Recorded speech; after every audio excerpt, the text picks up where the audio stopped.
Welcome back, my loyal patrons. What can I do for you this time? You name it. Canned knowledge, supplies, or anything else you need. I'll find a way to get it. Where there's a waterfall of Mora, there's a way. Can you really get us anything we want? Anything at all? Aha! So it appears that canned knowledge alone is no longer sufficient for your opulent appetite. Then please, oblige me. Tell me what you have in mind. Oh! I knew customers with pockets as deep as yours would undoubtedly crave something more profound than ordinary canned knowledge. But you know, that kind of information isn't going to be cheap. After all, I had to work really hard to weasel my way into the auction site. Not to mention that if anyone found out that I was the leaker, I would be in big, big trouble. But how can we be sure your information is accurate? Paimon's curious how you just happen to have this kind of info the moment we need it. Because to me, anything of value is what I consider to be my supply. Therefore, I must always be aware of what's hot on the market in order to secure more sales.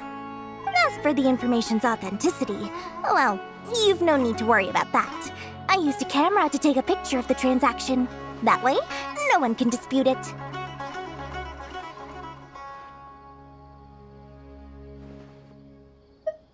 It's always a pleasure doing business with such sterling patrons. Now that you've paid in full, here's the scoop. The Divine Knowledge Capsule was purchased yesterday by a certain Misery, the leader of Ain el Ahmar. Ain el Ahmar? You mean the Eremites who worshipped King Deshret? Ah, so you're already familiar with them. The group has done everything in their power to obtain the Divine Knowledge Capsule.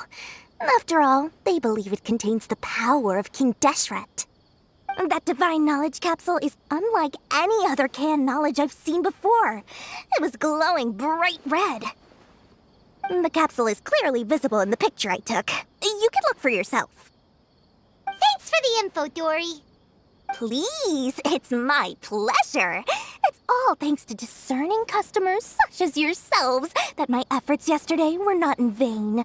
Please, don't hesitate to contact me if you ever need anything else in the future. Mora for Dory opens doors. Well, we figured out where the Divine Knowledge Capsule is. It turns out it ended up in the hands of Ain el Ahmar. Let's head back and talk to Al-Haytham.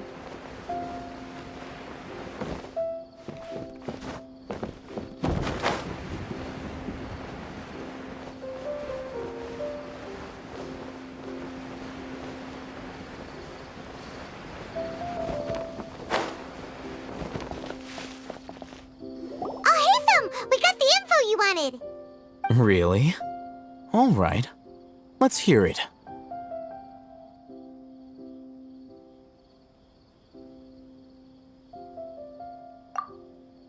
Dory even gave us evidence to verify the intel. Have a look. Huh, look at that. Clear as day. It must have taken some guts just to infiltrate the scene of the Eremites' transaction. But then to get close enough to take a picture like this.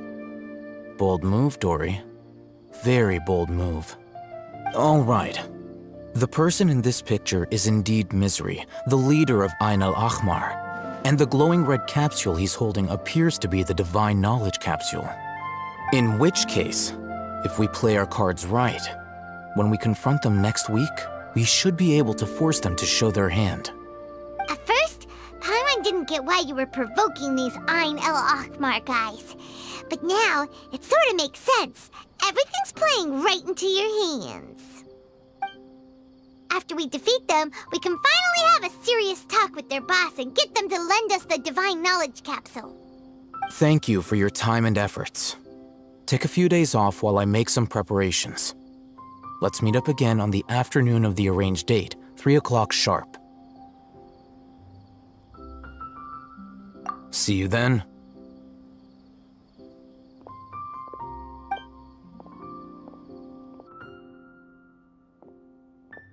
Al-Haytham sure is taking his time.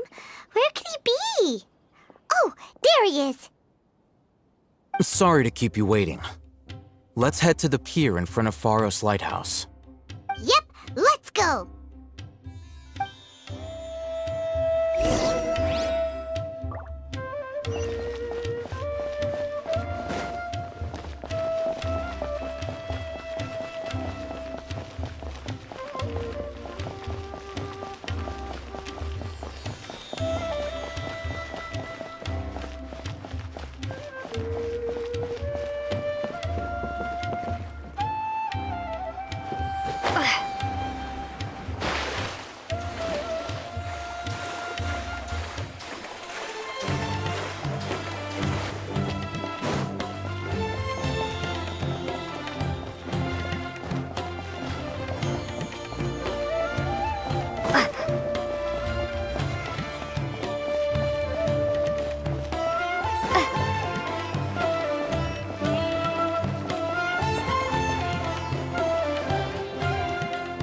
Oh, Haytham. I knew you were crazy, but I didn't know you were crazy enough to actually show up. It was I who demanded that these negotiations take place. I was more worried that you might go back on your promise. But to your credit, it appears that you're sticking to your word. This is turning into quite an occasion. I also brought some backup. I assume you don't mind. Backup? Aren't you the brat from the restaurant the other day? You've come to support this lunatic because he helped you out? Fine, your funeral. I'm not going to mince my words. Once we're done with you, you'll be nothing more than fish food. Get 'em, boys!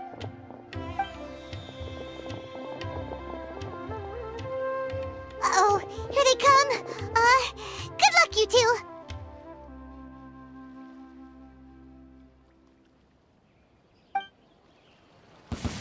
That's close enough. You're in for a little shock. Blitz.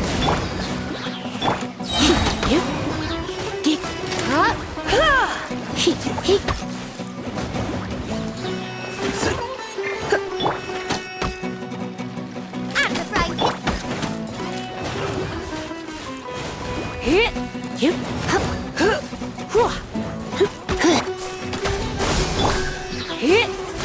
Come a little closer. I'll be back. Following orders. Don't hit! Scatter! You're in for a little shock. You've been a naughty boy. Take that! My.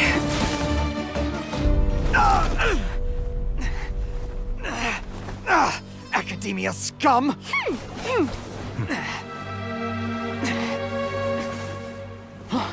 Boss! Finally! Did you use it? Great! Now we can...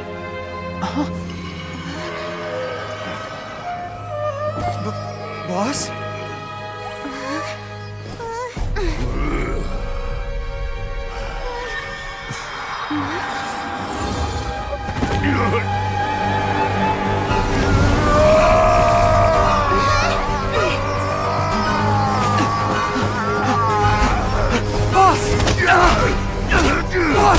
What's wrong?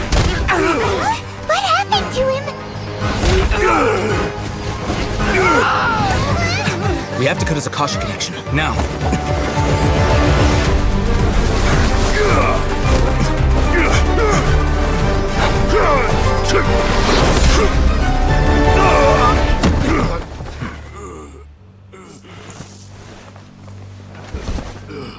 Target acquired. Arrest him!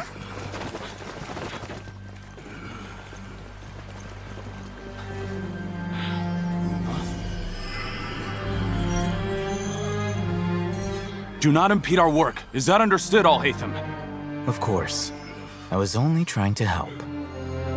Take him away!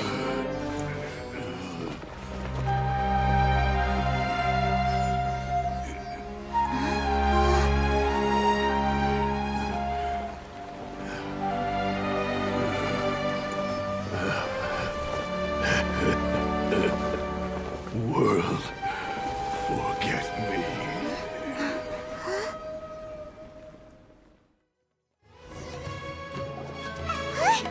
What in Tibet just It looks like he used the Divine Knowledge Capsule.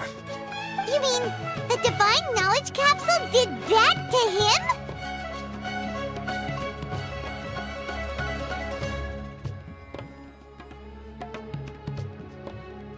Oh, yeah. You mean how some researchers go insane after getting knowledge from Irminsul? I've heard of numerous incidents of researchers in Satyavada life going insane. The state that man is now in suggests that this is a similar situation. This Divine Knowledge Capsule does appear to be linked to the gods, but beyond that, it doesn't seem anything like the rumors suggest. Possessing it doesn't grant you divine wisdom or power. Did you hear what he said? World, forget me. What could that possibly mean?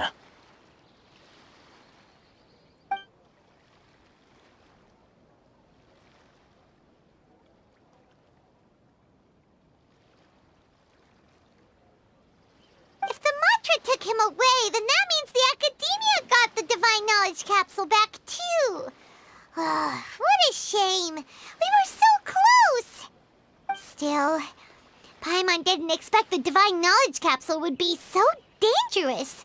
Imagine if we tried to open it. Oh, who knows what would have happened to us? As things stand, there is no reason for me to remain in Port Ormos. I believe our collaboration has also reached its end. Oh, we were so busy trying to find the Divine Knowledge Capsule that Paimon forgot to ask you something. Since you're a member of the Academia, do you have any idea how we could go about meeting Lesser Lord Kusanali? Truthfully, I don't. Lesser Lord Kusanali appears to exist outside of Sumeru's entire administration. Most of the time, you wouldn't know she exists at all. Moreover, since the Academia possesses the Akasha, a symbol of our deity's wisdom, scholars have no reason to desire to make contact with the deity herself anyway. Everything about Lesser Lord Kusanali is such a mystery! I'm heading back to the Academia. How about you two? It's almost the day of the Sub-Zero's festival. Maybe we should head back too. We've been rushed off our feet over the past few days, so maybe a little rest and relaxation will do us good.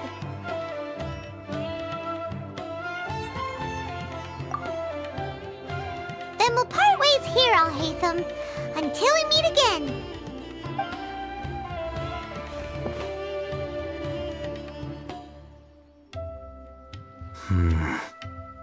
Now, do I deal with this thing first? Or should I produce the report that the higher-ups require?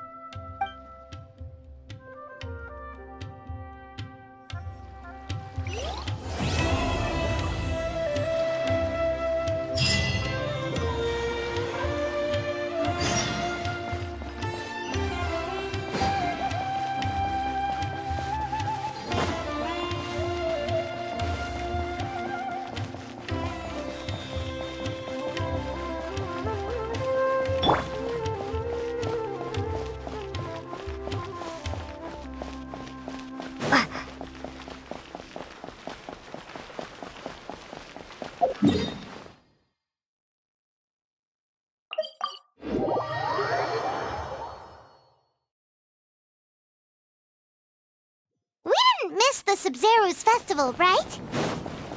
Let's hurry and find Dunyarzad. Paimon thinks she must be around the Grand Bazaar, since she showed us around there last time.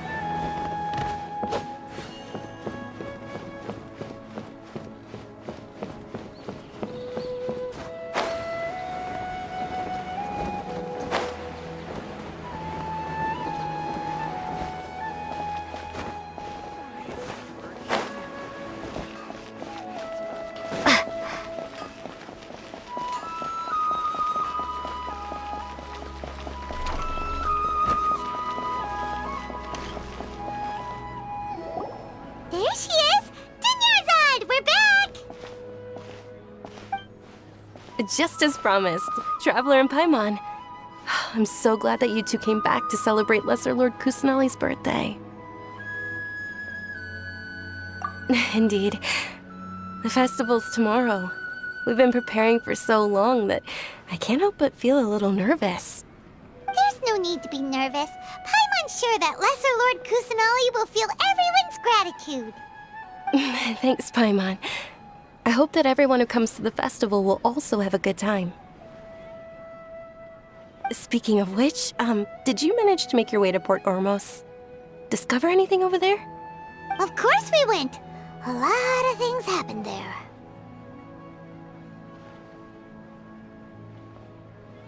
I see.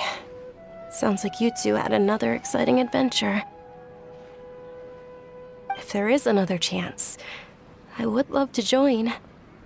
My lady, if you went to Port Ormos in your current state, we'd both be in for a lifetime of trouble. Dia! You were eavesdropping! It's called covert protection. Keeping an ear out for what's going on around my employer is part of the job. It's all right, Dia. I merely said I would like to go. I know better than to think my body could handle it. The festival's tomorrow. I've been doing nothing but causing trouble for you. So, Dia, please take some time to relax. I'll be fine. Even when you put it that way, it still doesn't feel right. Don't worry, my guardian knight. Okay, fine, but only tonight. Tomorrow's a big day, and many no-good scumbags are gonna try to take advantage of that. Oh, you two must be exhausted from your long journey back to the city. My apologies for not realizing this sooner. I've already prepared a room for you to rest. Please follow me. Whoa, you're so thoughtful. Paimon's so ready.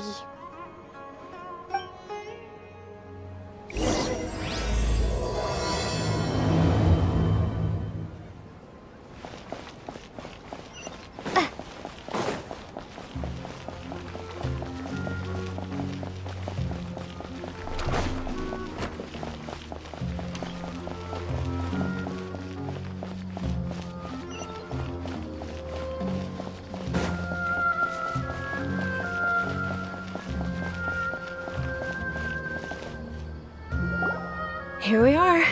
It's also fairly close to where I've been staying. It looks really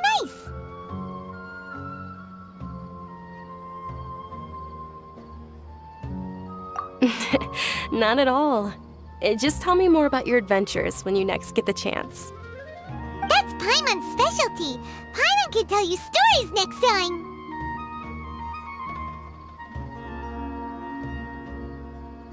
Oh, if you don't mind, how about we all walk around together tomorrow? All of my friends will be working the festival, and Dia is still insisting on her covert protection.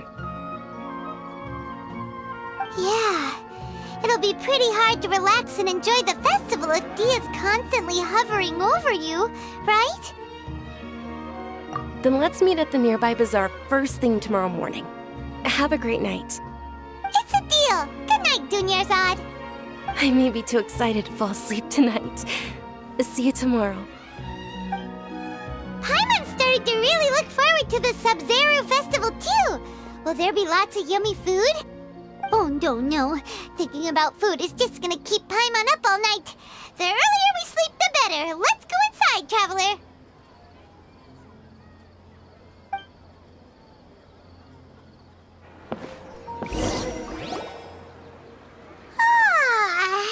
Did we oversleep?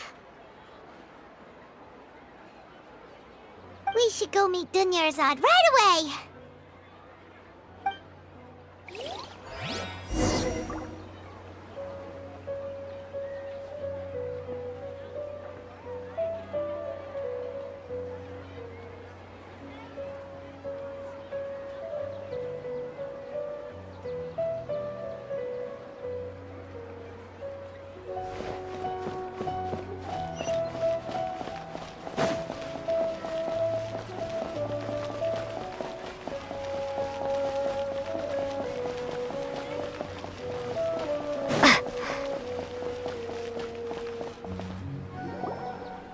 Traveler, Paimon, I've been waiting for you two. Good morning, Dunyarzad.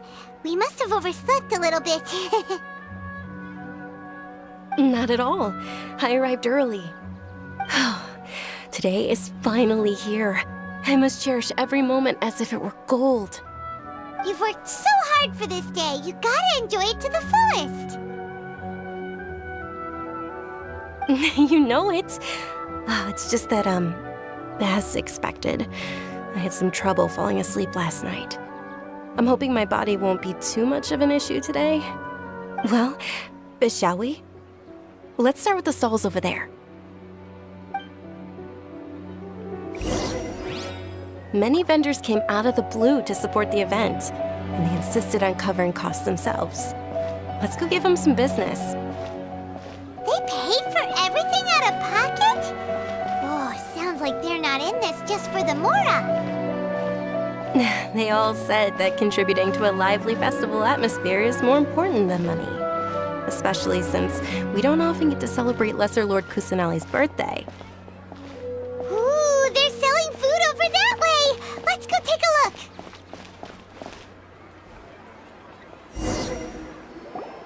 This is a stall offering foods from the Haftmewa feast. Oh, you could tell straight away. I thought most people nowadays wouldn't know. Mushrooms, flowers, and all kind of fruit? It's all vegetarian stuff. Oh, Paimon's a little disappointed. So, what's the Haftmewa feast you mentioned just now? It's another Sub-Zero's festival tradition. People used to set their tables with 7 different foods. Generally speaking, the most common selections were foods like Rukashva mushrooms, Nilopala lotuses, Sumeru roses, Sunsetias, Kapalatas, Hara fruits, and Zaytun peaches. So, the Sub-Zero festival is a vegetarian holiday? You don't have to be a vegetarian to enjoy the spread. We just use the 7 foods to symbolize the 7 virtues of the Dendro Archon. Wait, but if that's the case, if Sumeru uses vegetarian food to represent the Dendro Archon, then wouldn't the Pyro Archon's festival be full of food like roasted fowl, juicy meatballs, grilled steak? Oh, Traveler, we have to go to Natlan as soon as possible!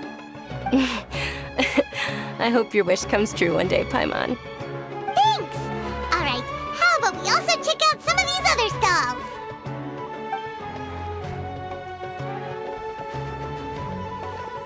Dear customers, would you like to try your hand at alchemical divination?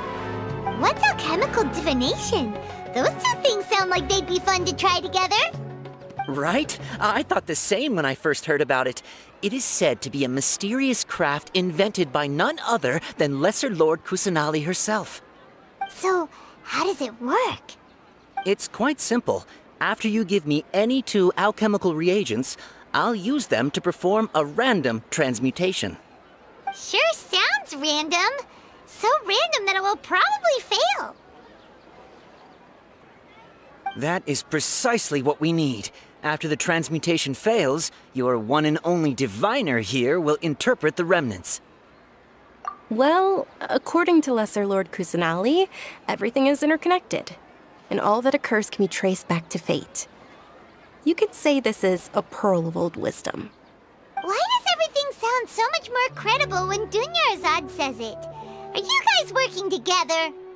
So that's the true wisdom behind it. This young lady sure knows her stuff. So, how about it?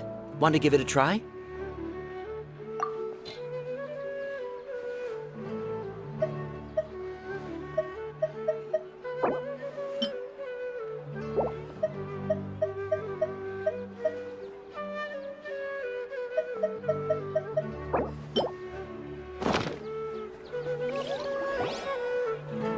Okay, one moment. It's the moon. Paimon wants to take a look too! Is it? It looks more like a pie that Paimon bit into. Generally speaking, the moon signifies... It means... Wait a moment. Is he really looking it up in a book? Oh, I remember now. It means illusions and lies. Illusions and lies? That sounds rather ominous. Yes, but this book says that if you trust your intuition and overcome your fears, the sun will surely rise. He's not even trying to hide his book anymore. Naturally, fate will only ever show you the beginning of a journey. It is up to you to forge your own ending. Oh, thank you so much. I'll keep that in mind. Oh, it's nothing. I'm just learning as I go. Guess that was still pretty interesting. Okay, on to the next stall. They say the Sub-Zero's festival was very lively a long, long time ago. Large flower carriages used to parade through the city. As they headed towards Port Ormos, people would throw flowers, candy, and liquor all along the way.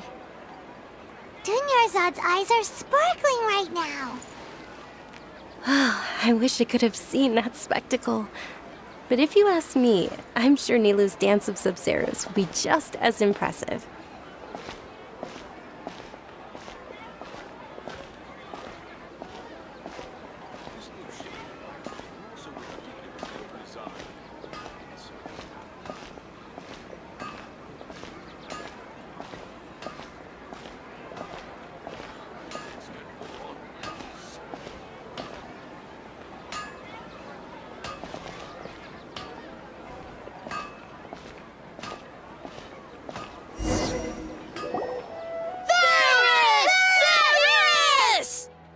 Attention! Soldiers, fall into formation if you want any Yalda candies.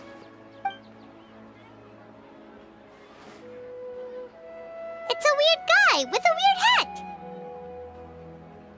Hey, it's Dunyarzad! Wow! Miss Dunyarzad, the children love you even more than the Yalda candies. In the few short days it took to prepare for the Sub-Zero's festival, the children have all grown very fond of you. The Hallowed Night of Flowers. It's an honor that you know my name. Attention! In the name of Ferris, the Knight of Flowers, I commend you on your contributions to the glorious Sub-Zero's festival. All right, little soldiers. Take your Yalda candies and don't forget your loyalty to Lesser Lord Kusanali. Dismissed! Yes, Knight Ferris! Just what is going on here? Ferris, the Night of Flowers, is another Sub-Zero's festival icon, and one immensely popular with children. In the past, the actor portraying Ferris would also sit on a flower carriage. It's all thanks to Miss Dunyarzad's sponsorship that the children can make such wonderful memories today. As are we to you, Vihar. Oh, not at all. Oh, speaking of tradition, do you want some Yalda candies? They're a festival staple, and I happen to have some boxes readied here. Take a look and pick whichever one you want. Whichever one, don't these boxes all look the same? That is the fun part. Each box contains a random flavor. It's up to the luck of the draw. Flavors include lavender melon, hara fruit, sunsetia. Ooh, those all sound pretty good. And there's also lizard tail and oni kabuto. Huh? What's up with those two flavors? Oni Kabuto is a little spicier than Lizard Tail. Dunyarzad, you tried them before? Traveler, help Paimon pick one. Paimon wants the Sunsetia flavor. It's all right. Paimon believes in you. I also believe in your intuition. Great! These boxes of candy are numbered 1 to 5 from left to right. Which one do you want?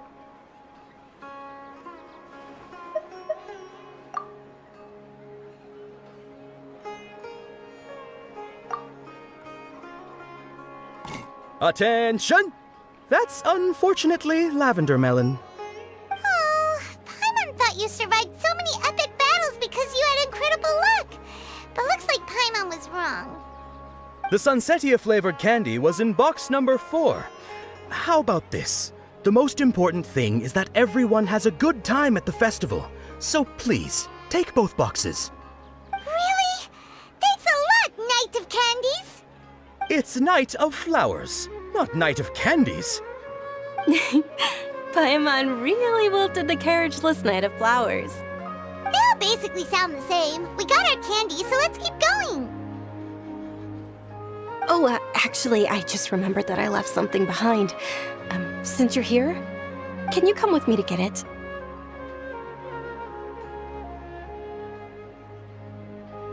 Dunyarzad, you probably forgot because you're so excited about the Sub-Zero's festival. How embarrassing.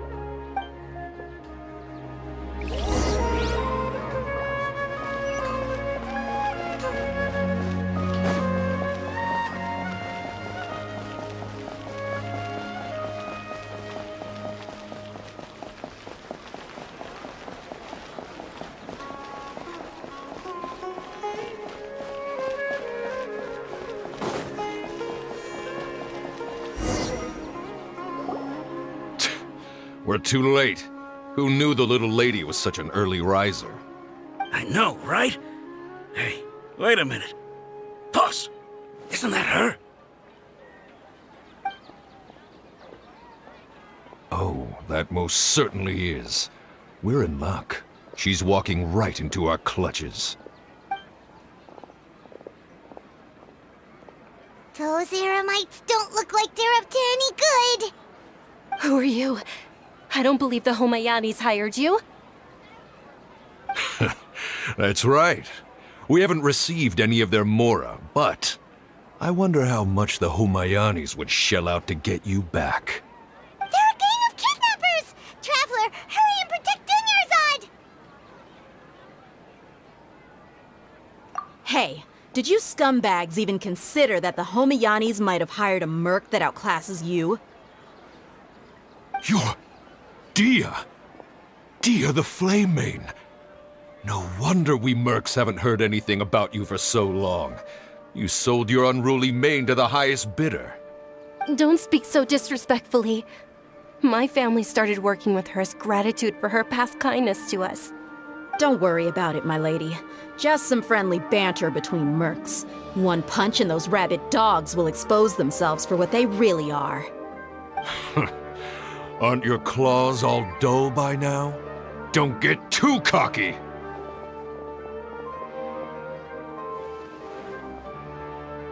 Traveler, take Miss Dunyarzad to a safe location. No, we're gonna stay and help. There's too many of them. You're right. All right, fine. Please be careful, Dia. Don't waste your time worrying about me. This is my job. Look out for yourself. After I've wiped the floor with them, I'll go find you all.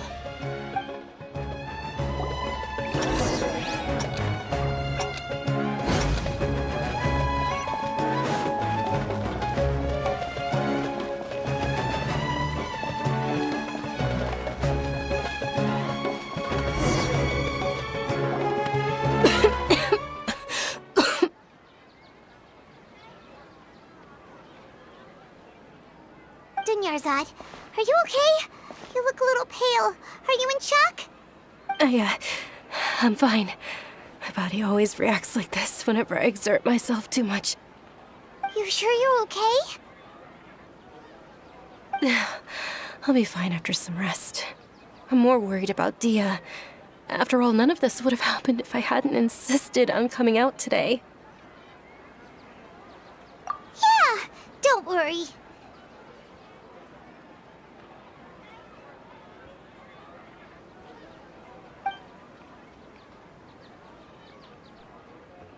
My lady, Traveler, found ya.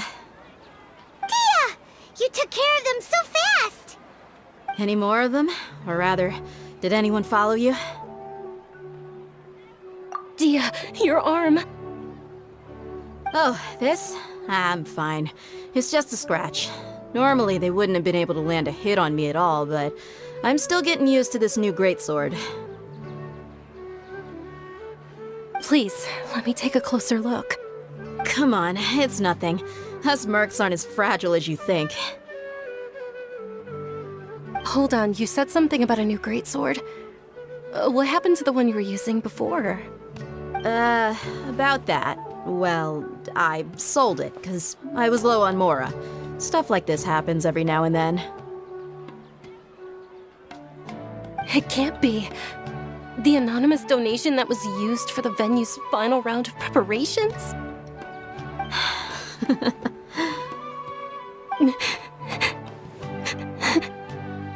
Hey, Miss Dunyarzad, I wasn't trying to make you cry. I'm not gonna lose my commission because I made my employer cry, am I? Okay, making your employer cry won't affect your commission, but selling your weapon without permission and getting hurt? I'll have to reevaluate your performance. You're so unreasonable, my lady. Thank you very much, Dia. Don't be like that. I get embarrassed really easily.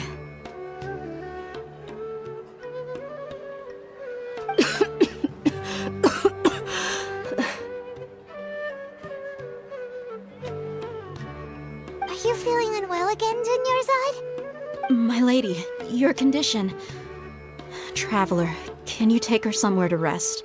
I'll look around the area to make sure we're safe from an ambush. Truly, I'm sorry for the trouble, everyone.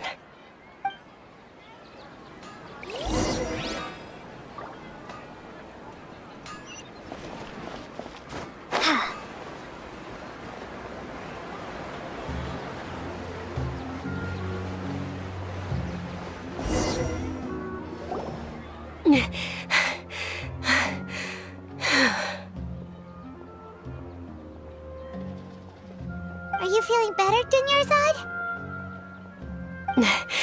Yes, much better. Just give me a few moments and I'll be good to go.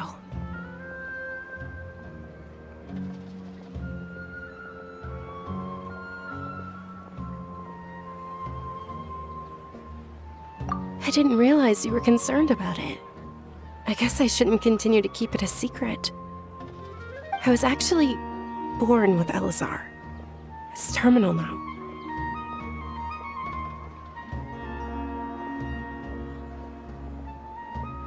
Can't believe it's Elazar! Oh, you've already heard of Elazar. In that case, you probably know about its severity. Sumeru's current medical advancements still haven't been able to find a cure. The disease's progression can only be delayed through environmental therapy. Dunyarzad. There's no need to be sad. I've always lived with Elazar and I came to terms with it a long time ago. Compared to the simple fact that I'm afflicted with this, its effects on my life have been much more painful. I know that my family loves me dearly. They've done all they can to provide the best environment for me so that I can live for that much longer. However, I know I will one day succumb to this. Did you know? Before I ran away from home this time, the world outside of my home didn't even know that I existed. Since I was a child, all I could do was sit on my bed and stare at everything outside of my window. I'm sure my family's worried and disappointed in me for running away, but I just didn't want to have any regrets. I wanted to meet other people. To me, there's nothing more beautiful than being able to meet and speak with others. Not to mention the incredible time spent preparing for the festival, the joy on everyone's faces here, and all the support I've received from friends like Dia. This way, when my final day does arrive, it will be less sorrowful. At the very least, many people will remember that I once existed in this world, right?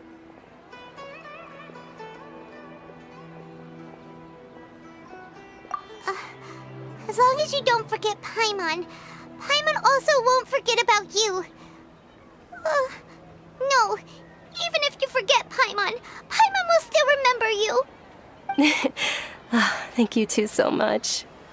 I apologize for the depressing conversation. This is out of character for me. To be honest, Lesser Lord Kusanali gave me the courage to do all of this. If it weren't for her encouragement, I wouldn't have taken that first step.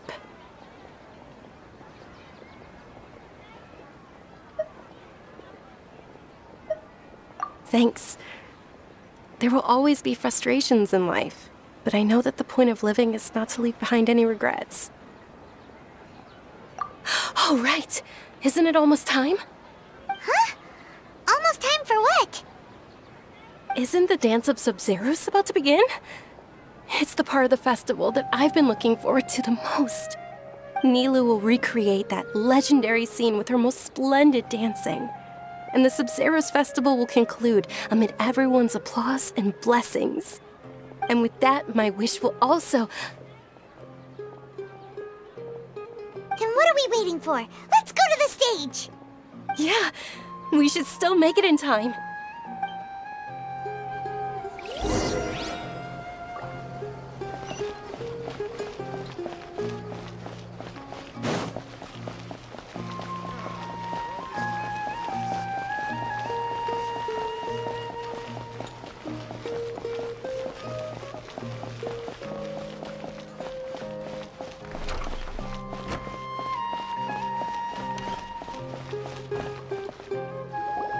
Were you not aware that the law prohibits this type of performance from taking place without prior permission? Over there! Someone's yelling at Nilou! I think I just saw the Academia's Grand Sage. Why is he here in person? But the Dance of Sub-Zeros is one of the key parts of the Sub-Zeros festival. If we can't perform it... The Sub-Zeros Festival. The law also prohibits the private hosting of large-scale religious festivals. Only the Academia can host such an event. If you continue to resist, we will have to order an investigation into every single event organizer. The Grand Sage has already granted you much leniency. I advise that you exercise tact. How did things turn out like this? The Academia was originally responsible for the Sub-Zeros festival, but they failed this responsibility for many years. I need to speak with them. This is a hard pill to swallow, but you're right. Things would only get worse. Art, dance. Aren't you ashamed of pursuing such frivolous and meaningless activities in this land of knowledge and reason? Our Archon created the utopia that is Sumeru City for all scholars who sought validity, verity, and truth, while people like you wish to defile it. No. I believe that our Archon never rejected the arts. Even the goddess of flowers dedicated a dance to her. With your lack of intellectual credentials, I do not believe you are qualified to debate with me. What you should be doing is finding workers to tear down this ridiculous eyesore.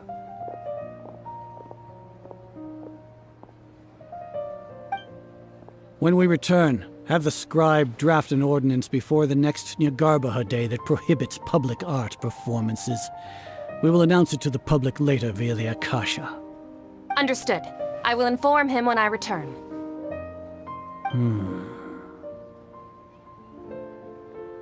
The Sub-Zeros Festival. Go celebrate the birth of that god to your heart's content. Nilou, are you okay? Oh, Dunyarzad. You all saw that just now? The Grand Sage ordered us to stop the performance. Yeah. Let's go somewhere the Academia can't find us and perform there. But how do we let everyone know? And what about the atmosphere on the stage? Or we could get people to block them off so they can't interrupt the performance. No. They just threatened to investigate the organizers. If we were caught... Nilou, it's all right. Don't worry about it. But you've been looking forward to the Dance of Sub-Zeros so much. And I know how important this festival is to you. I don't want you to have any regrets. It's okay. Seeing you care this much about my feelings is more than enough. It would be too risky to continue the Sub-Zeros festival at this point. I don't want to get everyone in trouble. If you say so. But you can sneak out for the next Sub-Zeros festival, right? We'll make sure the next one is a smashing success. The next one. Yes, okay, it's a promise. It will be a smashing success. Paimon can't believe this is how things turned out. Those heartless geezers. It really is okay. There's nothing we can do about it. Still, I'd be lying if I said I had no regrets. I would have loved to see Milu's dance.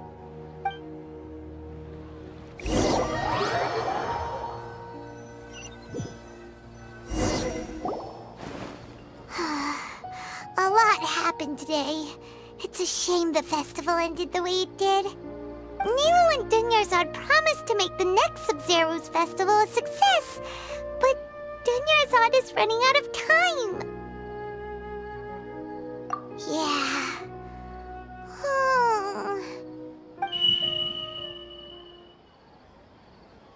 All connections have been secured to construct the most stable framework possible. The project has entered its most critical phase.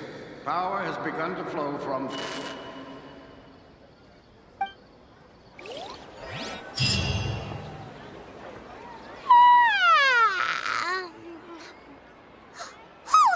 gonna be late! It's all because you wouldn't get out of bed! We should go meet Dunyarzad right away!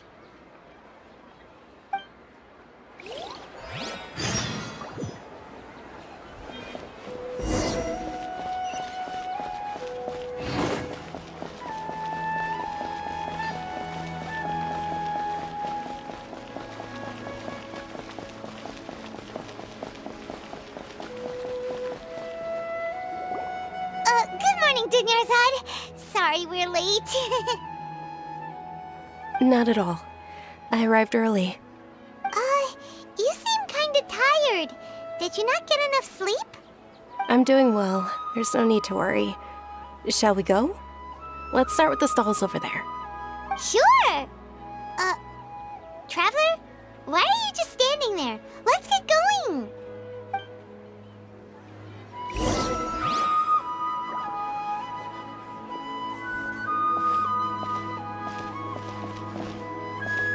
Ooh, they're selling food over that way! Let's go take a look!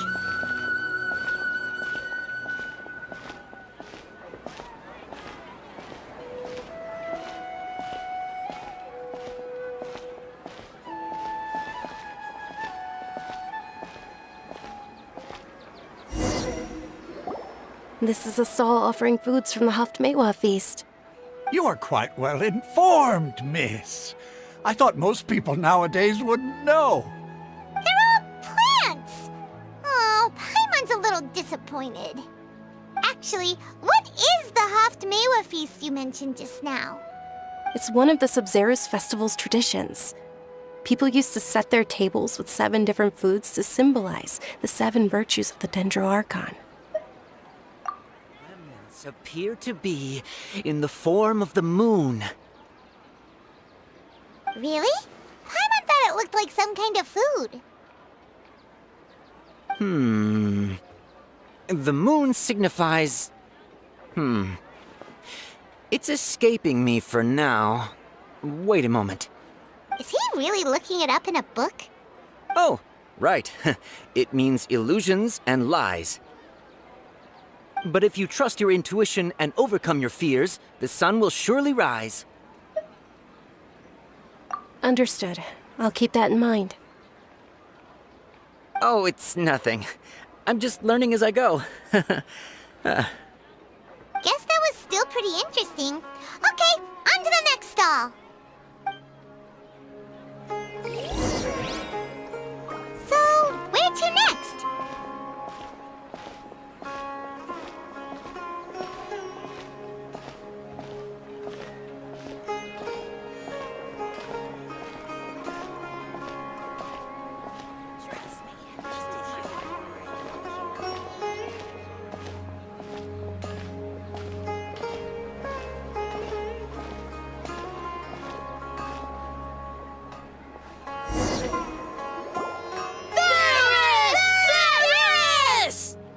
All right, soldiers. Now that you have your Yalda candies, don't forget your loyalty to Lesser Lord Kusanali.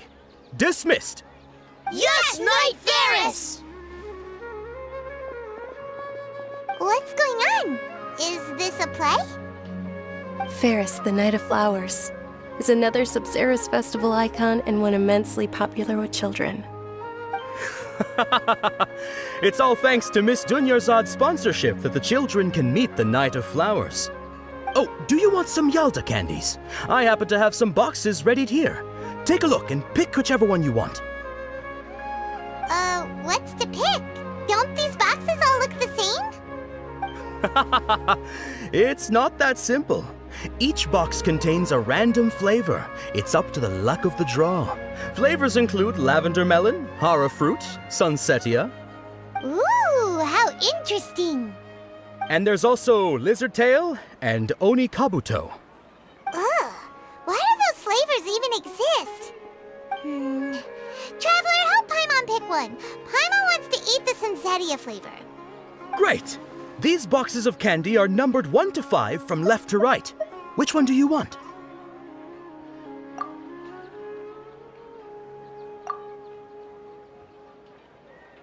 Ah, excellently chosen. Number 4 is indeed sunsetia. Ha-ha! Paimon bet you had incredible luck, and Paimon was right!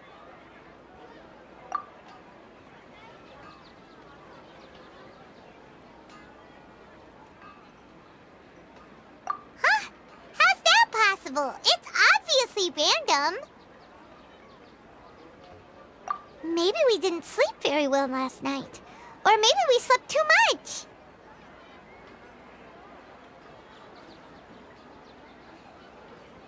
Oh, sure. Huh? Where are you going? You're just gonna walk off like that?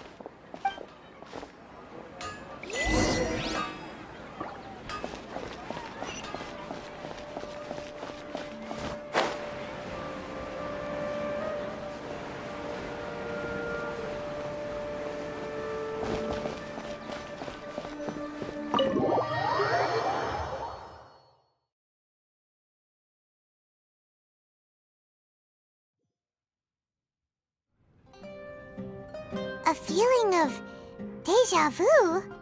Oh, Paimon knows what that is. It's when you feel like you've already experienced whatever is going on.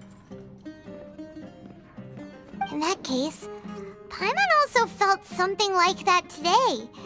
But that's just our brains playing tricks on us, isn't it? So why'd you run here in such a hurry? So that's it! You're intentionally doing things you usually wouldn't and seeing if you still get that same feeling of deja vu. Welcome, you two. Are you here for lunch? What would you like to eat? Got it. You don't look like you're from these parts, but I gotta say, you've got good taste. I'll give this order to the kitchen. Charcoal-baked Angelina cake? Isn't it that burned thing that didn't look tasty at all? Oh, Paimon understands what you're trying to do now. You'd never normally order something like this.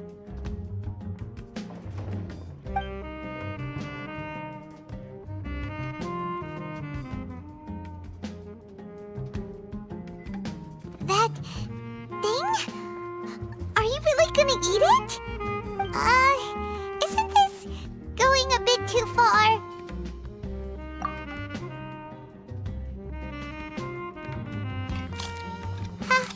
How was it? The look on your face is telling Paimon that it tasted awful. Then, you mean...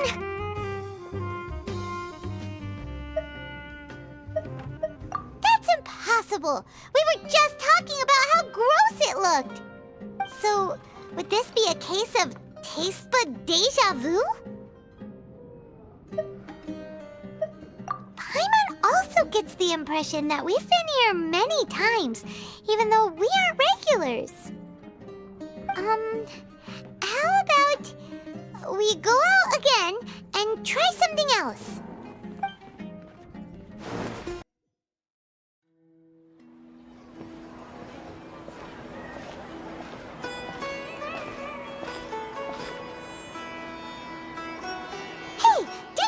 sitting by yourself on that bench over there.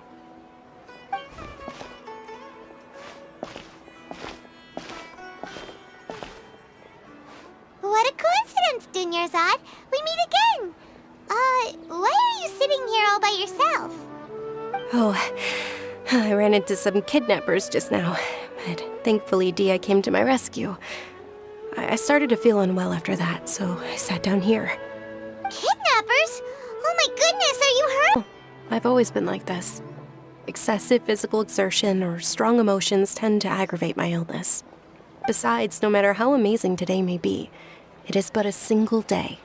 After however many more days, my time will come to an end. Paimon doesn't quite follow you, and Paimon feels like something's really got you down right now. It really is fine. I don't mind.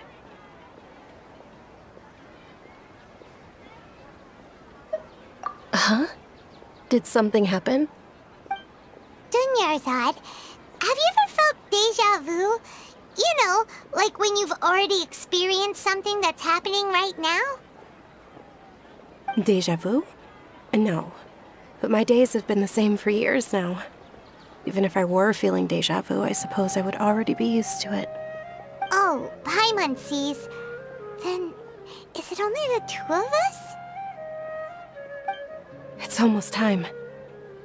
Huh? Time for what? Nilou's Dance of Sub-Zeros is about to begin. Let's go.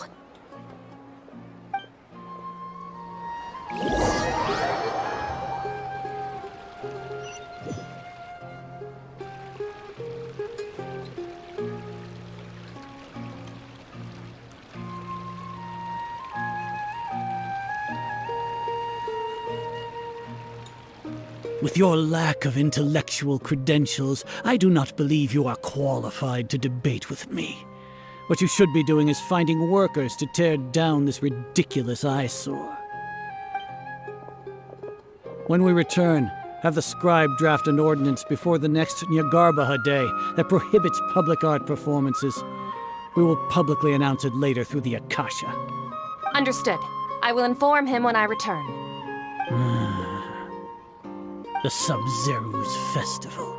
Go celebrate the birth of that god to your heart's content.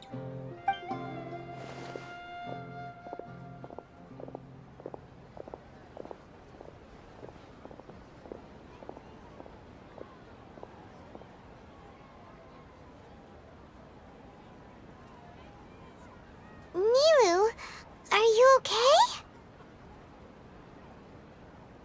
Oh, Dunyarzad. The Grand Sage ordered us to stop the performance. It's okay. There's nothing we can do about it. But you've been really looking forward to this. I don't want you to have any regrets.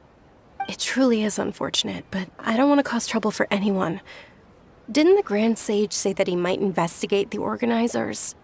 True, but... Well, okay. I'll just have to try again next year. The next festival. I probably won't be around by then. Wait, what did you just say? No, nothing. I'll be heading back to rest. Thank you for your help, everyone. Paimon can't believe what those heartless geezers did!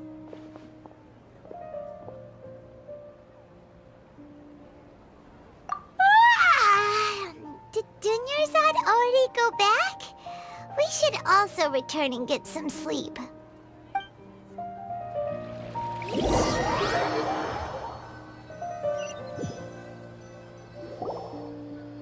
So, in the end, you still couldn't figure out what that deja vu feeling was all about? Maybe it really was because of exhaustion. Same here. That's why Paimon stopped thinking about it halfway through the day. Then, how about we settle in and get a good night's sleep? For now, we can chalk things up to exhaustion. We can do more thinking tomorrow. Observing a modest drop in the output of jnana energy, but values still remain within normal parameters. Continue to monitor for variances in the data and find the cause as soon as possible.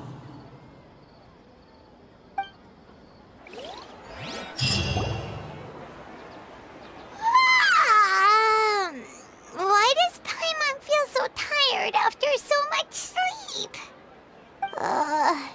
Anyway, we should go meet Dunyarzad right away.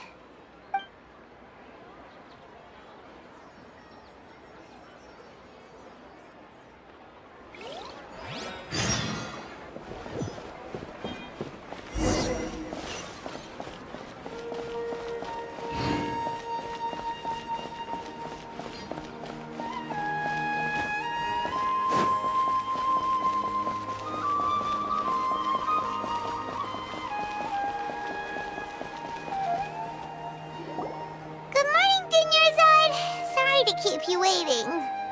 Not at all. I arrived early. Huh? Paimon thinks you sound kinda tired. Did you not get enough sleep? I'm doing well. There's no need to worry. Shall we go? Let's start with the stalls over there. Great idea! Let's get going! Traveler?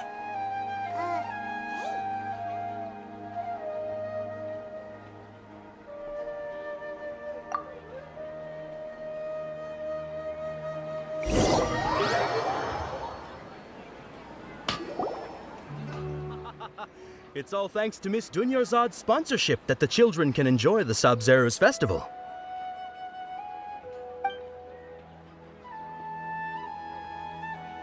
Oh, are you interested in Yalda candies? I have some boxes of candy here. Pick whichever one you want.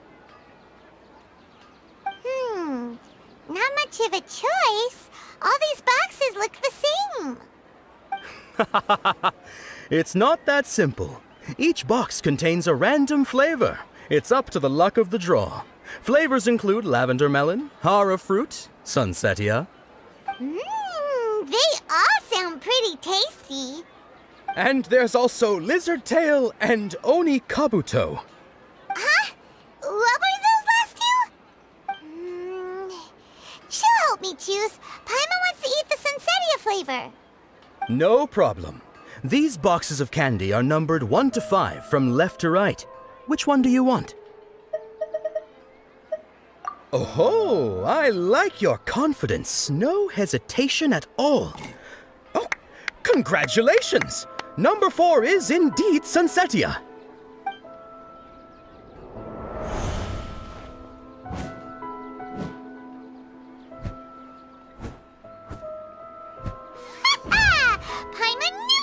Had incredible luck. Paimon's not really interested in the other flavors. Wait. How did you know? Don't tell me that you already knew which flavor was in each box. What? She was right about all of them? That couldn't have been luck. How is this possible? I packed all those boxes this morning and they've been sealed ever since. You couldn't have known beforehand. Mind reading? X-ray vision?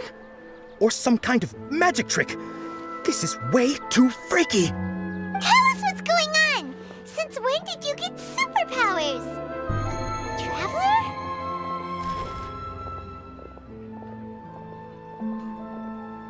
Hey, where are you going?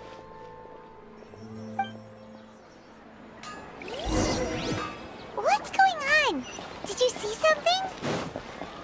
Us leaving Dunyarzad without letting her know is kinda rude, you know.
traveler.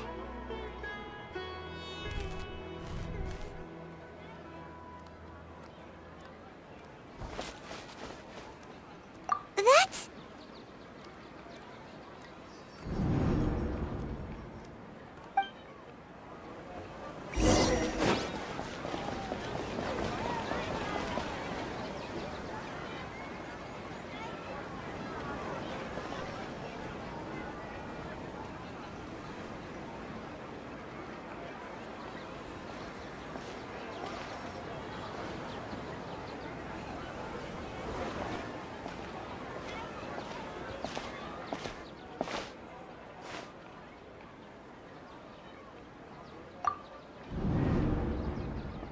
Look! That's... Isn't that Dunyarzad? What's happening here?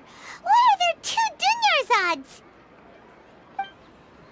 You already know that this isn't your first Sub-Zero's festival, don't you? I'm sure you already know how to use this.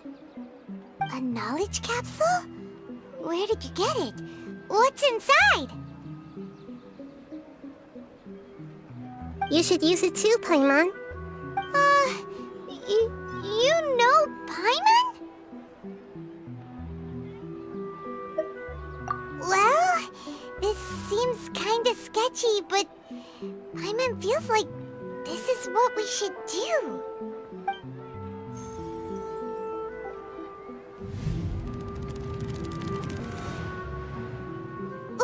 What the? This is our 20th time at the Sub-Zero's festival? Huh? No. The 30th? 40th? Just how many times have we been to the Sub-Zero's festival? Have we been trapped in a single day?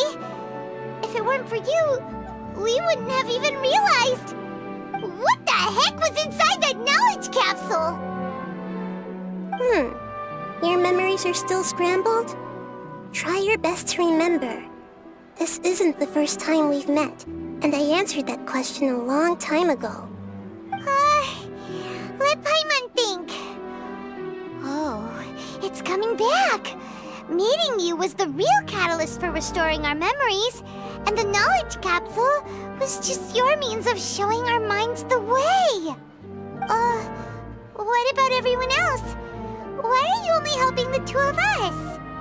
Your sense of deja vu is stronger than everyone else's, yes? As for an explanation, you two received the blessing of Dendro, and you also have special, sensitive constitutions.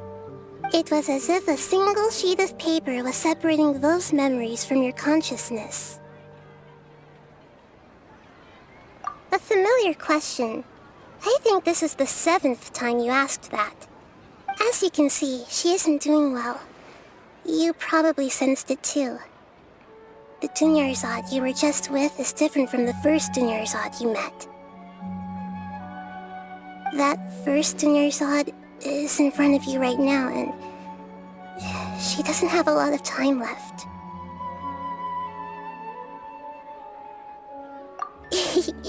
Looks like you're almost done sorting out your brain. Oh yeah, I'm Nahida. Good, you passed the test. What's happening? You can awaken our memories, and you seem like you know what's going on.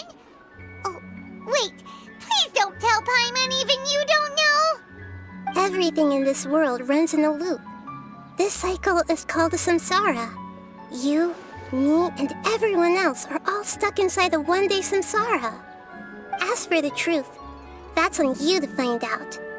If you were told the truth instead of discovering it yourselves, it would literally blow your minds. I don't know how you'd be after that. I can only give you surface-level help, like bits of information and subtle hints. For the rest of the time, I'll be doing all I can to slow down Dunyarzad's illness.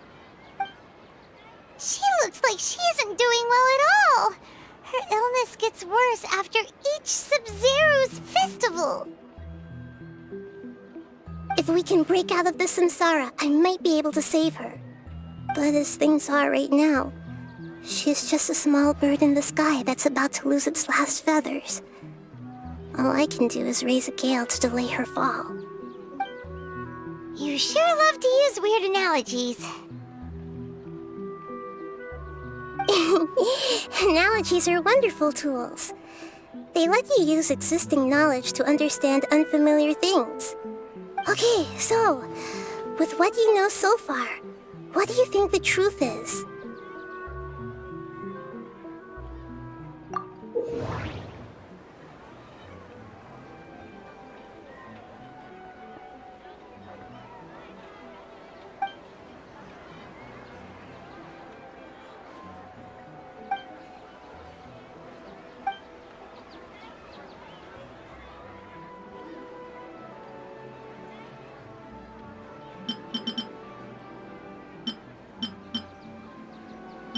The moon, illusions, and lies.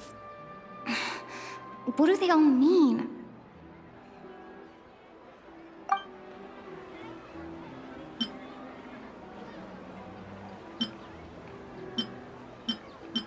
Grand Sage said, go celebrate the birth of that god to your heart's content. Did he mean something more? My mind feels exhausted, even though I haven't done too much thinking. That doesn't sound right. I need to carefully think things through.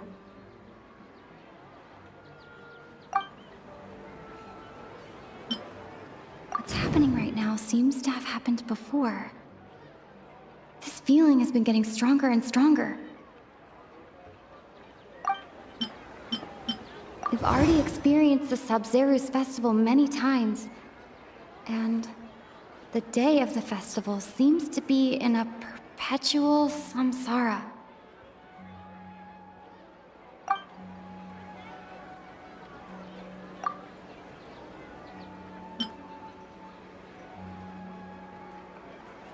I can't see.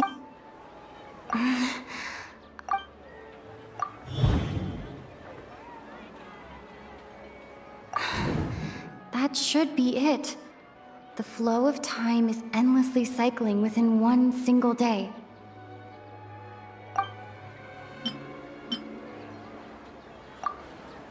A time loop. You've given similarly wrong answers in the past. A pity. Still the wrong answer? Paimon thought that made a lot of sense. It feels like time's just repeating itself. A simple time loop can't explain some of the phenomena. You two are still missing a lot of information.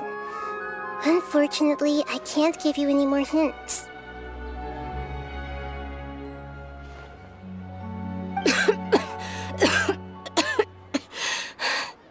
Dunyarzad. The Sabzeruz festival is happening every day, but that doesn't mean we can waste an infinite amount of them. Hurry and find the truth before today's festival ends.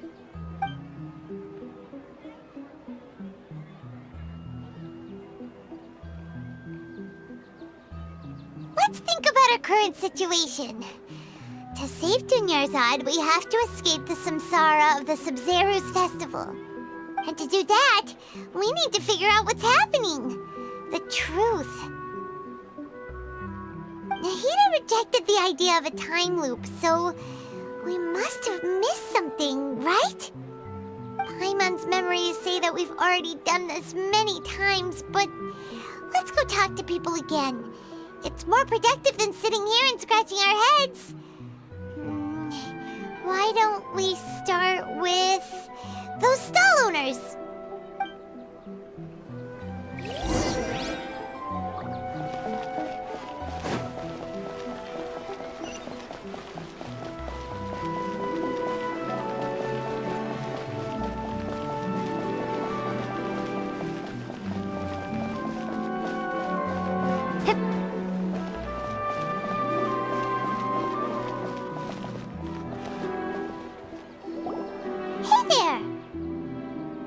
Hey, it's you guys again. Where's your cultured friend? She feeling a little unwell. I see. Did you come back to buy something? I guarantee the freshness of my products. I harvested them from the forest just yesterday. Huh? What brought this about? I hurried back from the forest yesterday, and I'm selling produce here today. I haven't felt anything strange. To put it another way, if you really think about it, was yesterday truly yesterday? Did you actually come back from the forest yesterday? What kind of philosophical nonsense is this? Are you two daydreaming? Didn't you know that no one dreams in Sumeru? Go somewhere else if you want to find someone to daydream with.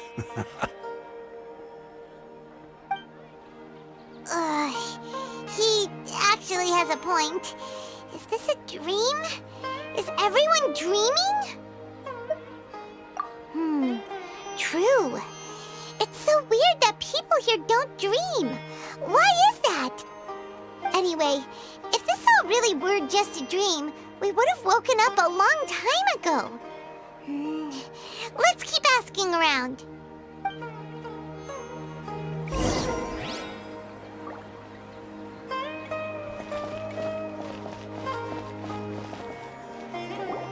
Oh, it's you two.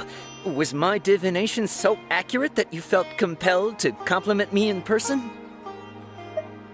Ooh, I knew it! I told you, the god's divination is highly accurate. You just hadn't fully understood its significance yet. You're really excited about this, huh?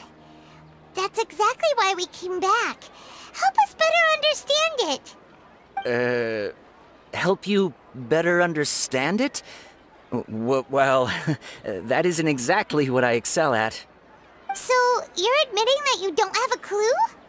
Anyway, what kind of situation did you get into?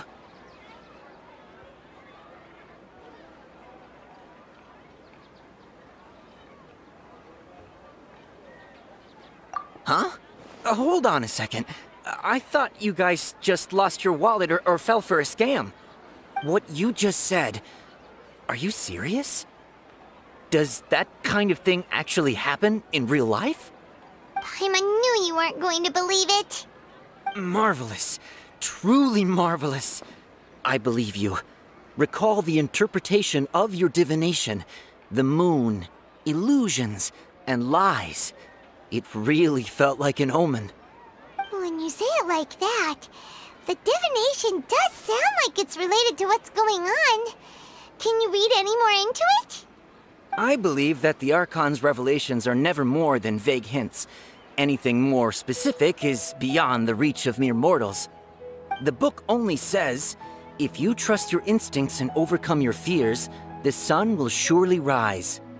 So that's how it is. Looks like fortune-telling is just fortune-telling. It's no good for practical problems. We haven't made any progress. Who else can we talk to?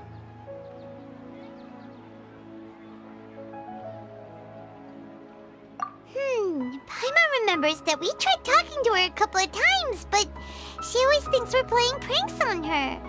You think she'll brush us off again?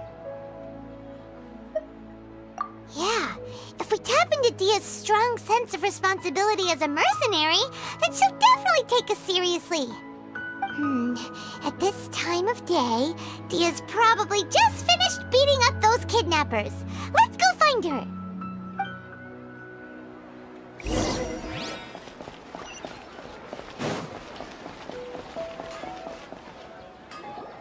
I'm fine, my lady. It's just a scratch. Perfect timing. Both of you are here. Paimon, Traveler, you came at just the right time. Listen, there was a dangerous Huh? You saw? Then why didn't you jump in earlier? If someone was protecting Miss Dunyarzad, I could've went all out. Anyway, can you do something for me? You want the Traveler to take Dunyarzad somewhere to rest up while you check to see if there's still any kidnappers around. Did Paimon get that right? How did you know what I was going to say? We need to say something convincing.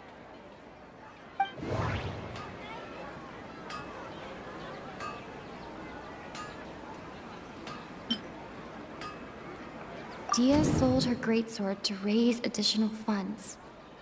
And then she was injured because she wasn't used to her new weapon. People in Sumeru don't dream. What a strange phenomenon. The moon, illusions, and lies. What do they all mean? My mind feels exhausted even though I haven't done too much thinking. What? That doesn't sound right. I need to carefully think things through.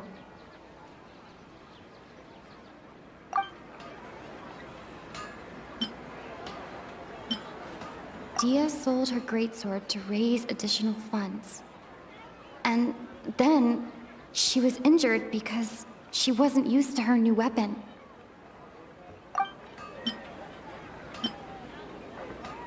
My mind feels exhausted even though I haven't done too much thinking. Tell her, Traveler!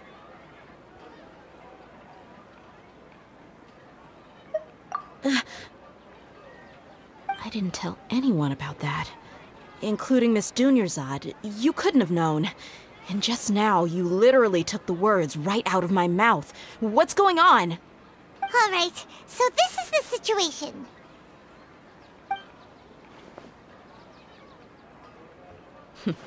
It's kinda hard to believe what you just told me. First, let me make something clear. Most of us desert dwellers might not be the scholarly type, but we do have basic common sense. She's quieter than usual, uninterested in anything, and really gloomy. Yeah, she isn't the same as before, but her parents said that this is how she was like at first. Huh? At first? I don't quite understand what you're all talking about. I'll go rest on the bench over there. My lady, are you angry?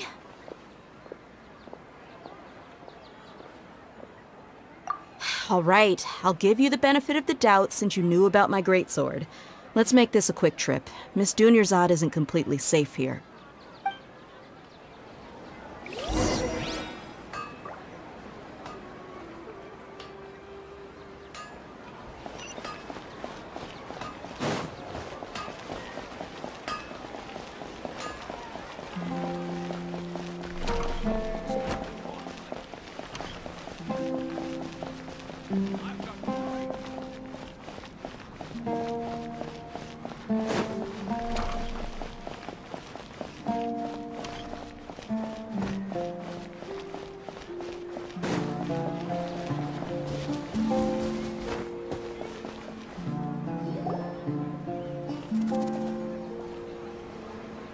Nahida! We brought a friend! Are you busy? I thought I told you that it won't help to bring anyone here. We just wanted her to see the real Dunyarzad's condition. The real Dunyarzad? Where and who are you talking to? Huh? I told you that you two are special. Other people can't see me or Miss Dunyarzad here.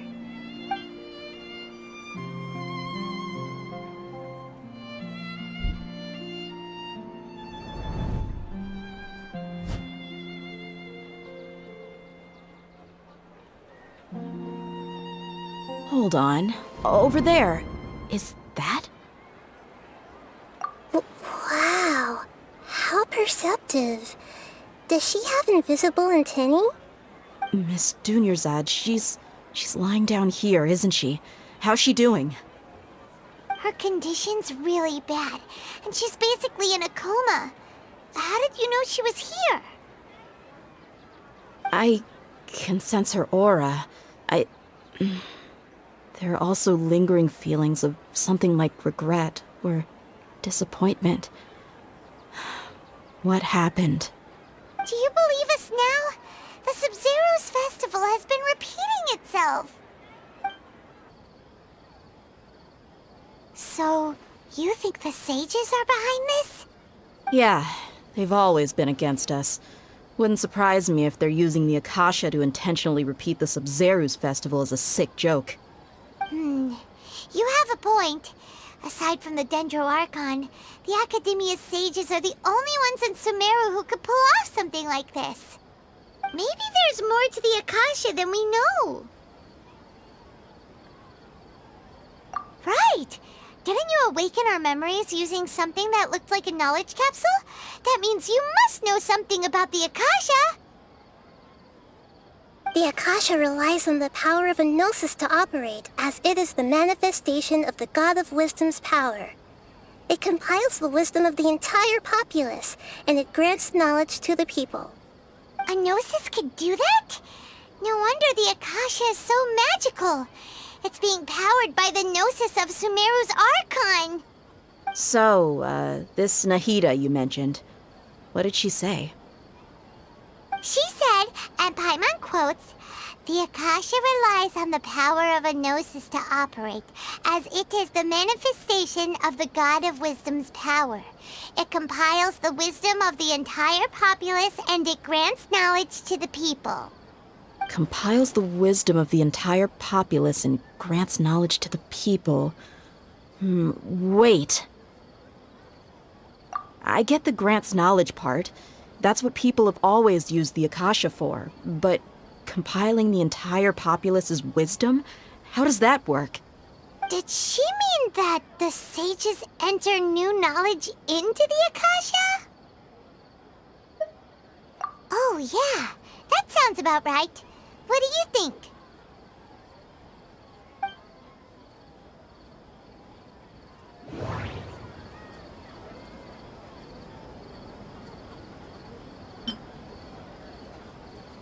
Okay, Nahida said, the Akasha relies on the power of a gnosis to operate, as it is the manifestation of the God of Wisdom's power. It compiles the wisdom of the entire populace, and it grants knowledge to the people.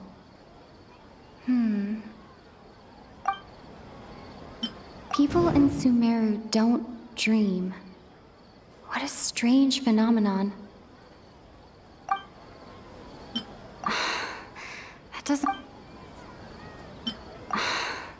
That doesn't sound right. My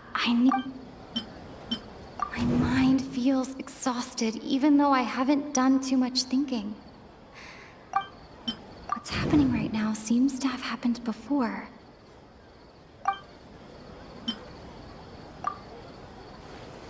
You mean the Akasha is causing our mental fatigue? Huh. Now that I think about it, my head's been feeling unusually heavy. When the desert dwellers set off on their quest for knowledge, a sage once said, knowledge always comes at a price. Compiling the entire country's knowledge. You think the Akasha pulled a 180 and is extracting information from us? Who knows? The Akasha can put knowledge into our heads, so who's to say that it can't also poke around in there? We don't know any specifics.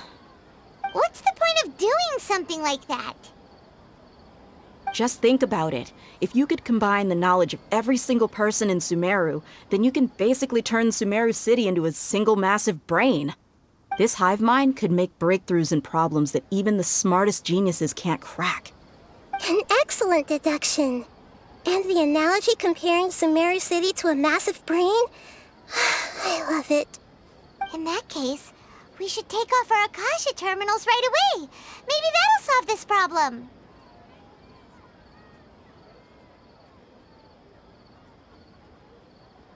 Yeah, I was only wearing this for show in the first place. Didn't expect the sages to cook up such a conspiracy. Mark my words, when this is over, I'm getting evidence and exposing this whole thing to the public. How does everyone feel? Huh? What is it?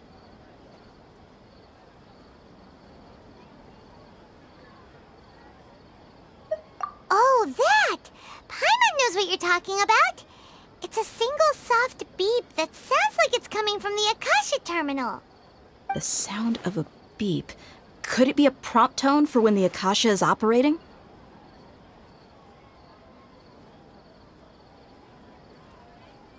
That's probably an important clue. We weren't using our terminals, but we heard a beep anyway.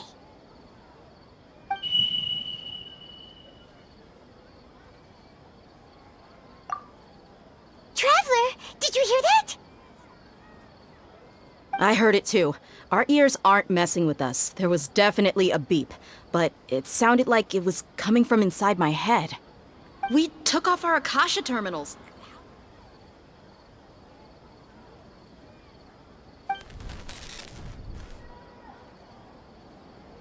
Phase runtime has exceeded its expected length. At this rate, there may be casualties. But we cannot lose all of our progress.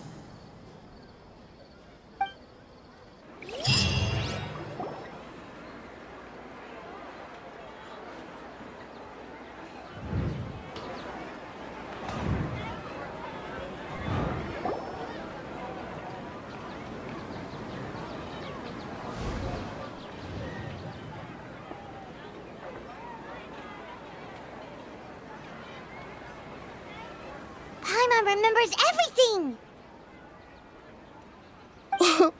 Good. You adapted quickly this time. We definitely took off our Akasha terminals last night, but we still heard that beep. Why is that?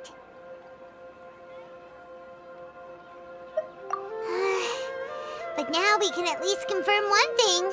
The Akasha definitely has something to do with whatever's trapping us in this cycle. Oh, Paimon doesn't get it. Why would the Akasha go this far if all it wants is everybody's wisdom? It's extremely difficult for lab rats in an experiment to understand why they're being treated the way they are. If we're lab rats, then what are you? Nahida, you've never told us anything about yourself. I guess I'm the moon. The moon? Wasn't that the result of our divination? Anyway, knowing who I am won't help you get closer to the truth, so you should focus on other things. Don't get distracted and miss any clues. Okay then. Dia helped us a lot yesterday, so let's go find her. If Paimon's reading the time correctly, those kidnappers should be showing up soon.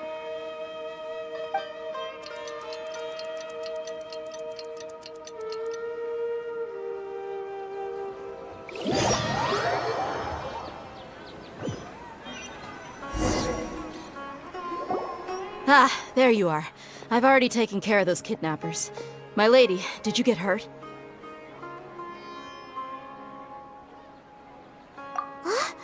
Dia? What's wrong? Why are you both gawking at me like that? You didn't get hurt this time. Huh? What do you mean this time? Why are you so surprised that I managed to get out unscathed? Those kids were amateurs.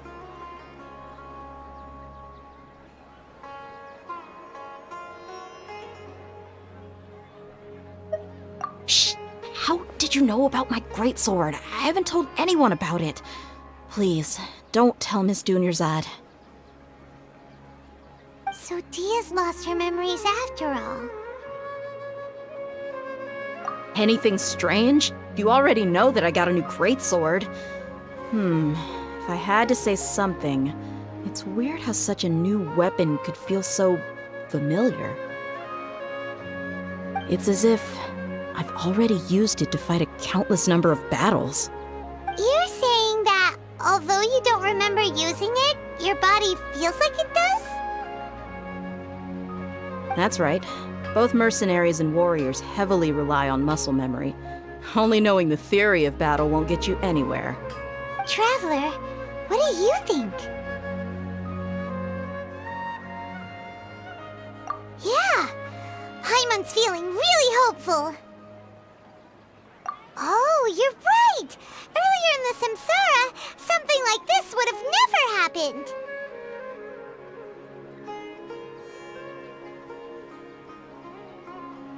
I have no clue what you two are talking about, but it's still dangerous here, so... So you want us to take Dunyarzad somewhere else to rest while you check if there are still more kidnappers around, right? How did you know what I was gonna say? Can you read minds?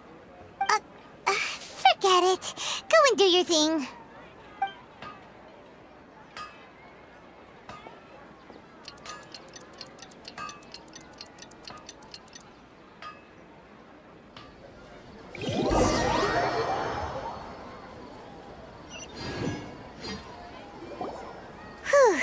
It's finally nighttime.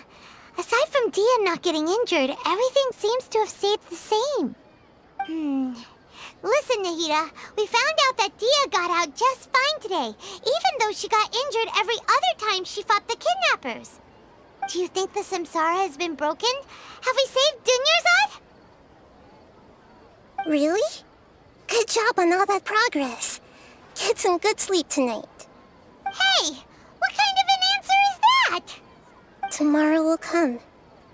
Everyone assumes this is common knowledge, but the only way you can know that for sure is if you experience tomorrow. How many todays has it been? Is it possible that today will be followed by yesterday?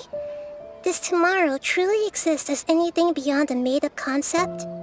It's even possible that this entire world is a lie, and the history of the whole world has just been one endless Sub-Zero's festival. Okay, no more. Paimon's brain is already shut down. That's why it makes no sense to waste your energy thinking about things you will learn tomorrow. Get some good rest. You know, use the bathroom and flush your anxiety dookie away. Huh? Hold on, what did you just say? Did Paimon hear you correctly? Huh? People always say they feel a sense of relief after they take a duk-duk. That's why I suggested you could try that.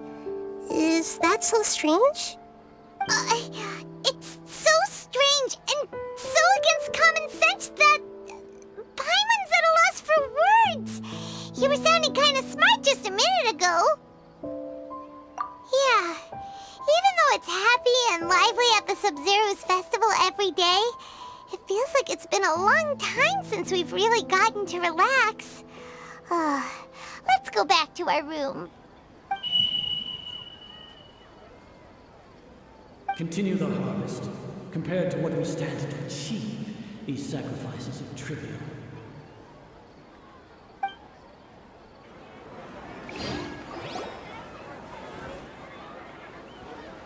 We're still in the same day! Nahida, you already knew last night that we didn't break out of the Samsara? Why did you tell us? Would there have been a point? You would have spent the night with new worries, with tomorrow still out of reach. In that case, you might as well rest within that brief moment of hope. An opportunity like that doesn't come by often, and I thought it might help you clear your minds. Paimon thought that Duke did that! Whatever. Guess you were looking out for us after all. Of course. In the time we've been together, you two have been everything to me. Paimon's flattered and everything, but maybe you're taking things a little fast. What I mean is, even though I had asked you to solve this puzzle, you two are still the only ones who can see me and sense my presence. In other words, if you weren't here, I may as well not exist. That's why you two have been everything to me. Get it? Nahida's talking about confusing stuff again. Anyway, that's enough chit-chat. So, Traveler, did the new clues yesterday help you gain a new understanding of the situation? Huh? Why are you scrapping your previous theory? Oh, yeah! You're right! Gosh, how did we not notice that? In a simple time loop, people's physical conditions should also reset. So, what's your new hypothesis?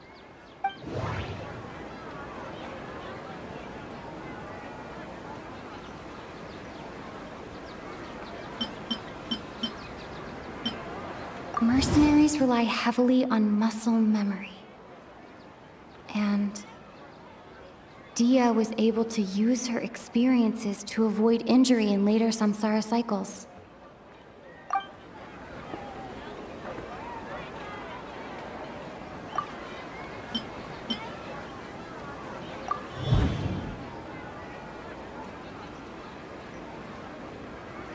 If all our memories of a day are erased at the end of that day, then we would unwittingly relive that same day again and again.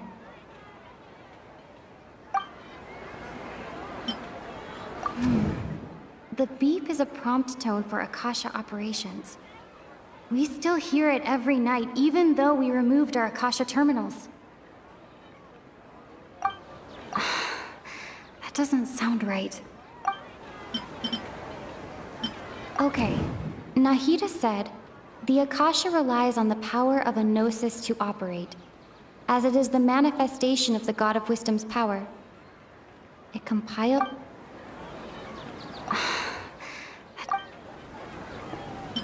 If all our memories of a day are erased at the end... Oh!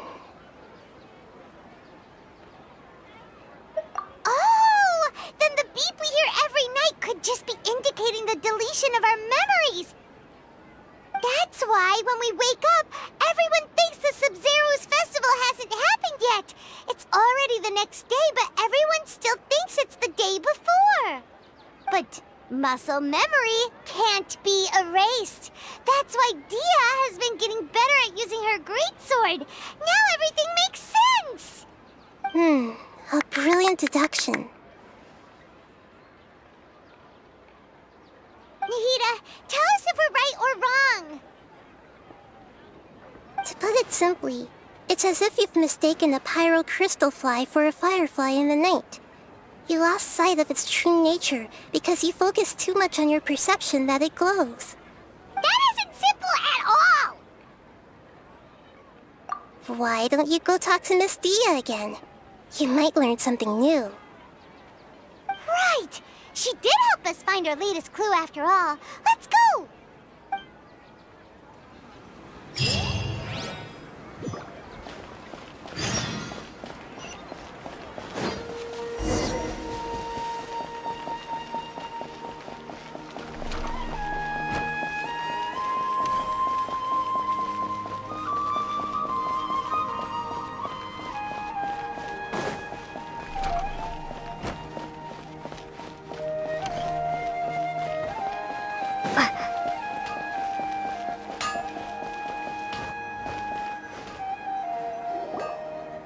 There you are.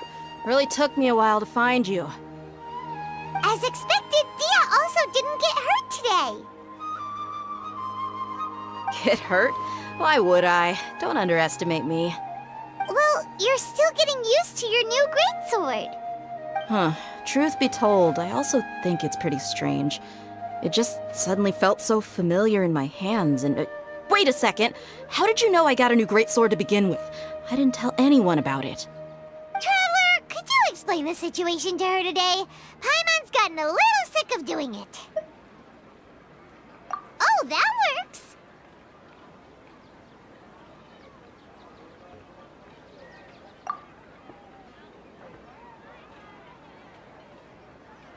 What happened to you guys while I was gone?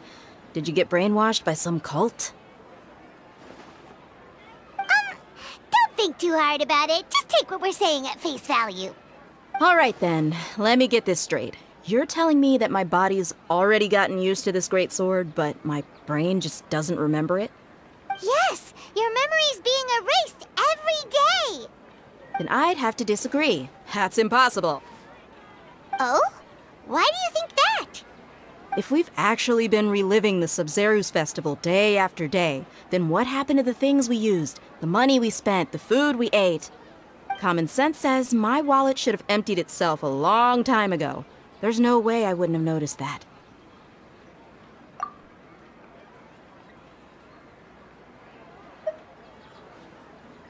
Right! They could use the Akasha to record what everyone did that day, and then use the city's resources to replenish everything! It's not very likely, but it's also not impossible. No, it is impossible. I've got proof. You have proof? Where? You two are surprisingly serious about this nonsensical discussion. Fine, I'll play along for a little longer. Come with me, Miss Dunyarzad. Please come along as well. I still can't guarantee that this area is safe.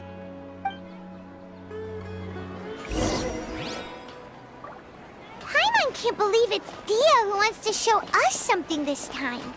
2 days ago, we were the ones taking her to see Dunyarzad.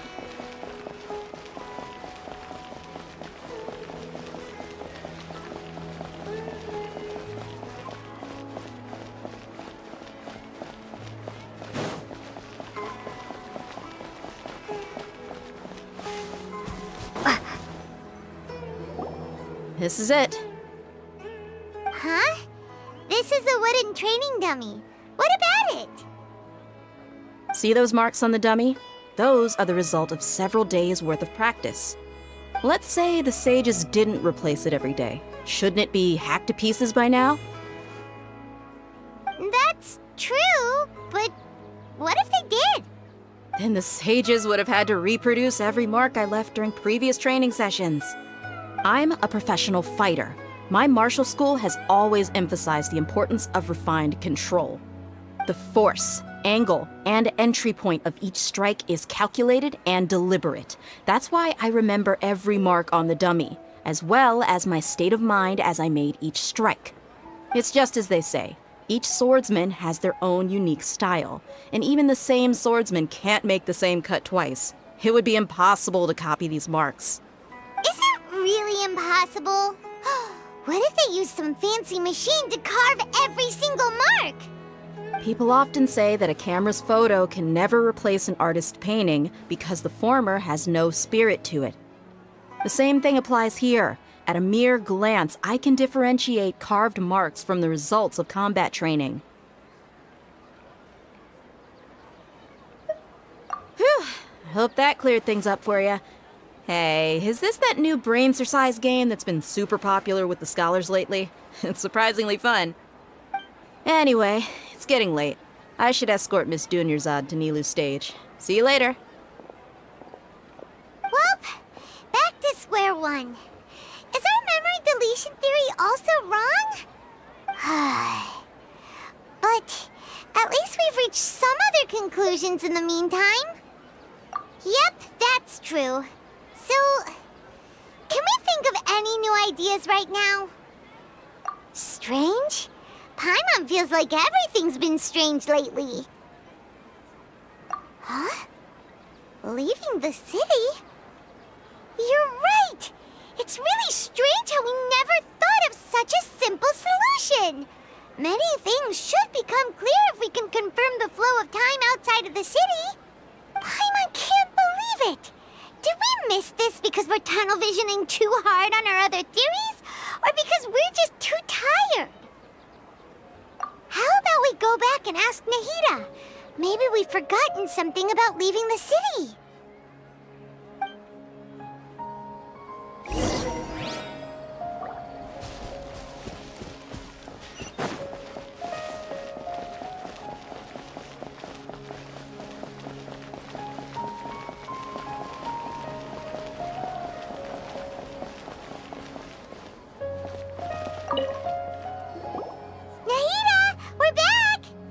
You're back early today.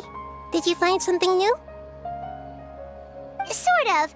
We're mostly sure now that we're not in a time loop. And we also aren't in the real world. But at the same time, we have a new question. Leaving the city. As far as I remember, you've mentioned your plans to do that twice before. We did? But we don't remember anything. What happened after we talked about those plans? What did we say when we got back? Let me think. I don't think you ever actually told me what the outcome was. Oh, it's probably more accurate to say that both times you never came back the whole night. But you two sometimes stay out the entire night anyway, so at the time, I didn't think too much about it. It is true that sometimes we lose track of time during our investigations. Before we know it, it'll already be the next day. But still, neither of us remember anything about leaving town. Really? That's kinda strange. In theory, I should have already awakened all your memories. Yep, something here's definitely fishy. Let's get to the bottom of this tomorrow.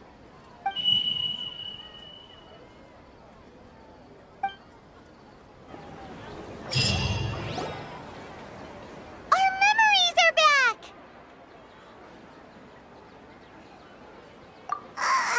About that... Well, where should Paimon begin? Traveler, aside from your memories that were just restored, I have another message for you. Listen to it and you'll understand. Can't go back. There are countless spaces here. Our Sub-Zero's festival in Sumeru City is just one of them.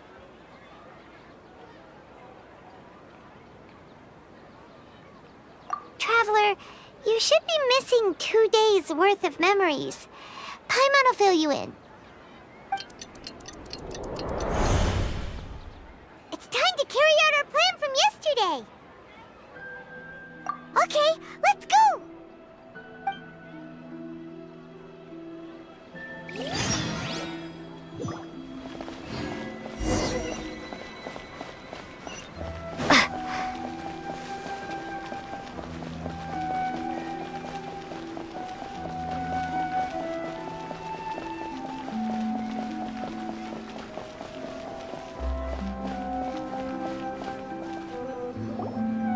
Why can't we leave the city? What is the academia up to now? Don't ask me. It's not like I can tell you anything. This is a direct order from the Grand Sage. Just wait until tomorrow. I have a real emergency. My goods have already arrived at Port Ormos. If I don't hurry, they'll be stolen. That's your problem. Make sure you make a request in advance next time. But it's not like you can just predict business matters in advance. It looks like the Academia already announced a lockdown for Sumeru City today. How completely unsurprising. Let's go and question them. Hello, sir. Why can't we leave the city today? Here we go again. Don't ask me. I don't know either. We just received an order that no one is allowed to enter or exit Sumeru today. They didn't tell us anything else. Angering me won't get you anywhere. If I had that kind of insider info, I would have left this stupid post long ago. It looks like he really doesn't know. If we can't get anything out of him, let's take matters into our own hands. Why don't we climb over the walls? Those guards can't be everywhere at once. This is a good spot, and the guard hasn't noticed us at all. Let's hurry! Huh? Why? Are you going to leave Paimon behind? But what if things get really weird out there and you get into some trouble? Then Paimon won't be able to help you. Oh, Paimon knows that Paimon can't do much, but we've always been together, haven't we? Okay, Paimon will wait for you. Promise Paimon that you'll come back as soon as possible. Just a quick look. And please, be careful.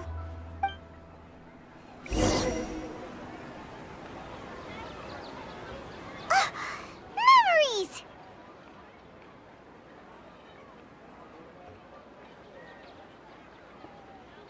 Traveler!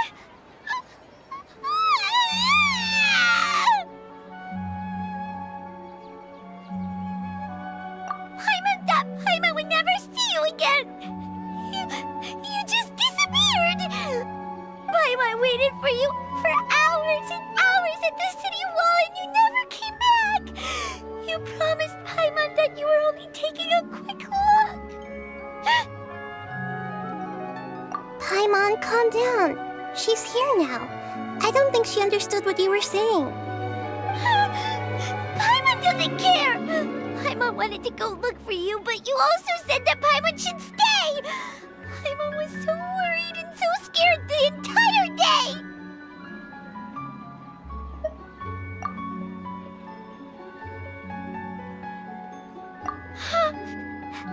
Okay. Paimon will forgive you. The most important thing is that you didn't actually disappear. Oh, Paimon was so scared that you had gone into another world! Okay, Paimon, can you tell us your perspective of what really happened yesterday? I see. Using two people's different perspectives. After that, you left the city. Paimon kept her eyes on you the whole time, but then you disappeared in an instant.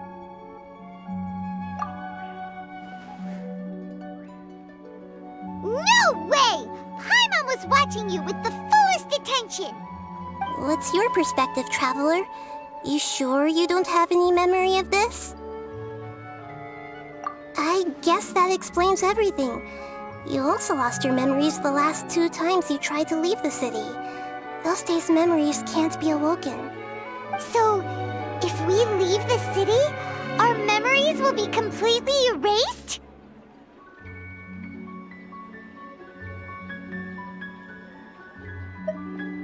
It really sounds like something big outside of the city is being hidden on purpose. But this way, we'll also never discover what's outside. Something like a message? But how can we send it back? Don't look at me like that.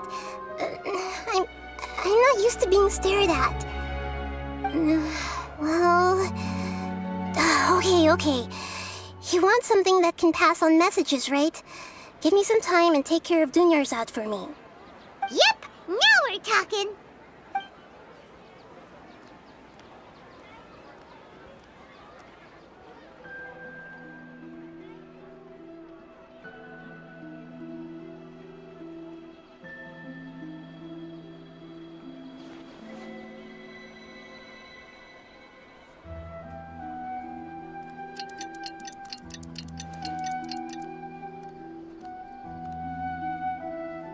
I'm done. Here you go. What? Isn't this just an Akasha terminal? I made some little changes.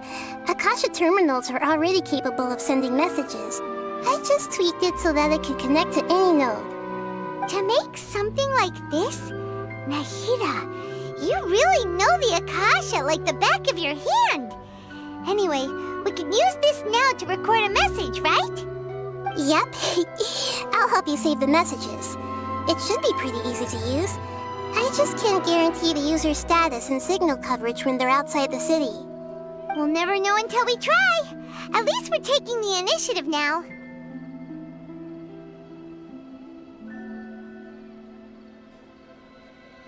Let's go then! Let's expose those sages! All right. Paimon isn't as worried about being separated since it happened once yesterday. But Paimon still isn't happy about it. Okay, see you tomorrow, Traveler! That covers everything that's happened so far.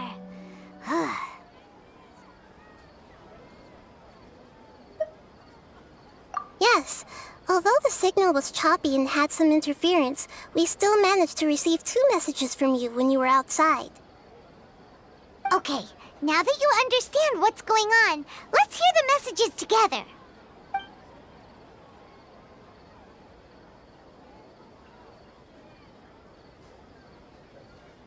Can't go back.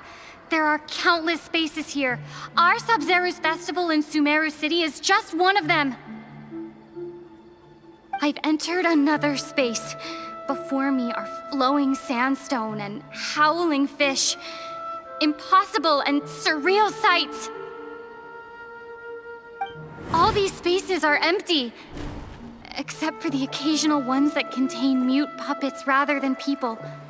I can't sense any human presence.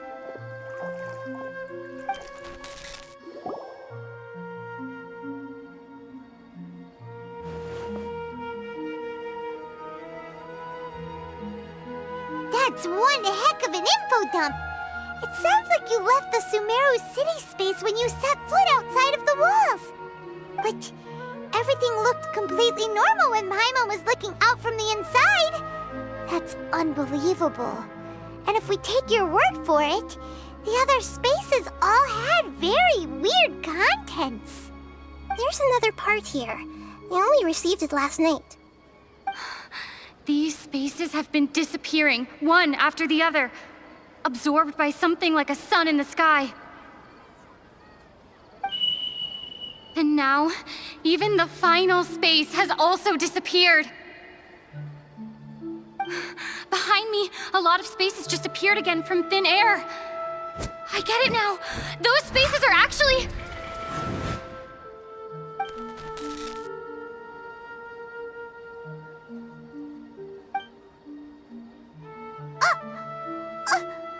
Why did the message end right there?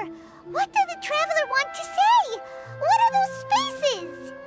Probably because yesterday just happened to end at that moment. Oh, right. Paimon did hear a beep from the Akasha. Did it come from here or from the message? The message. It should have come from the Traveler's Akasha terminal. After the beep, Traveler said even the final space has also disappeared. Traveler, what do you think that final space could have been?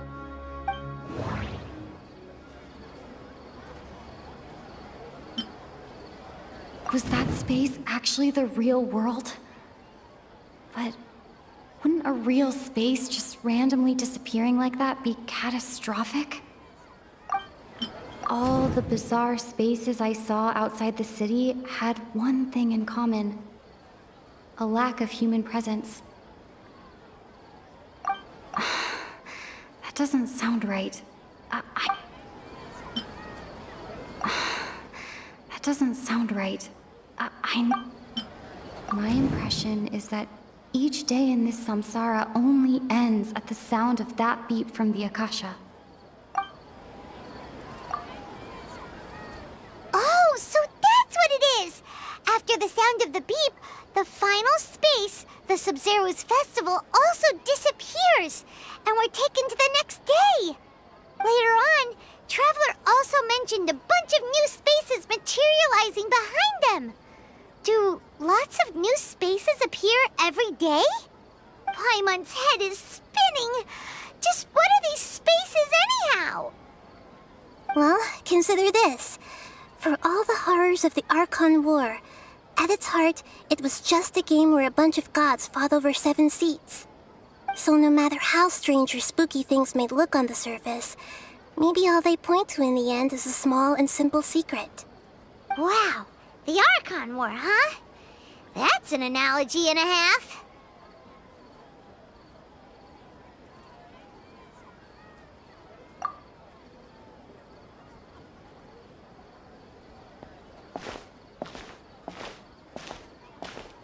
Hey, where are you going?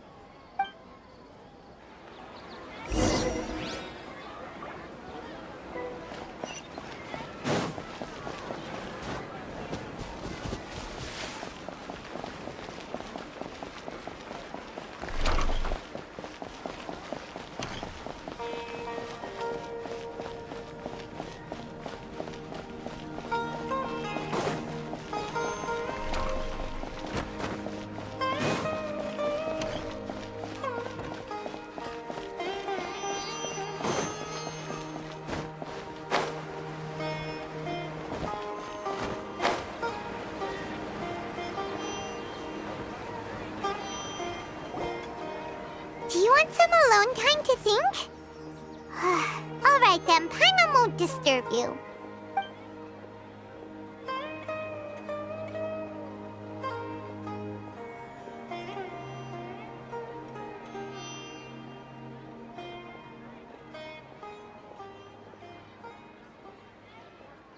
The dance of Sub-Zeros is about to begin. I'm going to go watch it. Okay. Why don't you go ahead, Dunyarzad? We still have some other stuff to do first. Okay then. See you later. figured it out yet, Traveler? Time is ticking away. Awesome! What is it? Paimon wants to know. Oh, wait, no. Let's meet up with Nahida first. You can tell us both together. This time, we're gonna get to the truth.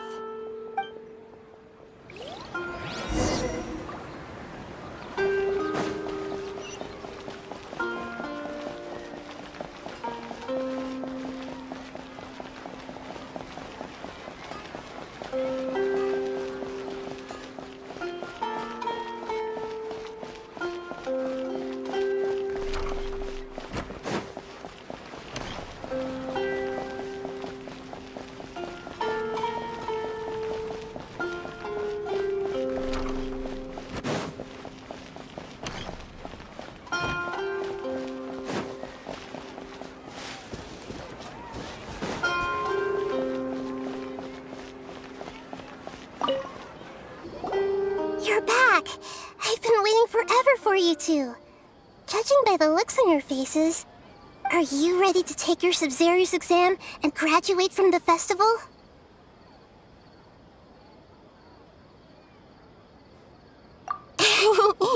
Okay, first off, have you discovered the hidden truth?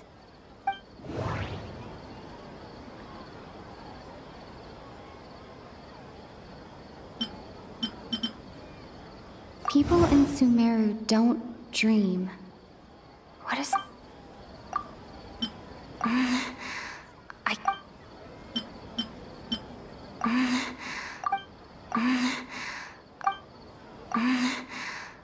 can't...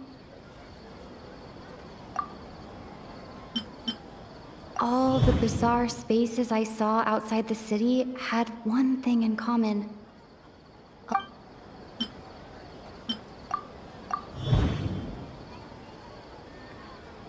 We are all in a dream.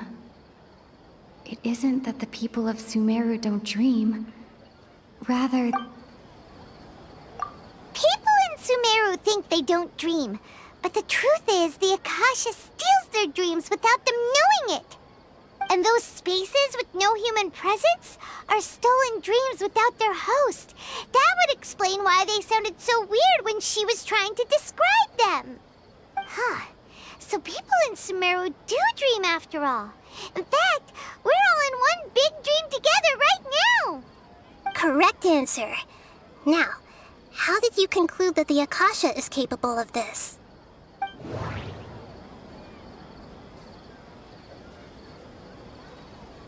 The Akasha relies on the power of a gnosis to operate. That doesn't sound right. And it grants knowledge to the people. It compiles the wisdom of the entire populace. It is the manifestation of the God of Wisdom's power. Oh, okay. Those dream-controlling creatures in the forest also get their power from the Dendro Archon, right? That would explain why the Akasha has the ability to control people's dreams, too. But is stealing everyone's dreams really how the Akasha compiles their wisdom? Isn't there anything more to it than that? Dreams are fantastical, complex, and full of imagination. People's brains are the most active when they're dreaming.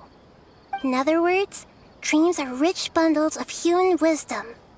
So in other words, the complete opposite of how Hypatia understood it. Paimon remembers her saying that the sages think dreams are foolish delusions, and the fact that no one dreams is a blessing from Greater Lord Rukkhadevata. So it was all a dirty trick? The real story is that the sages from the Academia are using the Akasha to steal people's dreams for their own use, huh? Oh? By the sounds of it, you understand the current situation pretty well. So then, what about the samsara?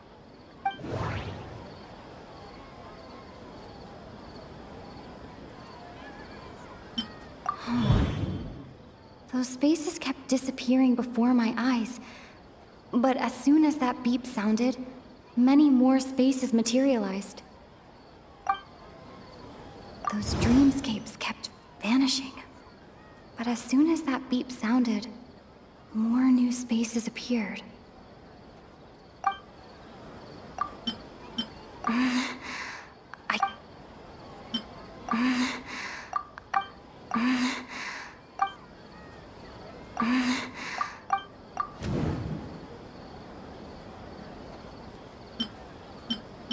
Grand Sage said, go celebrate the birth of that god to your heart's content. That doesn't... Correct. The Akasha is keeping each person's brain in a constant dream state, but also separating their consciousness from their own dream. Their disembodied consciousness is placed inside the collective dream of the Sub-Zero's festival along with everyone else's, while their now vacant dreams are harvested by the Akasha. No one is any the wiser as another day passes in the dream, and so begins another samsara cycle. People wake up to yet another dream about the Sub-Zero's festival. The dreams that belong to them are once again harvested by the Akasha, and so it continues. So, this is like a dream factory, and the Akasha is a dream harvesting machine. Did Paimon get that analogy right? Very good, Paimon. Using analogies well is an excellent habit to get into. Okay, so that beep we keep hearing is actually from our real-life Akasha terminals. Taking off our terminals in this dream doesn't do anything. All right, last question. Who am I?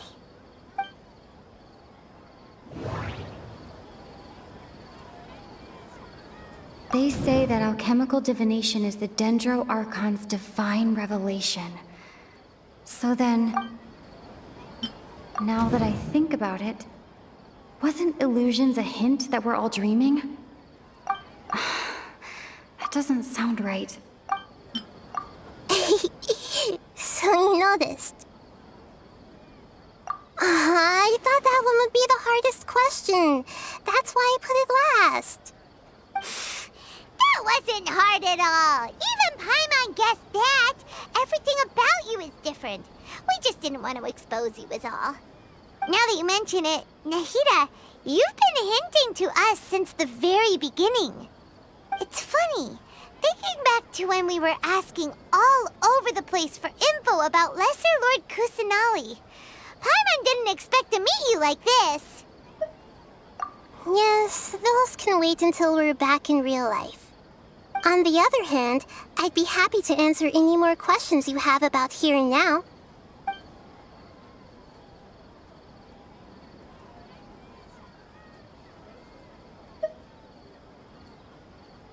Firstly, this dream we're in is completely based on reality. People have already experienced this Sub-Zero's festival, so it would be very difficult for them to find anything that strikes them as surreal. Secondly, you're probably wondering why people don't have any memories from earlier samsara, right? That's because people don't remember their dreams most of the time anyway. And in any case, their actual dreams are being taken away from them by the Akasha. So whenever they wake up in this dream of the Sub-Zero's festival, they don't remember anything from their previous identical dream. That reminds Paimon. Traveler had a dream when we were in the Avidia Forest, but couldn't see what it was about after waking up. Is that an example of what you mean? Yes. Only after receiving the blessing of Dendro can a person gain the Dendro element's dream-enhancing power. That explains the feelings of déjà vu. Meanwhile, everyone else has no idea that they are in the Sub-Zero's festival samsara, while their dreams are stolen from them over and over again.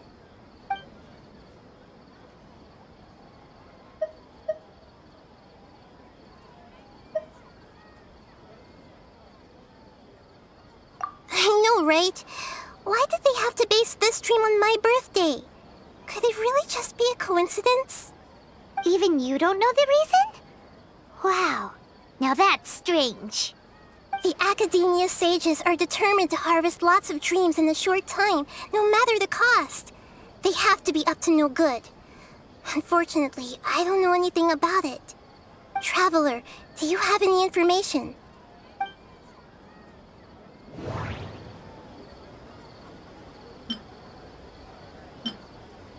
sage said, go celebrate the birth of that god to your heart's content. Celebrate the birth of that god? Could it mean...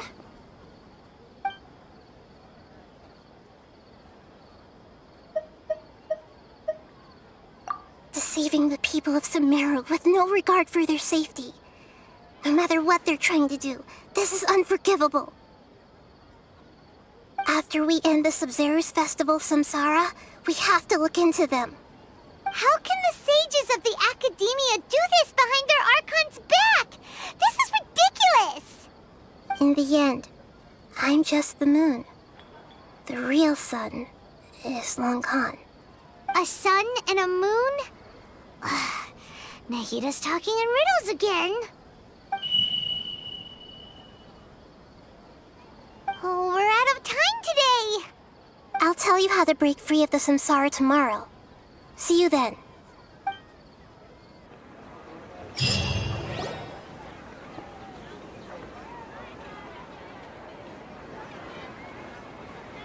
Good morning, Nahida. Wait. Now that Paimon remembers everything, should we instead say good morning, Lesser Lord Kusanali? Hey! What's wrong, Nahida? You don't look too good. I'm afraid that what you're thinking right now is correct. Did Dunyarzad already disappear? No way! Are we too late? The real Dunyarzad's consciousness has indeed disappeared. It can no longer endure the constant dream harvesting.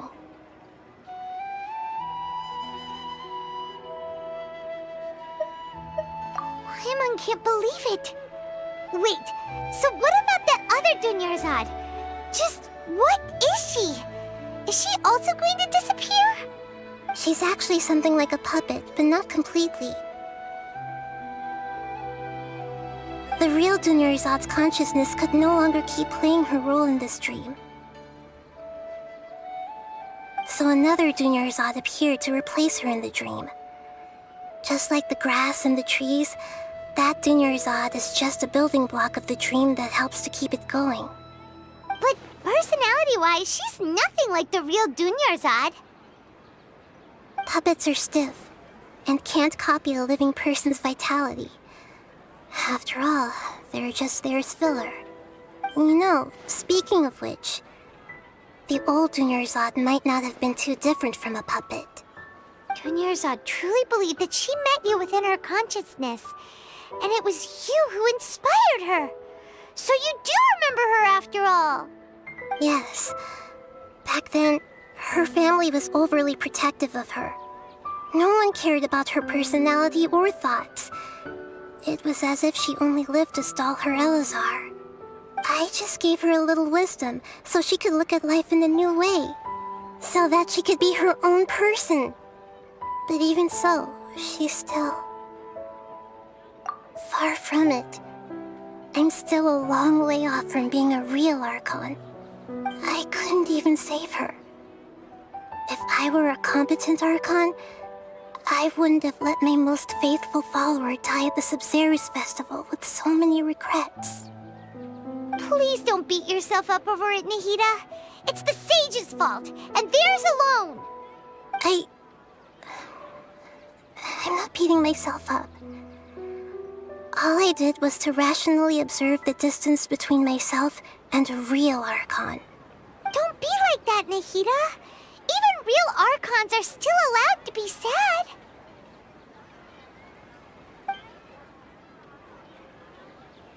To prevent more tragedies like this, we must end the Samsara as soon as possible. Great, but how do we do that? Although the Sub-Zero's festival dream is under the Akasha's control, only humans can dream. Even the Akasha is unable to create them. That means this dream belongs to a host who created it.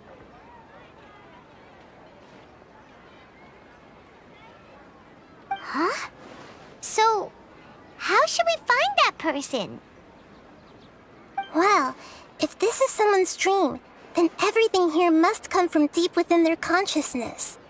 Which means, with the power of imagination, they can change anything in this dream. Imagination? What do you mean by that? Imagination means breaking through what you perceive as normal. Like when a server at a tavern brings a plate to you, you'd naturally assume that food is on it. However, if you're the dream's host and you become aware that you're dreaming, when you imagine gold and more on the plate, the dream will respond in kind, and the server really will bring you gold and mora.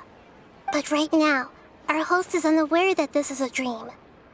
No matter how many times they're served, it will always be food. Find some way to make that person realize that they're dreaming. Usually, once that happens, the person will wake up and the dream samsara will be broken. How are we going to find them, though? If it could be anyone, it'd be like looking for a needle in a haystack. And even if we did find them, how are we supposed to make them realize they're dreaming? After all, like you said, don't wake a sleepwalker. It's extremely difficult, yes. But the only ones who can do it are you two. Remember, everything you've achieved up to this point has all been for the sake of finding the host and ending the samsara. As for me, during this time, I'll be out of town. Out of town? Are you going to that place full of dreams where the traveler went? Yes.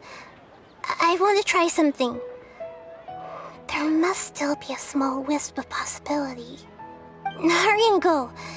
Dreams are supposed to be fantastical, romantic, and full of pleasant surprises.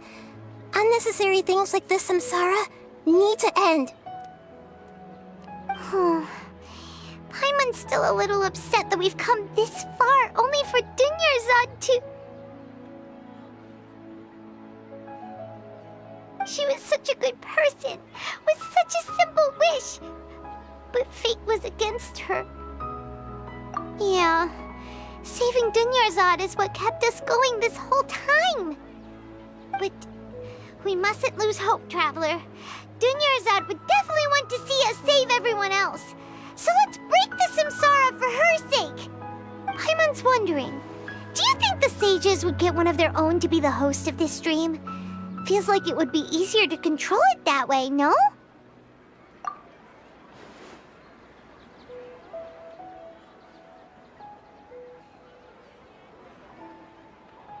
Huh. That's true.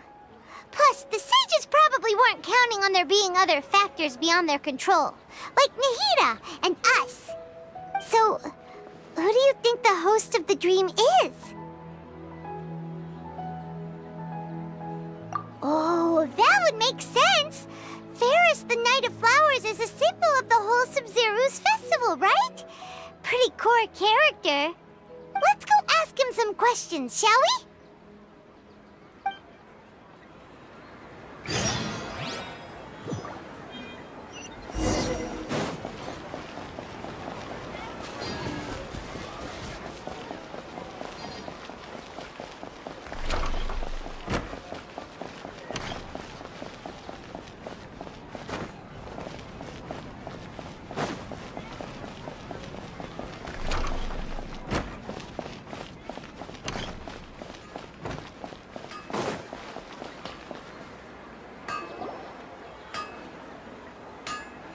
You're back. You left in a hurry last time. Is everything okay? Everything's fine, just... it's a little hard to explain. Would you mind taking part in a little experiment with us? An experiment? That came out of nowhere. I'm listening, though. What do you need me to do? Could you... make a wish? You want me to make a wish? Is that a new Sub-Zero's festival tradition or something? Less questions, more wishing! Okay. My wish. Okay. I'm a little nervous saying this out loud, but I want Miss Dunyarzad to be happy. Oh. I noticed earlier that she looked a bit down, and she wasn't really talking to anyone. She just doesn't seem like herself. She's always so gentle and kind, and all the kids love her. I've also wondered if the reason she asked me to be Fairest Knight of Flowers is because I'm special to her, or something. So, you have a crush on Dunyarzad? Oh, is it that obvious? After what I just said, I guess it is. When she placed the hat of the Knight of Flowers onto my head, she said to me, I want everyone to have a happy Sub-Zeru's festival. What she didn't realize was that I'm not that interested in how everyone else feels. In that moment, I just wanted to be her Knight of Flowers for the rest of my life. 50 years, 100 years, I'll serve her till the end of time. Okay, yeah, that was a bit much. Felt like the right moment to get it off my chest, but that was pretty embarrassing. Okay, I'm ready to make my wish. I would like Miss Dunyarzad to appear in front of me right now with a smile on her face.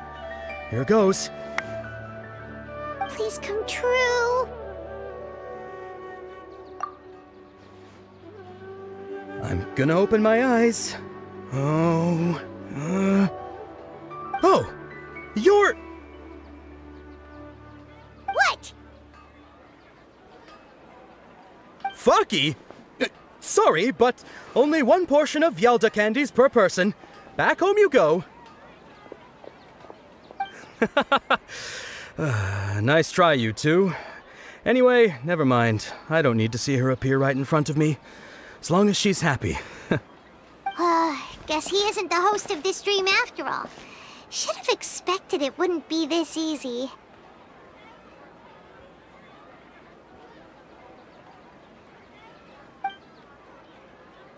It seems like everyone who knows Dunyarzad loves her, but none of them has any idea that she...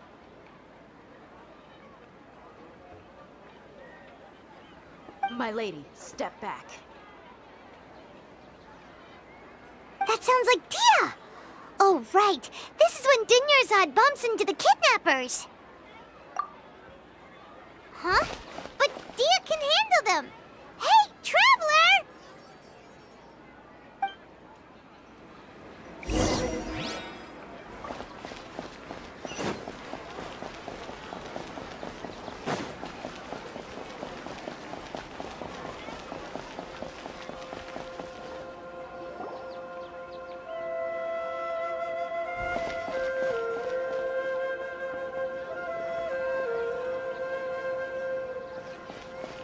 Oh, it's you. Great timing. Please take...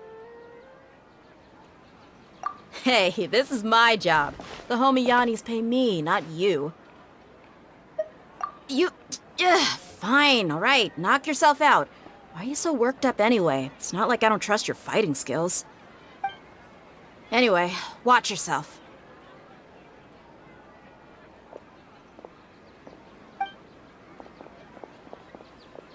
So you got yourself some backup. Suit yourself. You're going down. Feeling lucky today? Come a little closer. Nice and spicy.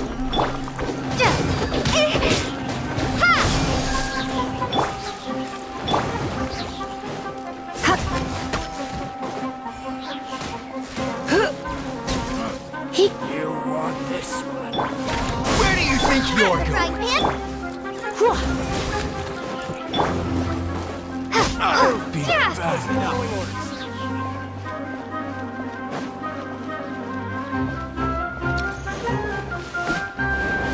Scatter! Nice and spicy. You're in for a little shock.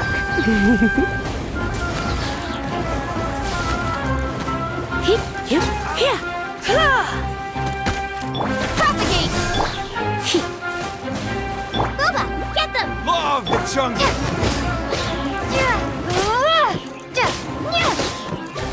I'll be back.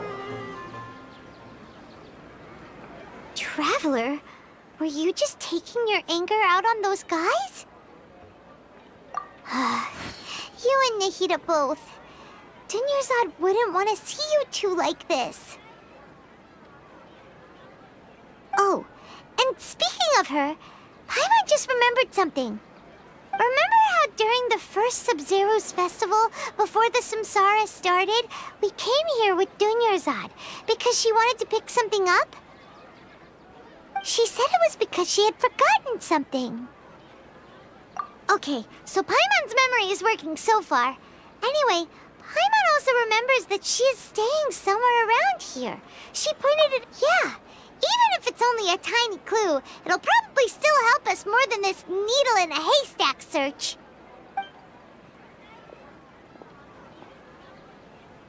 This is the place! It's rude to enter other people's spaces without permission, but desperate times call for desperate measures! Hey! The windows are unlocked! Okay, Paimon's gonna take a peek inside.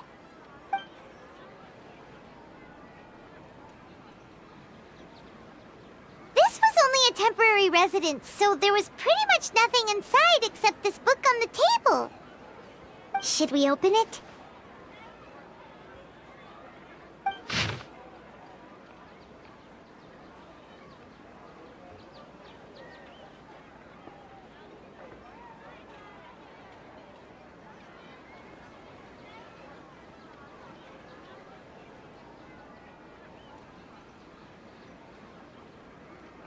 Wow, Dunyarzad wrote all of this. Sounds like she was always thinking of us even while we were away. Even though she was also busy preparing for the Sub-Zero's festival and had all her health problems to worry about. She must have wanted to give this to us as a gift on the day of the Sub-Zero's festival, right? If we hadn't found this book, we never would have known. But now that we know, we can't even thank her. Hey! Where are you off to now?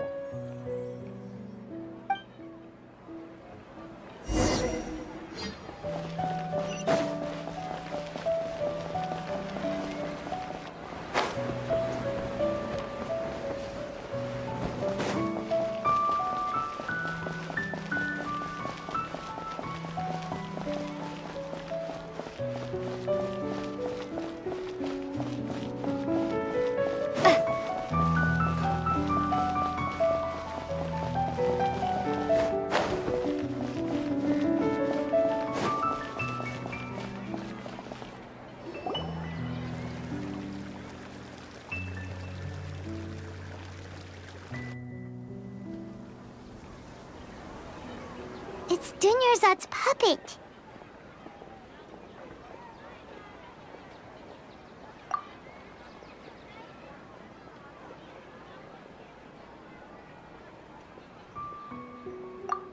Traveler? You must be exhausted. Come to think of it, we've been stuck in this place for a really long time. Heck, even the last time we were chatting happily with Dunyarzad feels like an eternity ago.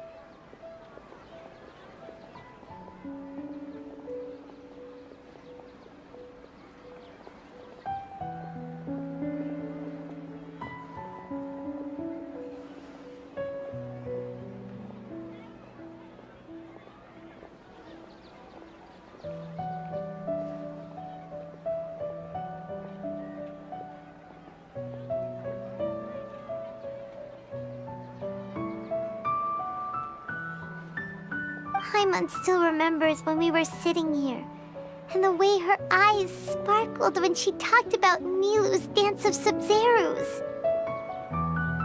There will always be frustrations in life, but I know that the point of living is not to leave behind any regrets.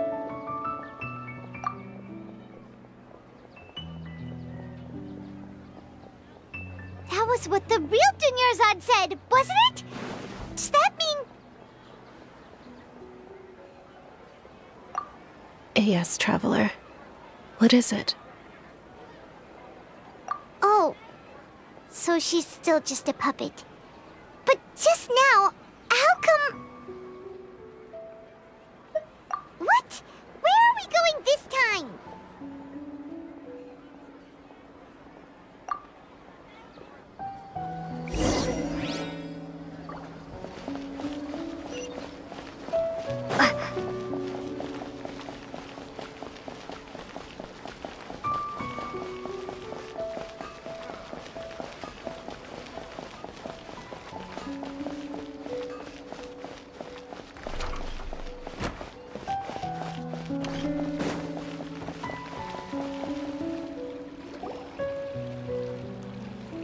If you continue to resist, we will have to order an investigation into every single event organizer. The Grand Sage has already granted you much leniency. I advise that you exercise tact. How did things turn out like this?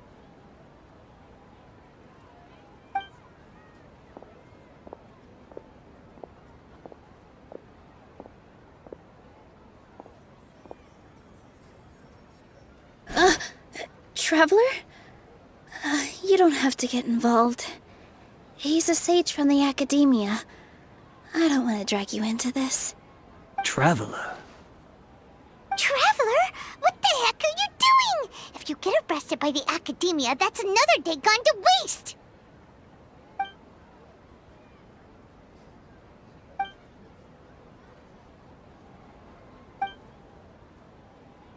Wait, they're not reacting. Have they been scared stiff? Oh, of course! If this is the sage's plan, they wouldn't put themselves through this. So they're just substitutes. What is this? What happened to the Grand Sage and his entourage?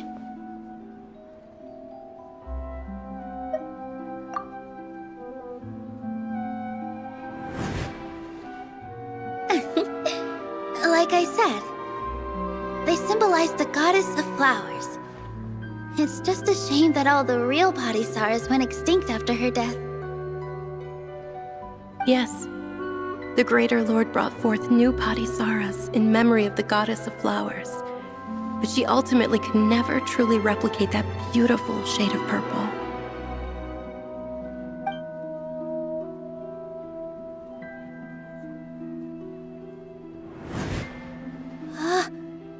Beautiful shade of purple.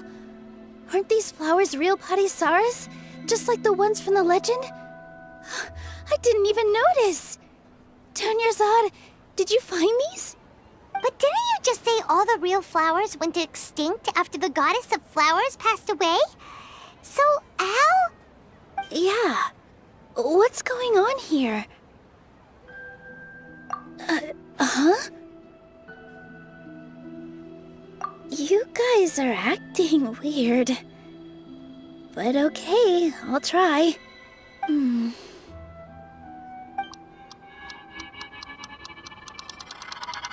Hey!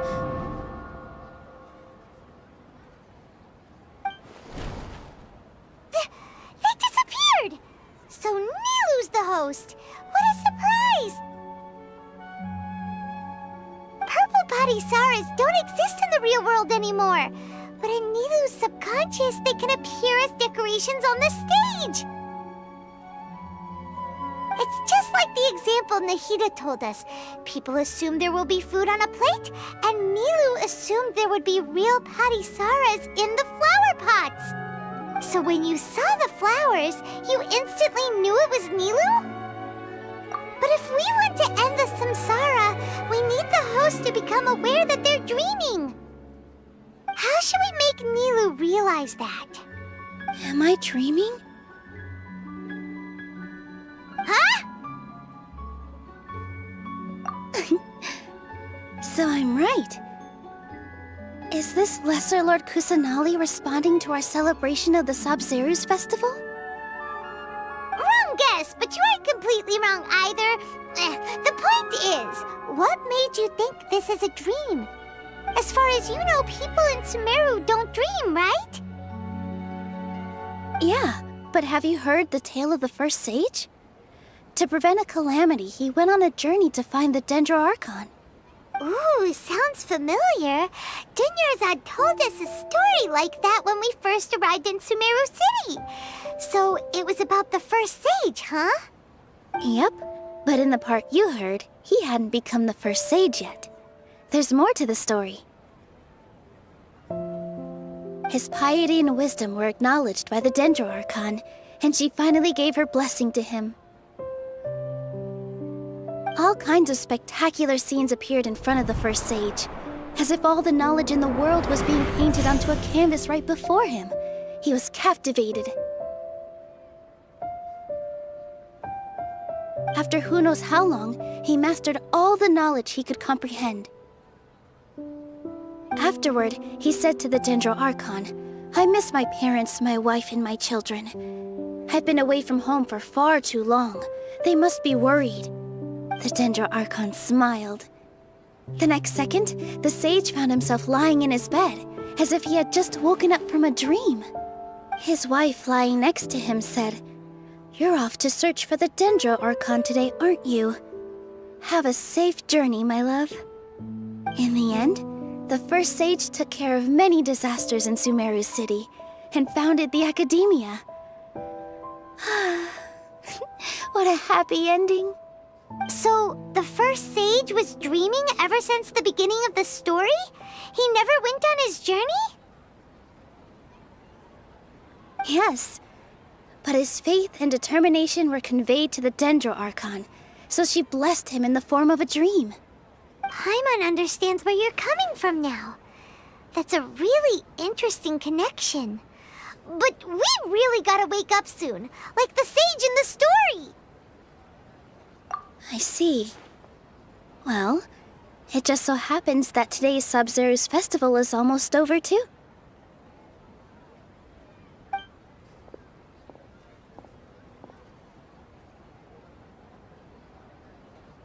Since we're in a dream, let's make this final dance of Sub-Zero's as beautiful as we can.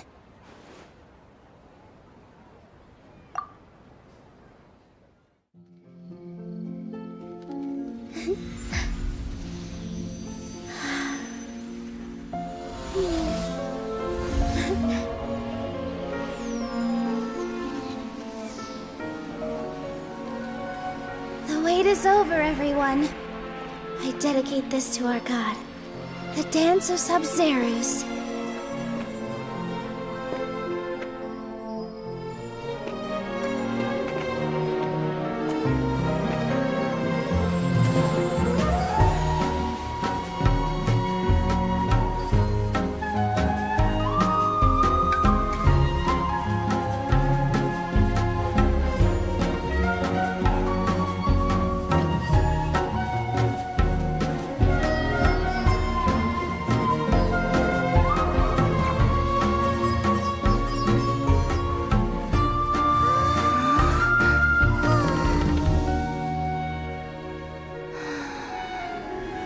I'd be lying if I said I had no regrets. I would have loved to see Nilou's dance.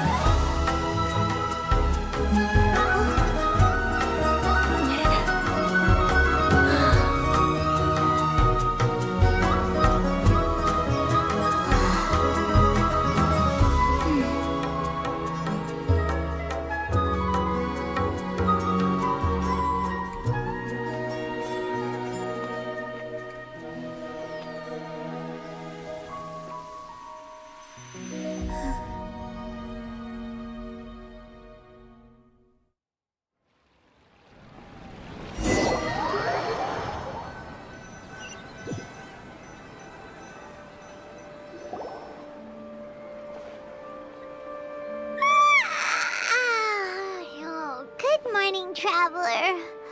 Oh, Paimon feels like she's been asleep for the longest time. Paimon's head feels super heavy. Did we oversleep?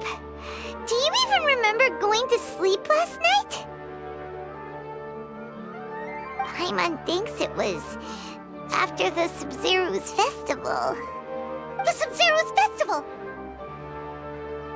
Have we finally escaped from the Sub-Zero Samsara? Quick! Take off your Akasha terminal!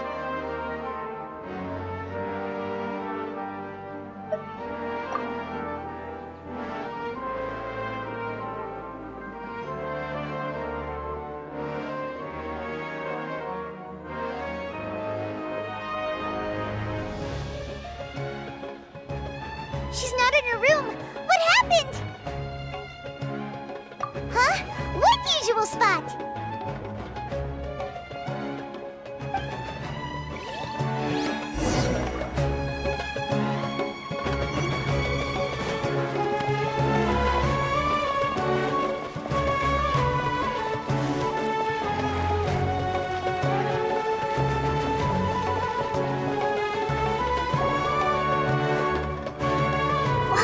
Traveler and Paimon.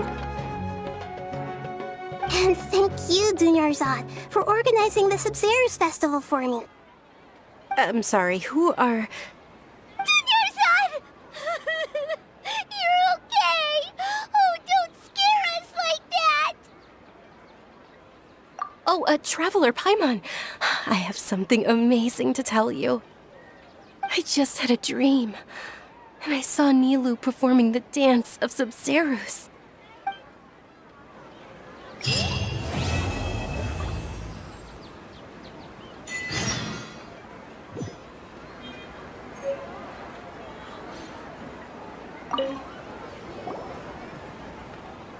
You're actually Nahida, aren't you? Paimon felt like Catherine was acting weird when we met at the Sub-Zero's festival. And Dunyarzad, did you save her? It's a really long story. We shouldn't disturb her. Her consciousness is still weakened. Let's chat somewhere else. How about by the Traveler's favorite bench?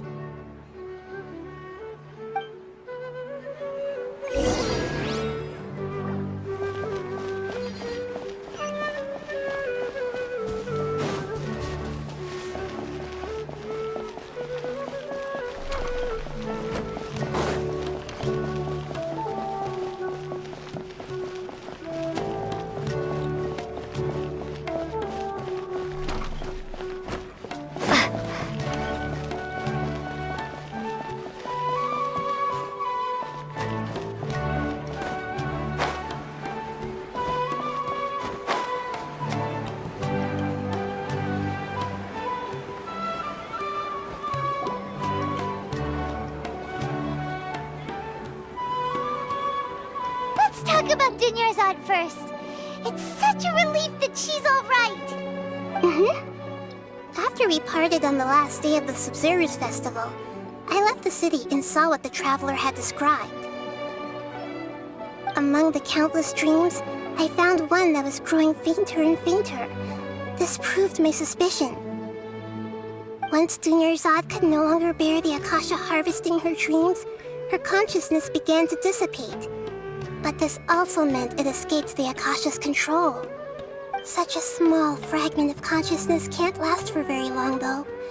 It will return to its original dream, where both will gradually fade until they completely disappear. I used all the power I had to keep her dying dream alive as long as possible, but it still wouldn't have lasted for much longer if it hadn't been for you two breaking the samsara. So it looks like we did manage to save Dunyarzad in the end. Not a moment too soon. Huh? Why are you two smiling so happily? I thought you'd be so moved that you'd start crying.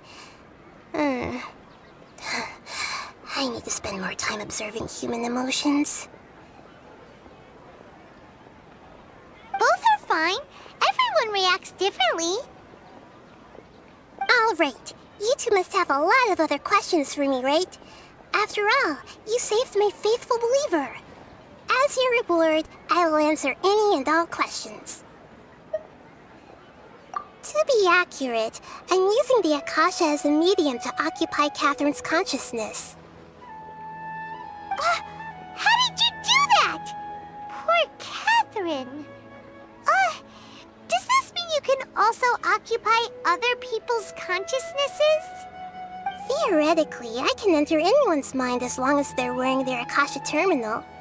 The Akasha is the legacy of Greater Lord Rukkhadevata. As Lesser Lord Kusanali and the first Akasha terminal, my consciousness has always been linked to the Akasha. I've always respected my people's free will, so I've never actually occupied their consciousness. When necessary, I just borrow this bionic Snezhnayan puppet. Hold on. Did we just learn some deep, dark secret? So Catherine is... No wonder Paimon felt something was off about her. What about your own body? Why do you need to borrow other people's? Don't you live in the sanctuary of Surasthana? That story begins a long time ago. After Greater Lord Rukkhadevata disappeared, the sages found my newly born self and took me back to Sumeru. At that time, I was young and weak. The sages kept me in the sanctuary of Surasthana, ostensibly for the sake of protecting me. But I've hardly heard from them since. However, I do understand that they had hoped to find Greater Lord Rukkhadevata instead of me, a symbol of her passing. So, the sages basically put their new Archon under house arrest? How dare they! Why don't you teach them a lesson, Nahida? In some ways, they aren't wrong. Greater Lord Rukkhadevata was omniscient and omnipotent. Even after her death, the Akasha is still empowering this nation. And I'm still really far away from being able to call myself the God of Wisdom. Moreover, the Academia is also more proficient at governing this country. My existence... Yeah, you got a lot of believers. Just look at the Sub-Zero's festival. Everyone who showed up truly loves you. Thank you for the kind words. But I honestly don't need physical freedom as long as I can connect my consciousness to the Akasha. Trying to find a way to save Irminsul is my life's mission and top priority. I will work on that, and try to live up to being a deity in the meantime. Every once in a while, I will also take up the duties of the God of Wisdom and enlighten a lost soul here and there. Doing all that should be enough. At the Avidia Forest, there was this incense that made the traveler fall unconscious and dream of a huge tree and a red sky. You also heard someone's voice, right? It said world and forget me. Yeah, so you do know! We've been wanting to ask you what that was about, and if the red sky was related to Conria. It seems like the traveler established a connection to Irminsul. That was a message left by Greater Lord Rukkhadevata's residual consciousness in Irminsul. Perhaps her last memory before she died. As you two probably know, Greater Lord Rukkhadevata disappeared after the disaster in Conria. The timings of these events do line up, so your suspicions are reasonable. A message from Greater Lord Rukkhadevata? We thought it was from King Deshret. King Deshret? That god who died even longer ago? Some present-day desert dwellers still worship him. You probably just heard some of their conspiracies. Okay, so what does the message mean? I still haven't managed to decipher it. Even the Akasha isn't currently capable of doing that. Greater Lord Rukkhadevata's residual consciousness in Irminsul seems to be contaminated with something that has a very dangerous aura to it. Many devoted scholars go mad as soon as they connect their consciousness. I've warned the Academia about this many times, but people still keep falling victim to it. But I believe this is the key to saving Irminsul. That's why I've kept trying to decipher it. So the tree in the vision was Irminsul? Oh, Tainari also said that Irminsul is sick! Is it because of the contaminated consciousness? But even if you can't figure out what that vision was all about, it seems like our search for you was all in vain. The traveler wasn't affected after coming in contact with that consciousness. I've never seen anyone like that. With you here, we may have a chance at deciphering it. No, we must decipher its secrets. I've already eliminated all other factors that might affect Irminsul. This is the only one left. This puzzle has life and death at stake. It could determine Irminsul's fate, as well as Tevat's. Got it. I hope my answers were satisfactory, seekers of knowledge. To be honest, maintaining Dunyarzad's fading dream took a lot of mental energy. I think I may need to rest for a while. Oh, and you don't need to worry too much about the Sage's activities for now. The Akasha won't be able to conduct another project on the scale of the Sub-Zero's Samsara in the immediate future. Go and get some sleep. Leave everything to us. What a relief.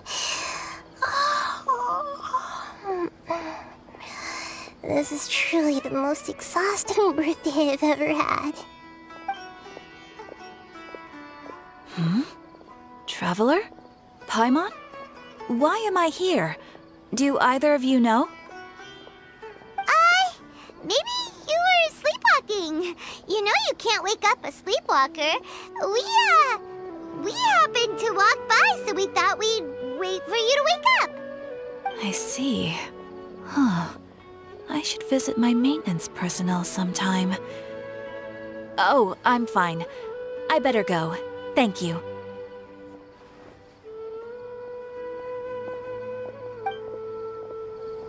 We've spent quite some time in Sumeru City, but ever since we last said goodbye to Lesser Lord Kusanali, we haven't heard anything from her. Oh, we can't just keep waiting around like this.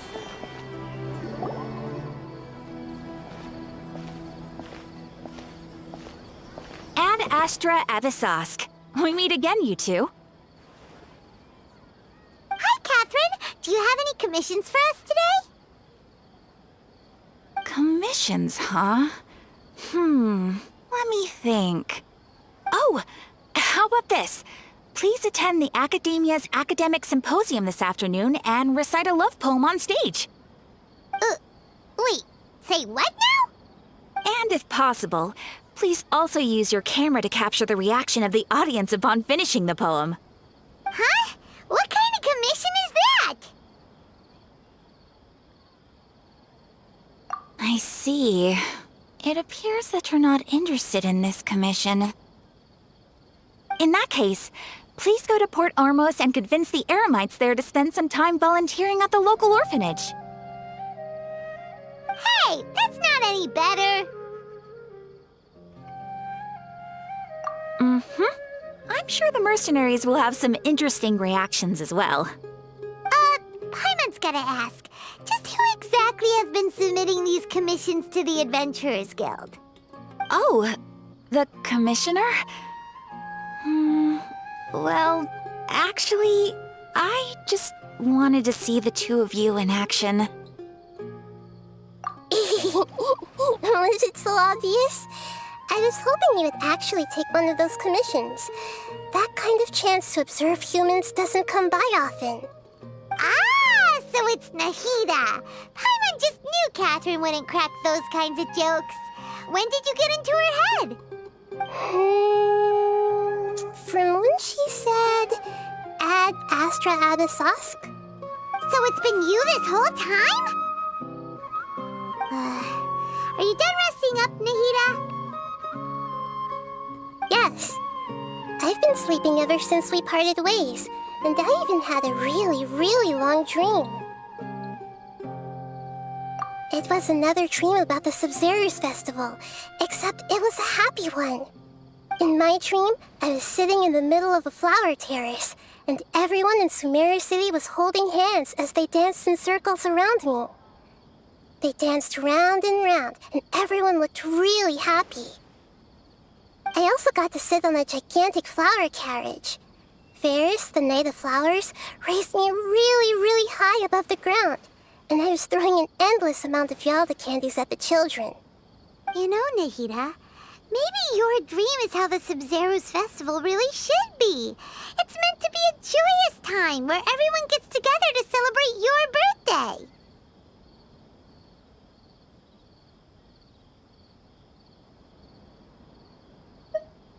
Huh? Wasn't I describing a really happy dream? Why are you both looking at me like that? Wait, could this be an example of the emotion known as pity? No, we aren't pitying you. That would only make everything worse. We just don't want you to feel too sad. By the way, have you had a chance to visit Dunyarzad? How's she doing? The Homiyanis haven't allowed any visitors after the festival, so we haven't been able to check on her. Yes, I paid her a visit right after I woke up. She was resting at the time. Her condition is stabilized. However, since Elazar is a manifestation of the withering on the human body, we can only cure it by finding a way to take care of Irminsul's own withering. But for the moment, our top focus should still be figuring out what the sages are up to and what they're planning. Right. Who knows what'll happen if they manage to pull off another scheme like the Samsara of the Sub-Zero's festival? So our first priority should be investigating and putting a stop to the sages' activities. As for how we should pull that off, let's discuss it somewhere else. There are too many adventurers around here. Oh, good point. Sorry, adventurers. We're gonna be borrowing Catherine for a little while.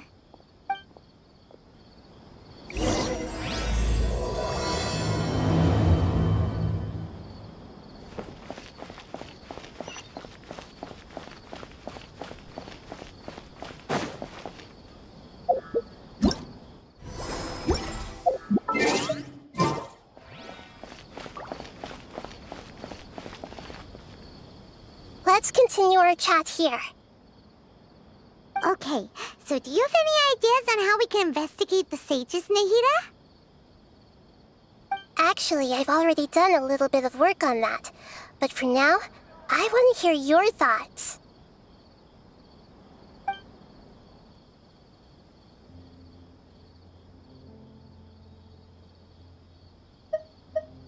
We're in the dark as of now. Since we still don't know anything about their goals, any rash move could tip them off and lead to terrible consequences.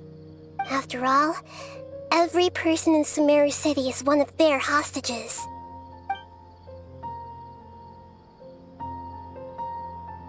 I've already tried that, but all the key members of the Academia, even the core of 30 guards, intentionally avoid wearing their Akasha terminals. It seems that from the very beginning, they've been guarding against info leaks from the Akasha. Of course, it could also be because they're wary of me. Have you already caught the sage's attention? I'm guessing not yet, but distrusting me would make perfect sense if they've ever paid attention to the urban legends about me. In any case, I probably can't take over their minds directly. No way, that's too risky. You mean it'd be too easy to get caught? No, it's not that. We shouldn't involve innocent students in this. A single mistake could completely ruin their lives. Doing that would be ignoring the safety of my people for my own selfish goals. How is that any different from what the sages are doing? That's a good point. Spoken like the god of Sumeru.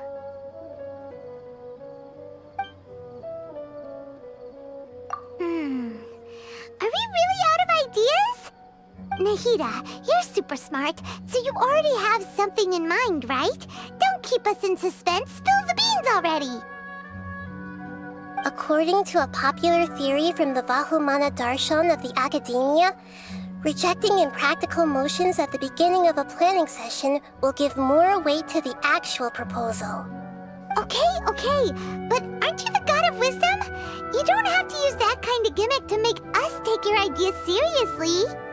Well, I've been thinking that if I can't directly possess the leaders, and if I can't get ordinary people involved, then I should find someone who's already involved, but hasn't decided to side with the sages.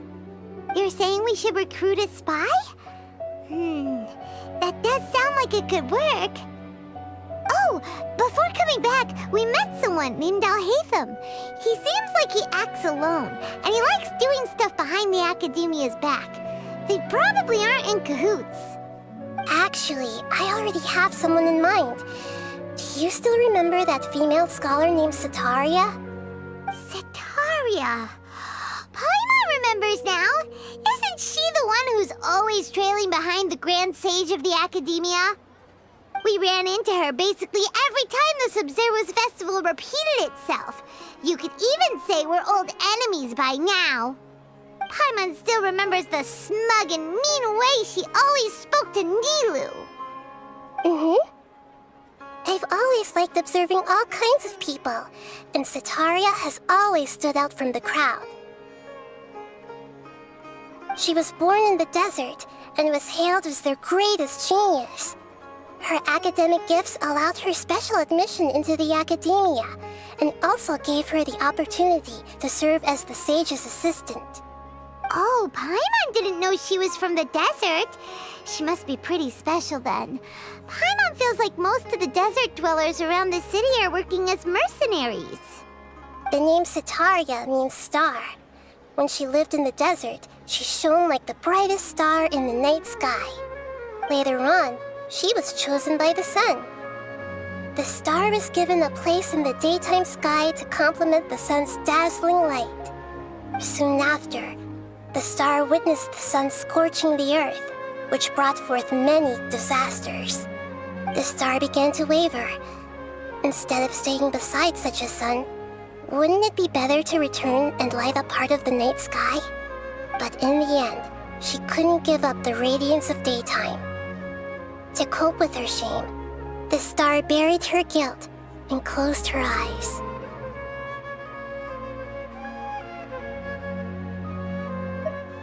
From the sound of it, Setaria's just hung up on the research opportunities here.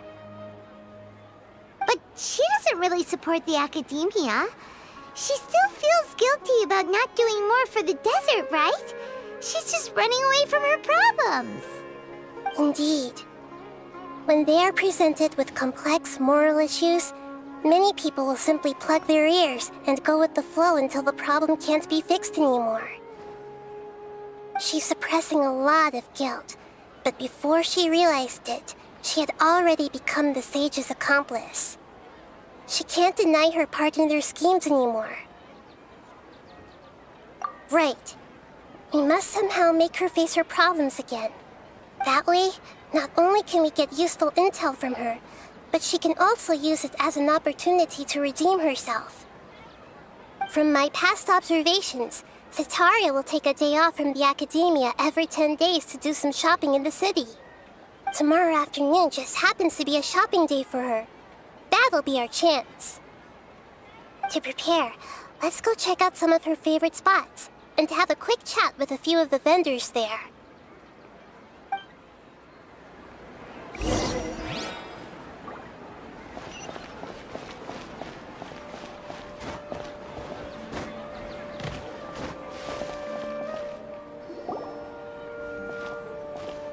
This should be Setaria's favorite fortune-telling spot.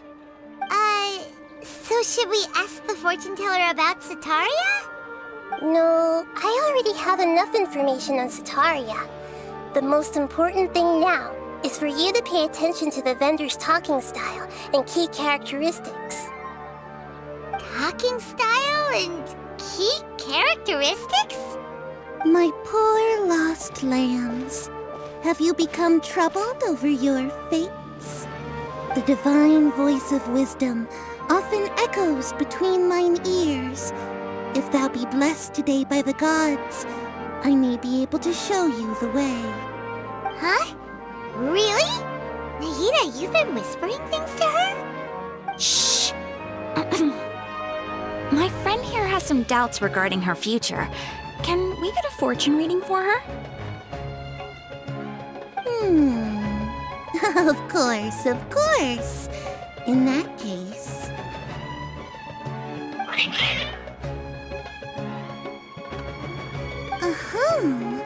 It would seem that Harut and Marut are quite wary of you. Perhaps, at some time in the past, you have somehow offended the gods. Only mocking the god of Animo, questioning the lord of Geo's financial savviness, and brawling with the god of Electro. Do those count? Oh, nothing. Go on, pick an aspect for her to divine. Love prospects? No problem at all.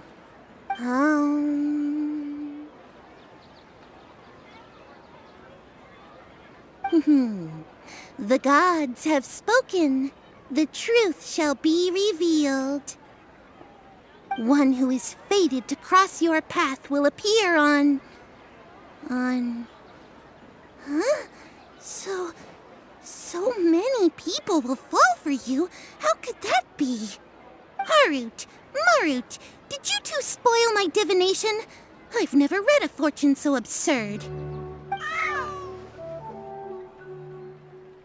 Actually, Paimon thinks this is probably the most accurate fortune-telling you've ever done.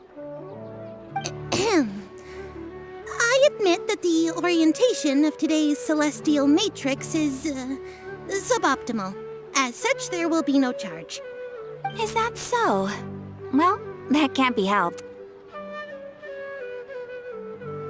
If you were to bring some food offerings for Harut and Marut on your next visit, perhaps they could help you reverse the wheels of fate.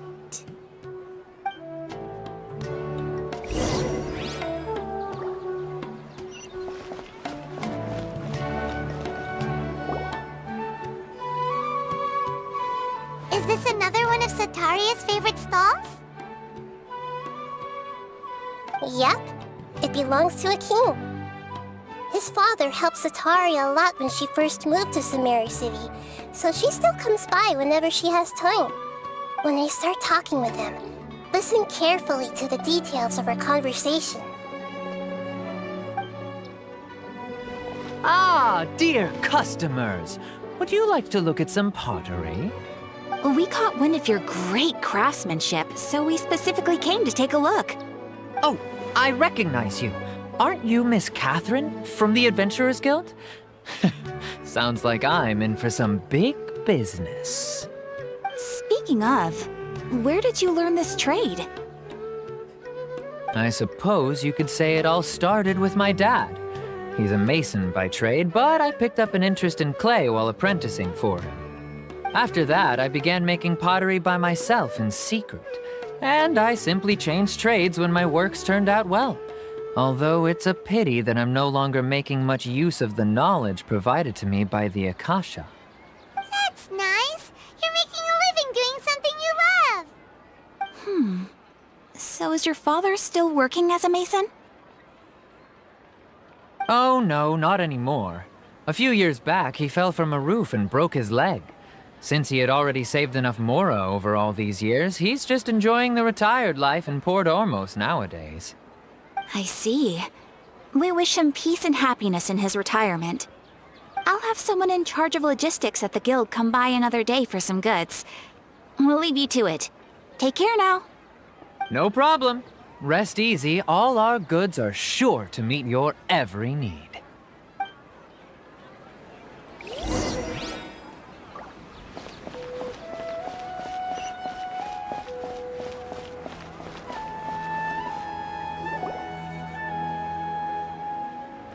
This should be our final stop. Sataria's always thinking of this restaurant when she's working at the academia, so she always comes by whenever she's out in the city. Nahida, you've really thought of everything. It's my duty to protect Sumeru's citizens, after all. Hi there. I feel like I've seen you down by the docks before. Huh? Sorry, I don't quite remember. If I recall, you were having a discussion with someone about shipbuilding at the time. Ah, that's right! I've always been really interested in feats of marine engineering. After all, I grew up in Liyue Harbor and spent my entire childhood staring at the ships going in and out of the port. I came to Sumeru to study, but failed to make it into the academia due to my lack of talent. But I'm still discussing all kinds of problems with different scholars. And I'm continuing to study and perform research from the restaurant's basement. I'm sure I'll get into the academia after their next round of exams. What an admirable spirit for learning. Amazing! Sure, but you'll find hardworking people wherever you go. So this restaurant has a basement as well? Huh. First I've heard of it. That's right. It's not usually open to patrons. Most of the time, employees use it for breaks or to hold private events. I see. Guess that makes sense. Well, good luck with your studies, Miss Chishan. Thank you so much. As long as I can make it into the academia as an official student, I'll be happy.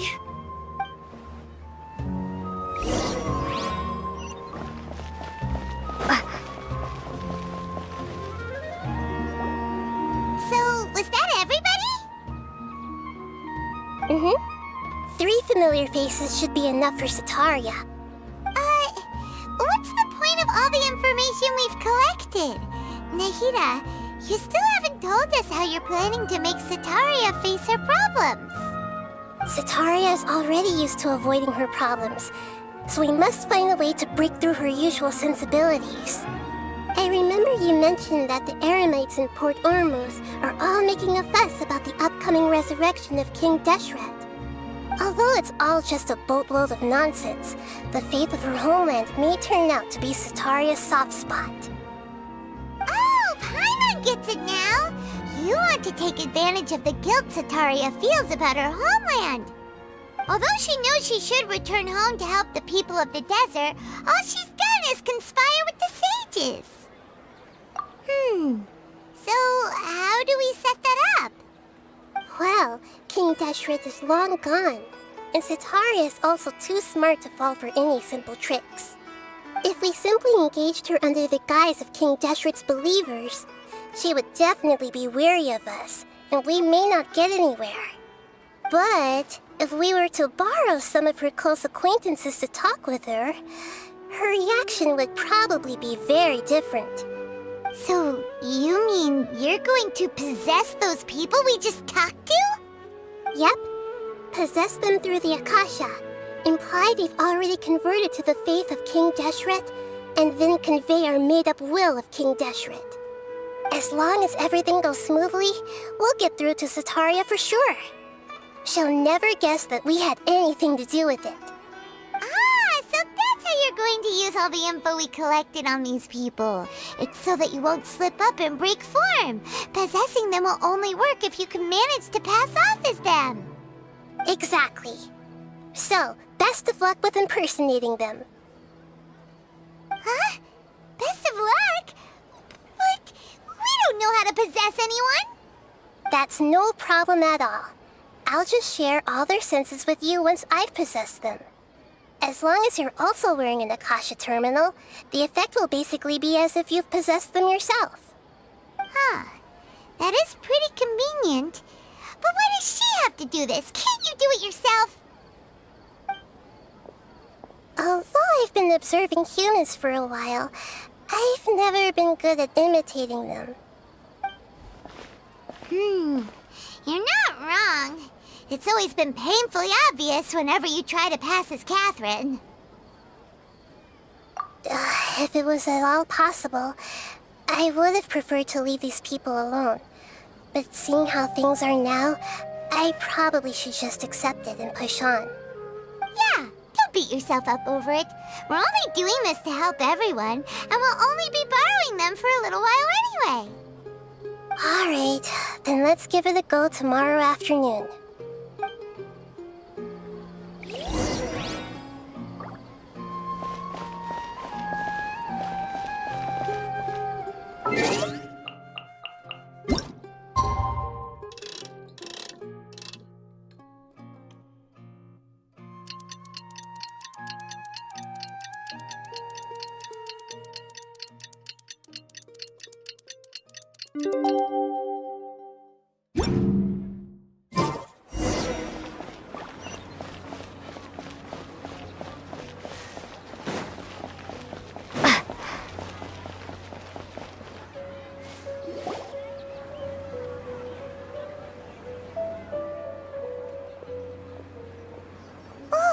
Here she comes! Satori is here! Let's quietly follow her. Once she starts talking to her acquaintances, we'll find a safe spot to begin possessing them. As for how we'll sway her to our side, I'll leave that to you. I trust you'll know what to say. Paimon's starting to feel kinda nervous. Okay, let's go. Looks like they've already started talking. Let's find a hiding spot and get started.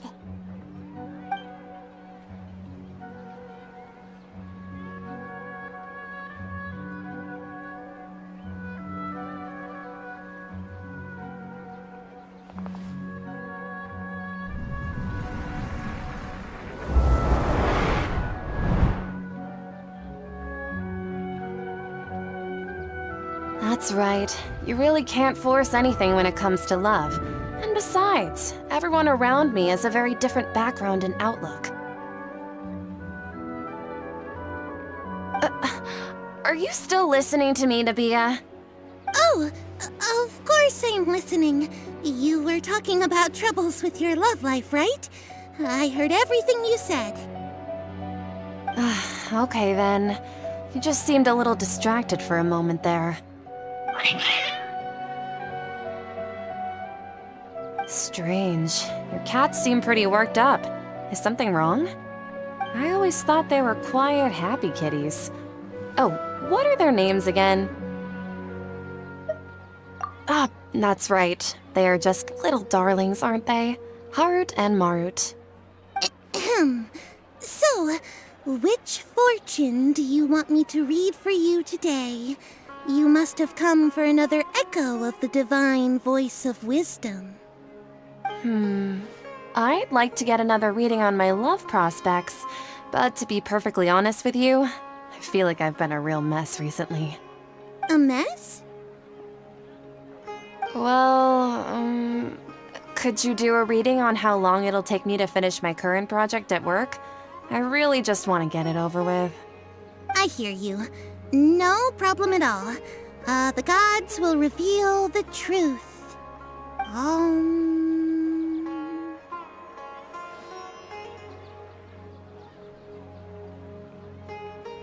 The gods are asking, Setaria, why haven't you gone home?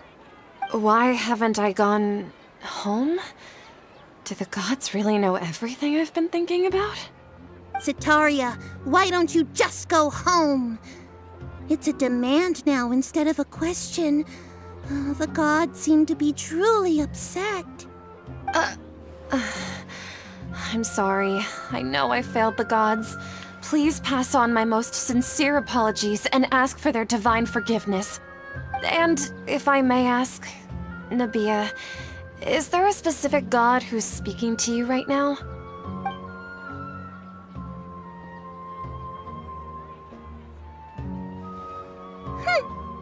What an inconsiderate and naive question. The god who is speaking to me is, of course, the wisest and mightiest of all, King Deshret. King Deshret? No wonder he would make such demand of me. Wait a second. King Deshret passed away a long time ago. Even though news of King Deshret's resurrection has been spreading like wildfire, it's all just a misinformation campaign from the academia. How can King Deshret still exist in real life? What insolence! I am King Deshret's most loyal believer. Do you wish to refute his voice of wisdom? Oh, no. As a child of the desert, I am only reveling in his power upon learning that his divine glory has touched even this city. I will think very carefully about his demand of me. I'm sorry. I must go now. Wait!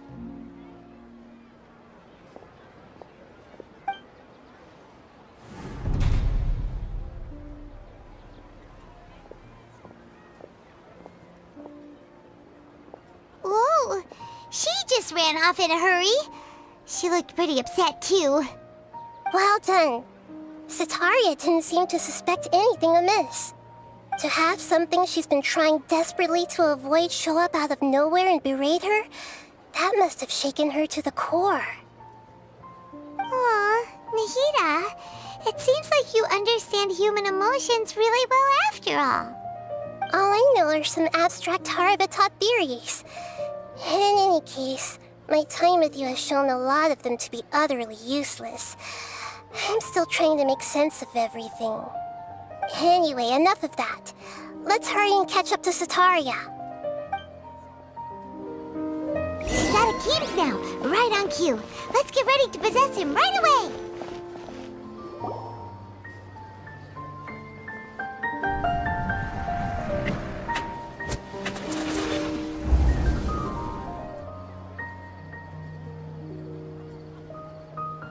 It's okay. I just got caught up in something. Oh, actually, didn't you ask me to help you look for work? What kind of work were you looking for again? Oh, right. Your old man's craft. How could I forget? Speaking of, how's he doing? Is he feeling any better? Oh, that's good to hear. I have been thinking a lot about him. If I could get some more time off, I'd love to pay him a visit. Actually, while we're talking about him, is he still living in Port Ormos? Yeah, he's been retired there for a while. If you could find the time, please write him a letter. Let him know that recently, faith in King Deshret has taken root in Port Ormos and has begun to spread across Sumeru. He has a quick temper and has always been a devout follower of the Dendro Archon. I don't want him to get into a fight with those King Deshret believers because of a difference in beliefs. Oh? So, who are you siding with in all of this? The Academia or King Deshret? I'm so jealous of you. You were born a child of the desert, yet you chose to betray King Deshret, and now you spend all your time with those crooks from the Academia. Akeem, you don't mean you've also become a believer of King Deshret? What's so strange about becoming a believer of the wise King Deshret? In fact, aren't you the strange one? The one who still can't pick a side? Can't pick a side? Me? Whoa! Paimon had no idea you'd be so good at this! You really zeroed in on the issue and put it right in front of her. It might feel a bit overwhelming for Sataria. But once everything is over, I'll be sure to pay her a visit to her mind and explain everything. Anyway, let's keep going.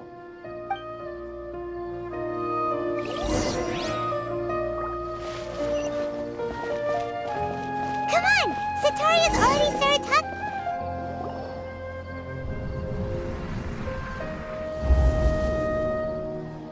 So, Shishan, have you noticed anything weird in the city lately? Like, as if someone was trying to preach to you about something? Oh, right. Speaking of strange things, I celebrated the Sub-Zerus festival so many times that I lost count. That was really weird. Wait, how could you be aware of that? That should be impossible. Nothing in the report indicated anything like that. Are you still failing to realize that the Academia's lowly tricks could never deceive all of Sumeru's citizens? Shishan, don't tell me that you've converted to King Deshret as well! What an absurd question. You make it sound like I should be ashamed for becoming a believer of King Deshret. In reality, shouldn't you be the one who is ashamed? You, who works side by side with the Academia and treated people as nothing more than experimental subjects? Please, please stop! Even now, Sataria's still trying to run from her problems. She can no longer justify everything to herself. Hey, she's trying to talk to the guards! What should we do? This is the most important part of all. Quick, get ready. Mercenary, you're a member of the Corps of 30, correct? Please help me pass a message to the Matra right away. The situation in the city is getting out of control. Please, try to remain calm, miss. Tell me what's happening in the city. Heretics are infiltrating the city, and they've already converted many residents to their side. Heretics? What kind of heresy are you talking about? King Deshret! Many people I know have suddenly started believing in him, but he's long dead. It's impossible. Miss Sataria, nothing is impossible. You know my name? King Deshret is immortal, and all who defy him will one day pay the price. You must face the truth, Sataria. You tread a treacherous path, and the longer you ignore it, the tighter the Academia's grasp on you will become, and the deeper you will be ensnared. Child of King Deshret, never forget that the desert that belongs to you lies elsewhere. What's so strange about becoming a believer of the wise King Deshret? In fact, aren't you the strange one? The one who still can't pick a side? What an absurd question. You make it sound like I should be ashamed for becoming a believer of King Deshret. Sataria, why haven't you gone home?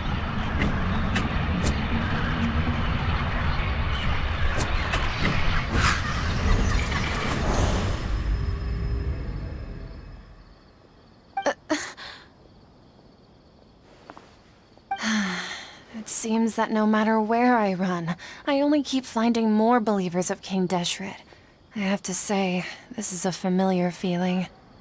I've also been running from my guilt this whole time. Guilt over my part in the sage's plans, and from ignoring the letters from the children of my homeland. But no matter how much I may try to ignore or get rid of it, my guilt always comes back.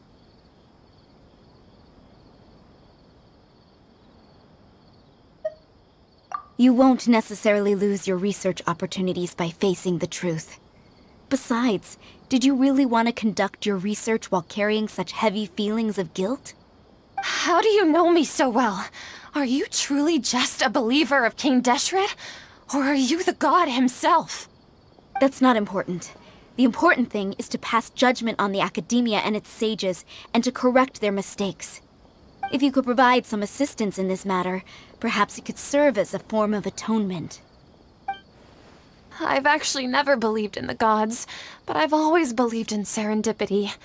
Your appearance must be a fated opportunity for me to get out of this wretched situation. Please tell me, what can I do for you?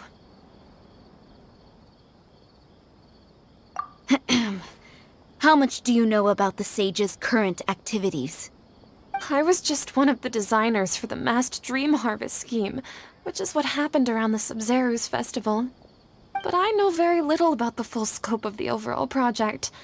I'd assume that only staff with the highest clearance would have access to those confidential documents. I've just been working to meet the Grand Sage's specified requirements. However, there's something that's been really bothering me.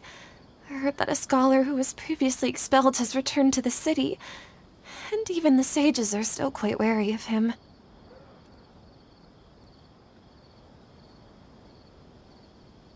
To fight against the Academia, we will need to figure out the nature and the purpose of their work.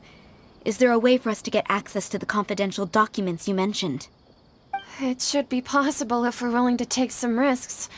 After all, I'm an assistant to the Grand Sage, and I've been working on many tasks outside of the project. One thing, though, I won't be able to transfer the documents to you through the Akasha once I get my hands on them. The sages have always closely monitored all activities within the Akasha. Let me see... let's use the most primitive method. Send someone to pick up the documents tomorrow evening at the Academia entrance. The Academia entrance? Wouldn't that be too conspicuous? Don't worry about that. I assure you, this won't be a trap. I'm only suggesting this location because it'll draw more scrutiny for me to leave the Academia again. It'll be safest for me to distract the guards long enough to hand you the documents. All right, I trust you. So, if I were to successfully complete this task, would it mean I've atoned for my wrongdoings? That'll depend on the judgment of the Dendro Archon. The Dendro Archon. That's right. Her people are the ones we have endangered. As the god of wisdom, she's also the one responsible for judging and guiding the scholars. Maybe it's time for me to find a god to believe in. Just as Nahida predicted, we've managed to bring Setaria to our side! The Traveler's execution was ingenious. She's the one who deserves all the praise. Well, now that we've made plans to meet again tomorrow evening, all we can do is pray for Setaria's mission to go off without a hitch. Pray? But if we're going to pray to the gods, aren't we just praying to you? God of wisdom and guardian of the scholars? No. The truth is the true guardian of scholars. I've always believed that. Anyway, let's meet again tomorrow evening at the Adventurers Guild.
Catherine, right? That's right. I suppose I'm the other Catherine in your mind. Shh! We're on a secret mission tonight, so we need to protect Catherine's identity. Yep, Paimon's right. We cannot fully rule out the chance that the meetup tonight is just a trap. If something were to happen, my existence may be the only trump card we'll be able to play. After all, the Academia should still be unable to confirm the existence of my consciousness in the outside world. Yep, exactly, just what Paimon was thinking. Anyway, enough about that. Let's just make sure to be on our guard. Off? What do you feel is off? It's the middle of the night. Of course it's quiet. You're not getting paranoid, are you? No, I think she's right. It really is a lot quieter than usual. If you look around, there seems to be fewer people on the streets. I'm not sure if this is the case for the entire city, though. Huh. Maybe it's just a coincidence. Maybe Setaria figured out a way to not only distract the guards, but also to get everyone to go to sleep early, just so we can exchange the documents in peace. I also can't quite figure out why things feel a little off. But now that we're here, let's go ahead and meet her as we planned. Well, regardless, as long as you're here with us, Paimon feels a little safer.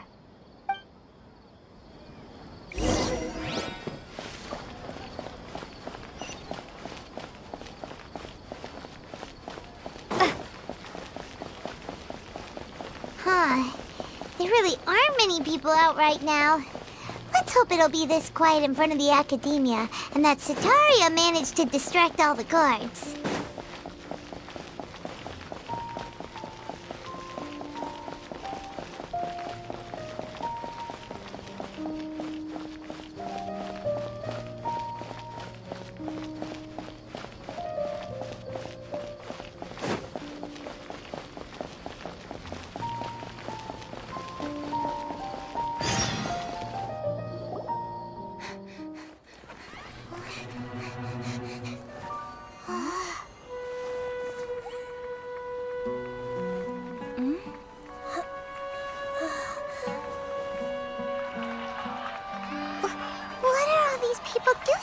This hour of the night. Ah, the triumphant hero returns at last. And to a rather spectacular welcome, even if I do say so myself. You're the outcast, expelled from the academia. Indeed I am. Although these days they tend to call me the Doctor.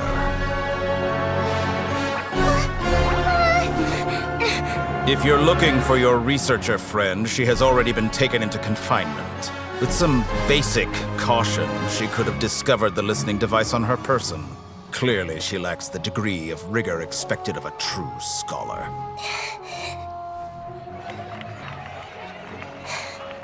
The people of Sumeru City.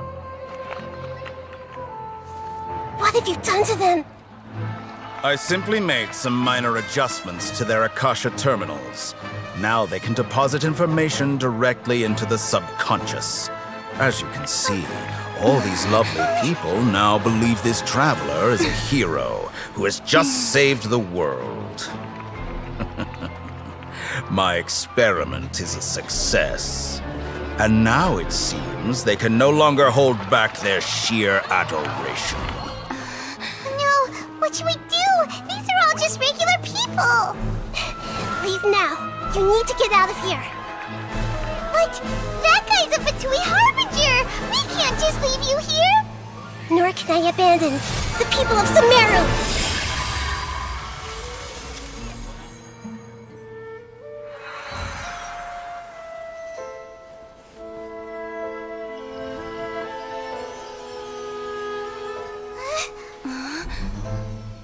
Don't worry. We'll meet again outside of the city.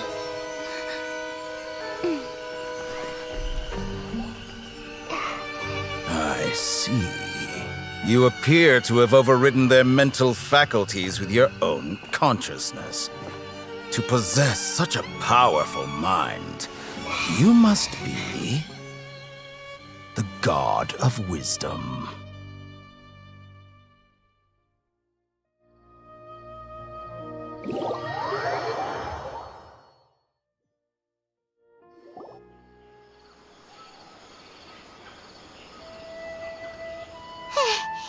This should be far enough. Whew. Paimon needs to catch her breath first. Is Nahida going to be okay? We only made it out because of her. Paimon wasn't counting on running into a new Harbinger here, let alone such a high-ranking one. That guy was number 2. So scary. He called himself the Doctor. Remember, Tainari told us about him. Sataria did say that someone who once got expelled from the academia came back recently. And that even the sages are wary of him. Yep, sounds like she must have been talking about the Doctor. Yeah, now that the Doctor's in the picture, we're no longer just dealing with the academia. They're in cahoots with the Fatui. But what are the Fatui after this time? Another Gnosis? Yeah, things would be a lot easier with Nahida's help. Nahida said we'll meet again outside of the city. But we can't just keep waiting around, right? You mean... Oh, right! Wasn't he invited by the sages to work on some project when we were staying with him in the Vidia Forest? That has to be the same project. Even though he turned it down at the time, he might still know something. There's no time to lose. Let's go to Gandharvaville.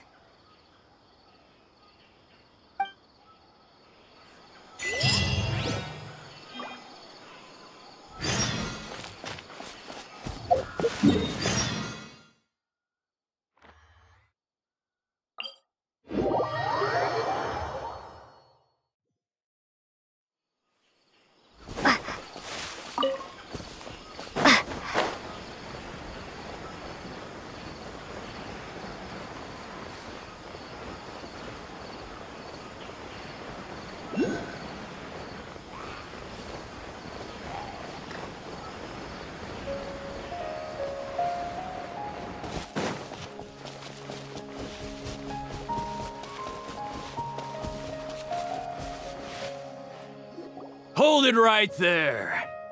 A blonde-haired traveler and a floating fairy. We've got you, all right. Take a look around. You've fallen right into our trap. Are you mercenaries from the Corps of 30? Did you come here to arrest us? Corps of 30? We're nothing like those government lapdogs who don't even get scraps for their work. We are an elite brigade that commands the highest commission rate in all of Sumeru. We're here on the orders of a client known only as the Outcast. The Outcast? An outcast from the academia? But why wouldn't the doctor just send the Fatui after us? Still wasting time on idle chit-chat. We'll shut you up soon enough. Get them! You're up, traveler! Following orders. New punch. Propagate! At the frying pan! Blitz.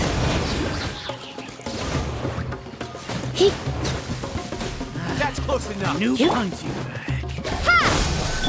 Boba, get the... Oh, the jump. Hit. Ha. Hit.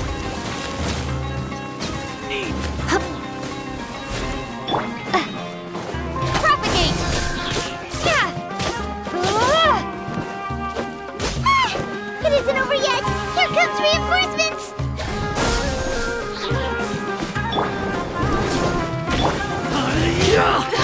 I have some for you too. Surrendering allegiance.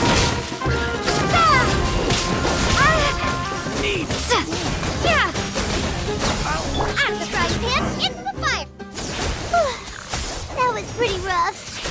Is that what elite mercenaries are like? Yeah, looks like we'll have to keep our guards up.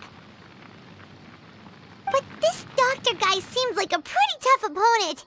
He knew exactly where to set up an ambush. Did he predict that we would try to find Tighnari? Going up against smart people is tough. Anyway, let's keep going.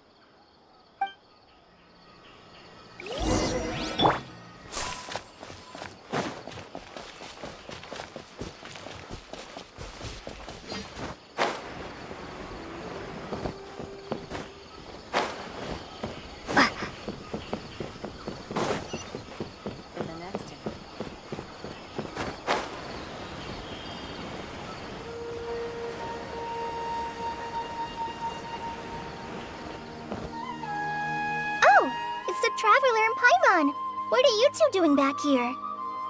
Kale, it's nice to see you again. Are you doing all right? To be honest, I'm not doing too well. My Elazar has been progressing at a faster rate lately. I'm finding it harder to complete more intricate tasks. As a result, Master Tighnari is taking me off the patrol schedule. He will only allow me to stay here and coordinate other people's tasks.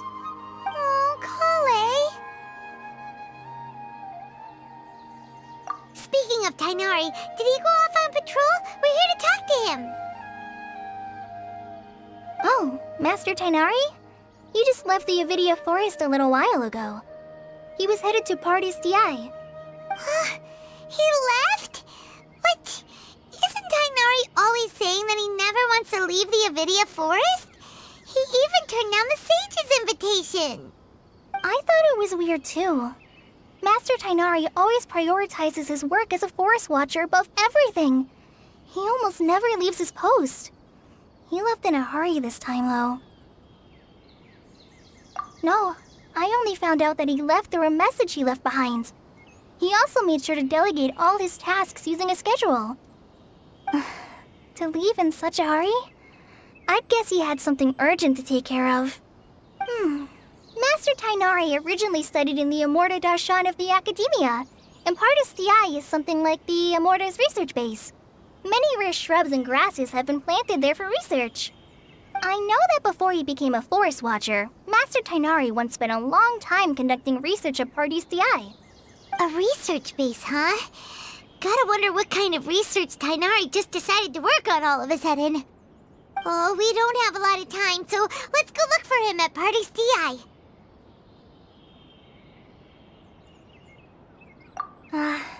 Don't worry. I'm fine. I'm used to living with Elazar by now. If you run into Master Tainari, please send him my regards. Got it. Will do. See you later, Kale.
You're okay. We were so worried about you. Hey, this was supposed to be a touching reunion, but you're ruining the moment. Actually, it's very smart of the traveler to be wary of me right now. After all, the doctor has shown that his technology can apparently even control human minds. Plus, it's not like you could have known what happened after we split up and I was facing the doctor by myself. Even a pool of stagnant water after a torrential storm can occasionally pass as a patch of sky. Paimon feels like like only the real Nahida could come up with such an obscure analogy. Huh? But I wasn't trying to win your trust or anything. All I wanted was to clarify my point. Well, we understand that point now. Please, Nahida, tell us more about what happened. Are those poor people all right? When you left, I was still in the middle of restoring everyone's minds. Thankfully, when the doctor mentioned depositing information into the subconscious, he didn't mean engraving information into their minds. Instead, he did something closer to creating hallucinations. That was still within my power to fix. Luckily, I managed to finish my restorations and mind jump away from him just as he was about to capture me. Whew. What a relief. The doctor sure pulled out some hidden cards, but good thing we had Nahida with us. I wouldn't be relieved just yet. I gave away my true identity when I restored everyone's minds, which means we've lost another one of our trump cards. Also, the doctor is already an expert at modifying Akasha terminals. Maybe it's only a matter of time until he captures my consciousness inside the Akasha. Would that mean you'd no longer be able to jump between minds? Then how do we stop him? He's still at the Academia, so it's possible he already started messing with the Akasha. Ugh, it feels like he's toying with us. What a nasty piece of work. Plus, the doctor's combat ability alone is apparently enough to make him worthy of being number 2 of the Fatui. We shouldn't give up hope just yet. Let's try to find another way to attack this problem. Actually, Nahida, how did you know we were trying to get to Party's DI? Have you been waiting for us? Yes, I have. I can see the traveler's elemental energy, so I deduced your destination by looking at the direction you were moving in. You didn't come here for sightseeing, right? Did you find any leads? We're looking for a scholar we know. His name is Tainari, and the sages once tried to reach out to him. Why don't you come inside with us and see what we can find? Okay, let's just hope we won't get him into trouble.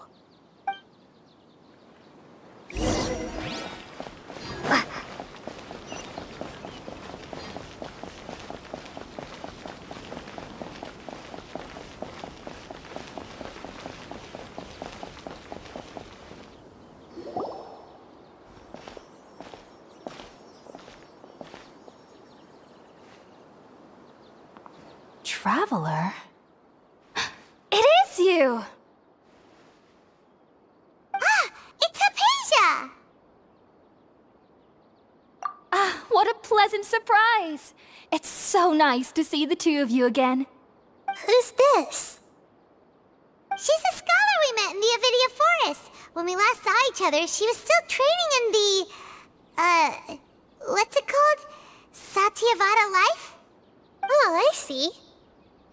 That's right, we're old friends. You've come at just the right time. Ever since I've come here, hardly anyone has even talked to me. Hypatia, you're way too excited about this. Actually, for you to leave the Avidia Forest means... you're not in training anymore? Wait, no. Did you already finish your training and reach Paripurna life?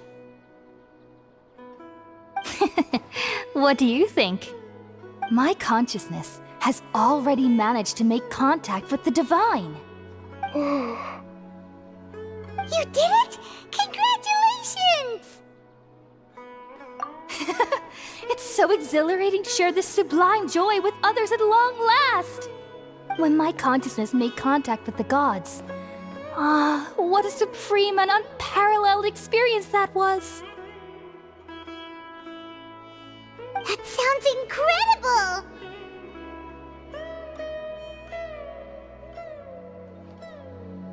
Oh, all right.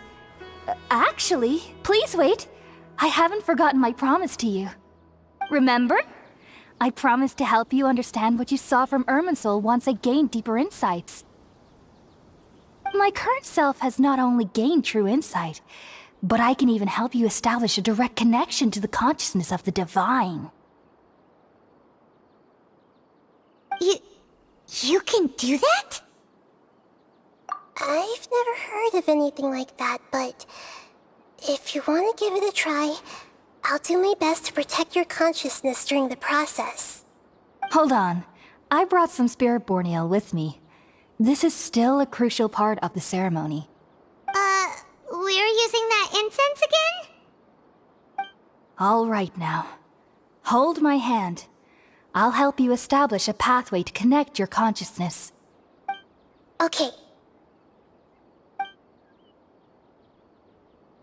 Ready?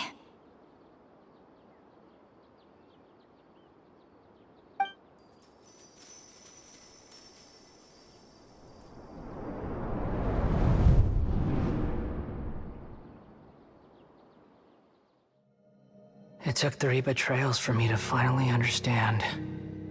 The world is just an elaborate tapestry of lies. My fury will never be quelled. The first to betray me was a god. My creator. My mother. Valuing strength above all, she saw no worth in me and I was discarded. The second was a human. My family. My friend. Consumed by fear, he saw me as an abomination. The third was one exactly like me. A hope for the future.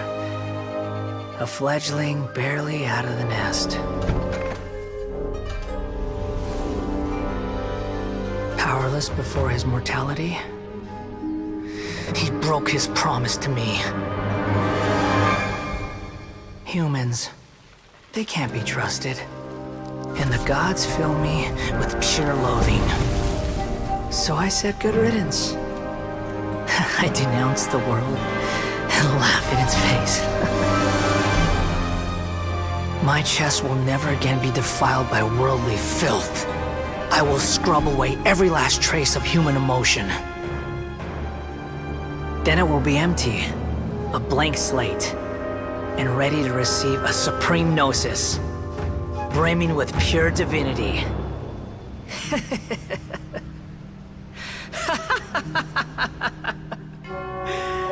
There is no need to fear. The pain will be brief. Your era is coming to an end.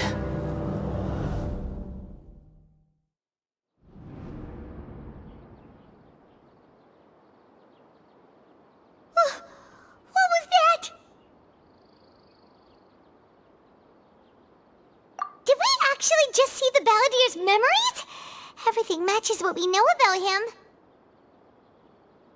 But how is he connected to the divine consciousness that Hypatia was talking about? You saw it, right? You felt it, right? Such a majestic god! Such a noble will! Such sublime emotion! Alas, shame. If only that which beats within my chest wasn't a filthy mortal heart. Oh, great and merciful God! Please grant me forgiveness and salvation! Do you understand now? I'm afraid this is no periporno life, but rather... Ah! You... Why are you so mean to me? Why is everyone hiding from me? I found divine wisdom. Shouldn't I receive praise and honor? Haven't I uncovered that light in the darkness? Hypatia? That's how I always thought everything should be. Wait. Have I already lost my mind?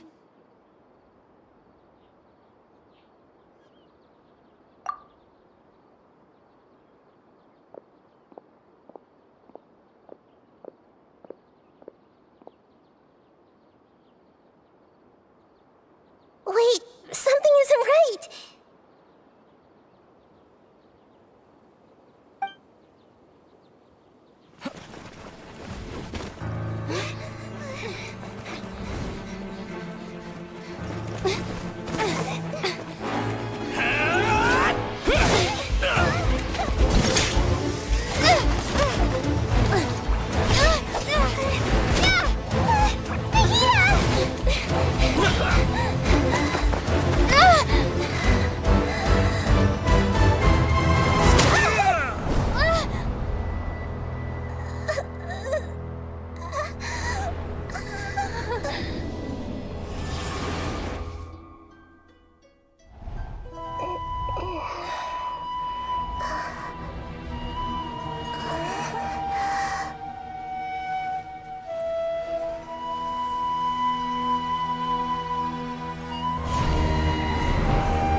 Wait, no. Something feels different. You're back! Oh, the Traveler's back? Nahida was controlling your body for a while. It seemed like she jumped over to you as an emergency measure right before the Catherine puppet was destroyed. After that, Tainari heard the commotion and came over. He helped us defeat the mercenaries and then he ran with us all the way here. What? You swapped places? You mean your consciousness also went into Nahida's body? Wait, then where is Nahida's consciousness? Where is she now? I never imagined that an individual's consciousness could be transferred around like this. Had I not seen it with my own eyes, I would have never believed it. I don't think this can be achieved with current human technology. Also, while we were running, the consciousness in your body told me to pass on a message. She said, "The doctor has found a way to trap my consciousness, so I can't journey with you anymore. But even in a moonless night, a shower of starlight can still drown out illusions and lies." Oh no! Nahida's trapped in the sanctuary of Suristhana for good this time. Was that message all she left for us? It's pretty vague.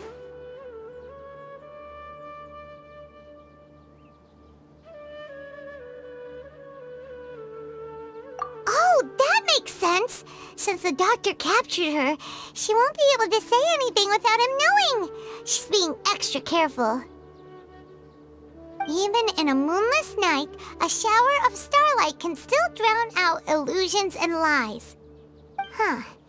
Paimon knows the moon illusions and lies are from that alchemical divination at the Sub-Zero's festival.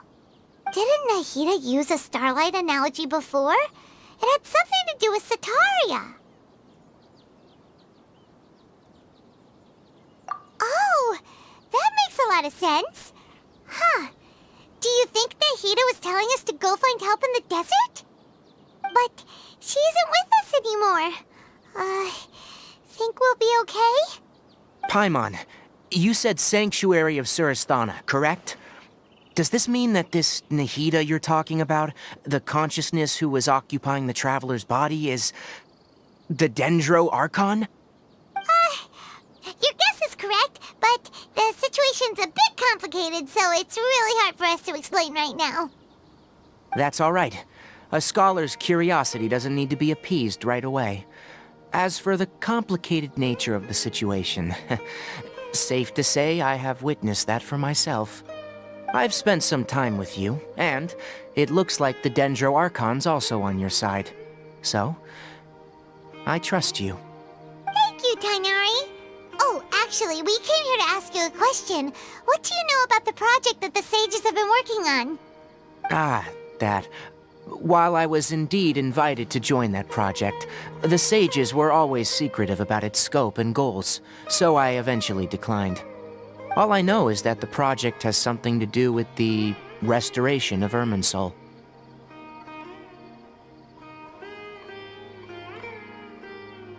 Huh? Did you see something when you were in Nahida's body? What? Do you have any evidence?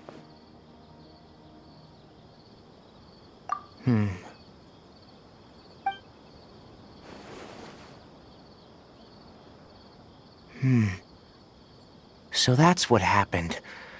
That explains why Hypatia's symptoms were different from those of the other scholars who went mad. It's because she made contact with the consciousness of a new god who is still in the process of being born. Tainari, did you leave the Avidia Forest because of Hypatia? I did. I noticed Hypatia's mental anomalies, but since her symptoms were rather atypical, I secretly took her to Pardis Di and began searching for a way to return her to her normal self. If I didn't take action, Hypatia would have already been taken by the Matra to the desert, doomed to a life of exile at Aru Village. Now that you mention it, I knew the Academia has never thought particularly highly of Lesser Lord Kusanali, but I still didn't expect them to do something as Arrogant is creating a new god. Looks like I made the right decision by not accepting their invitation. The Doctor and the Balladeer. We have 2 Fatui Harbingers in Sumeru. Sounds like we're in for a bad time. From your description, I don't think they've completed their project. There may still be room for us to intervene. But then, what is the connection between creating a new god and restoring Irminsul? Yeah, it feels like we're still nowhere close to figuring out the sage's goals.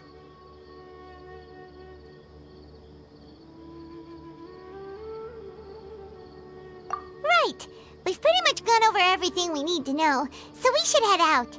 How about you, Tighnari? What are you going to do? I'll stay here for now. I still want to try a few more things to help Hypatia. If you're planning to go into the desert, start by heading for Caravan Ribat. That'll be your fastest route. Come find me here if there's anything else I can do to help. May the spirit of wisdom go with you. Thanks, Tighnari. Hopefully Hypatia will feel better soon. We're off then.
We finally made it to Caravan Ribat.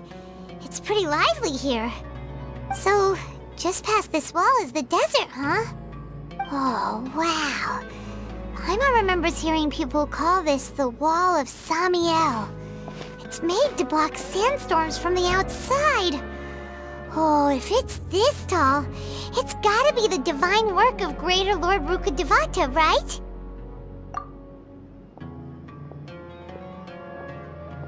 Enough gawking. Come on, follow me. Huh?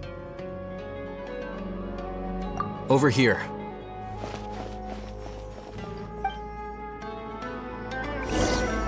Oh, Hatham went that way! Let's hurry up and follow him. Wonder what he's up to.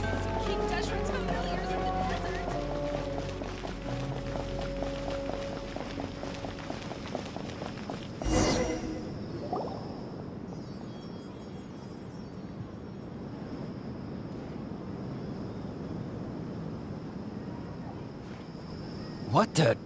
Where did she go? How did we lose them? They were just here a second ago. More Eremite mercenaries? Who are they working for this time? Anyway, Traveler, it seems like we were being followed again. You were too careless. You should have noticed those hopeless amateurs trailing you a long time ago. There's no need to thank me. I've never cared to keep track of personal favors. All I did was correct a mistake I happened to come across. It's a habit I developed at the Academia. You really gave Paimon a scare, Al-Hatham. We never thought we'd run into you here. Last time we met at Port Ormos, didn't you say you were going back to the Academia? Wait, don't tell Paimon that you're here to take us back on their orders! Oh, so you've already landed yourselves on the Academia's hit list. I can't say that I didn't expect it. However, had I wished to turn you over to the Academia, don't you think you'd already be the Eremites' honored guests by now? Oh, right. You do have a point. I have no interest in running errands for that project. As a scholar, I've always belonged to the camp that promotes researcher autonomy. And these days, you're more fascinating than anything the sages can offer. Not quite. To tell you the truth, I'm still investigating the Divine Knowledge Capsule. Unfortunately, I've run into some difficulties. Everyone says the capsule originated in the desert and was eventually moved to Port Ormos. If I am to get to the bottom of this, I must understand how the capsule first came to be. Which brings me back to you, and why you're so interesting. The leader of Ain al-Ahmar used the Divine Knowledge Capsule right in front of you, and upon seeing him, your expression became perplexed, and you were lost in thought for quite some time. To have that kind of reaction, I think you must have realized something. Are you interested at all in sharing what you've been hiding from me?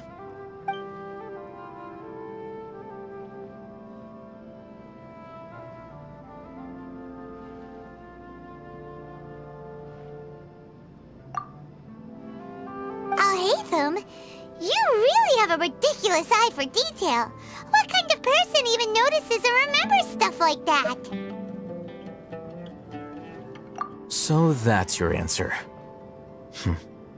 Well, I do work for the academia after all. So considering that, it is indeed wise to keep your cards close to your chest.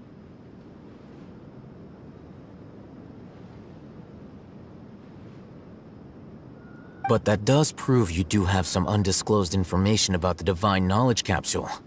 Am I right? No matter. Rather than simply learning the answers from you, I'd still prefer to investigate on my own. That's right! We have the same plan as you! But we don't really have any concrete goals at the moment. Then I'd suggest starting with Aru Village. It's the largest settlement in the desert, so it'll probably have more resources and intel than anywhere else. Well, would you like to head there together? It's always better to travel with someone you know. Let's go!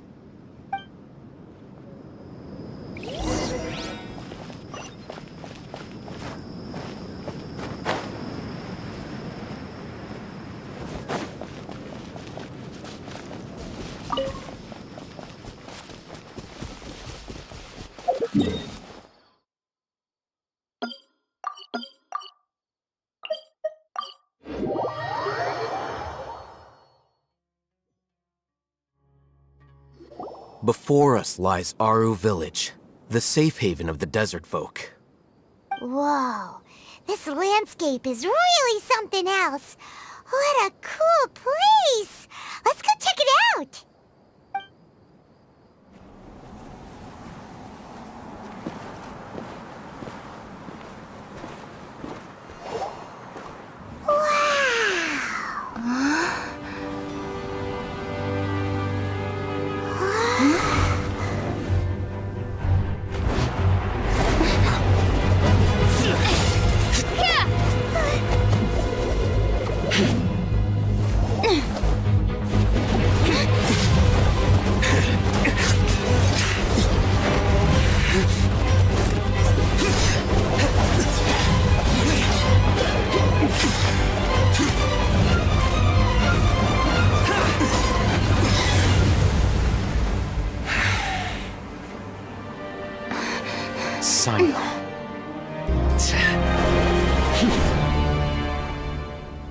Unless my memory fails me, we have barely spoken 2 words to each other before now at the academia.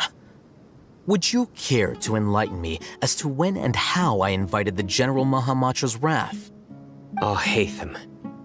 Do not think you can escape my judgment just because you managed to escape my attack. Judgment? So that's how you'd characterize your actions here, is it? Or would elimination perhaps be a more accurate description? Had I used my full strength, not even this traveler would have been able to stop me. Though styled like an assassination, I sought only to ensure that my target would be unable to flee or resist. Standard practice for the Matra, as well you know. Seemed to me more like your own personal touch. Who is that, Al-Haytham? Did you call him General Mahamatra? Yes. General Mahamatra Sino. head of all the Matra at the Academia. He's a formidable hunter, and the ultimate nightmare for any who have committed academic crimes. You seem to have placed a lot of trust in Al-Haytham, to the point of blocking an attack for him. If I were you, I'd never choose to side with him. I wouldn't believe a single word that comes out of his mouth. I have been pursuing this scribe for a long time. I urge you, stand back and do not seek to defend him any longer. Otherwise, there will be consequences.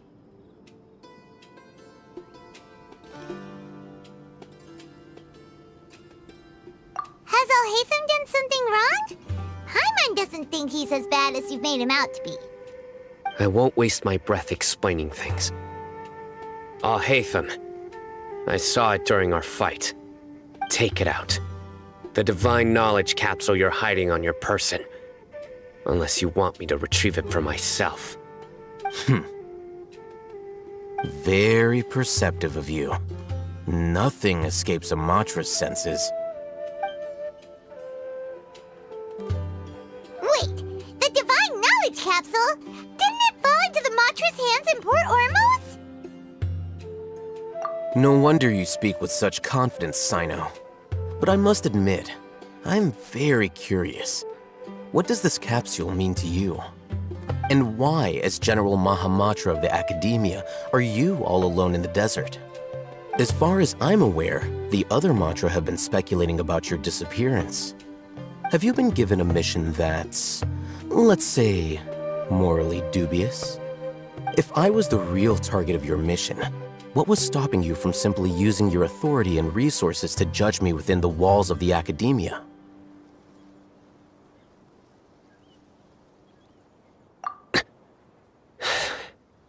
I should have known you'd be difficult to deal with. You two? Ugh! What you would do, Traveler? Paimon feels like we can't trust either of them! Ahem. Well, look at you two, acting all tough and self-righteous over there. Wait, Dia?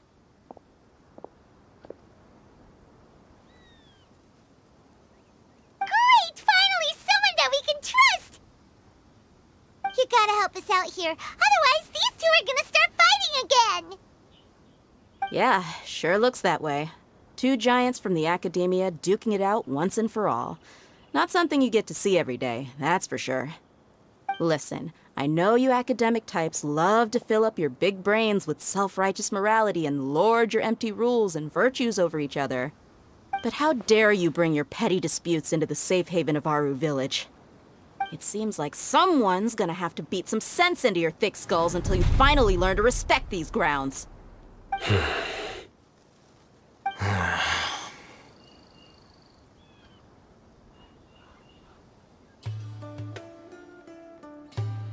Hey, did either of you hear a word I just said?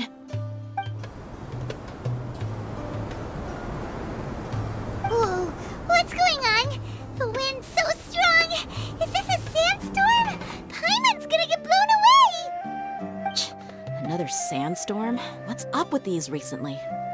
Hey! All of you, over here, quickly! We have to take cover! Someone's calling for us! Oh, this wind is too strong! Let's get over there! That sounded like Candace. Come on, you two. Jeez, are all of you Academia folks such hard work? Move it! All right, stop yelling.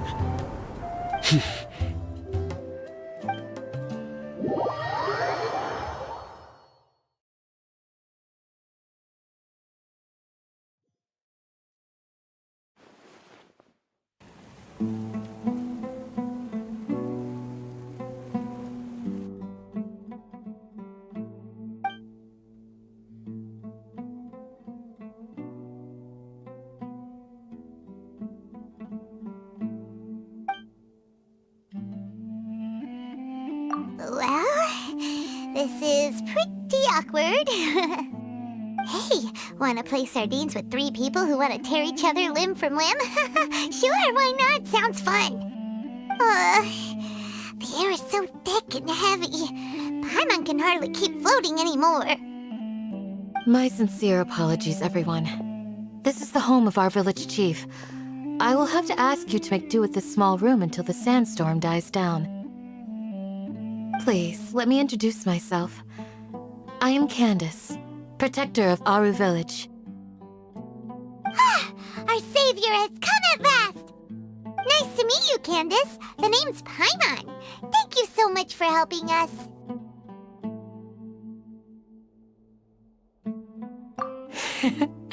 There's no need to thank me. It's only right to help each other when the weather gets rough. Wow, she's so gentle and caring, like a nice older sister. Unlike those guys over there. All right. Now that we're all better acquainted, we should return to the topic at hand. As a guardian charged with the responsibility to protect my fellow villagers from harm, I was observing your conflict from afar, even before the sandstorm started. And now that you have set foot within our village itself, it is all the more my responsibility to make absolutely sure that you pose no threat whatsoever to us. So please, have an honest and sincere conversation with one another, and put your hostile feelings to rest. If anyone dares to start anything again while they are under this roof, I will not hesitate to send them out for some quality time with the creatures of the sandstorm. Oh, on second thought, Paimon may have misjudged Candace's character. And that goes for you too, Miss Dia. Do I make myself clear? All right, we got it, Candace. That's what I like to hear. So, which of you will begin? I was supposed to be a mediator, but I might have gotten a little too involved just now. Anyway, one of those two should probably start talking. Wait, that was you trying to be a mediator?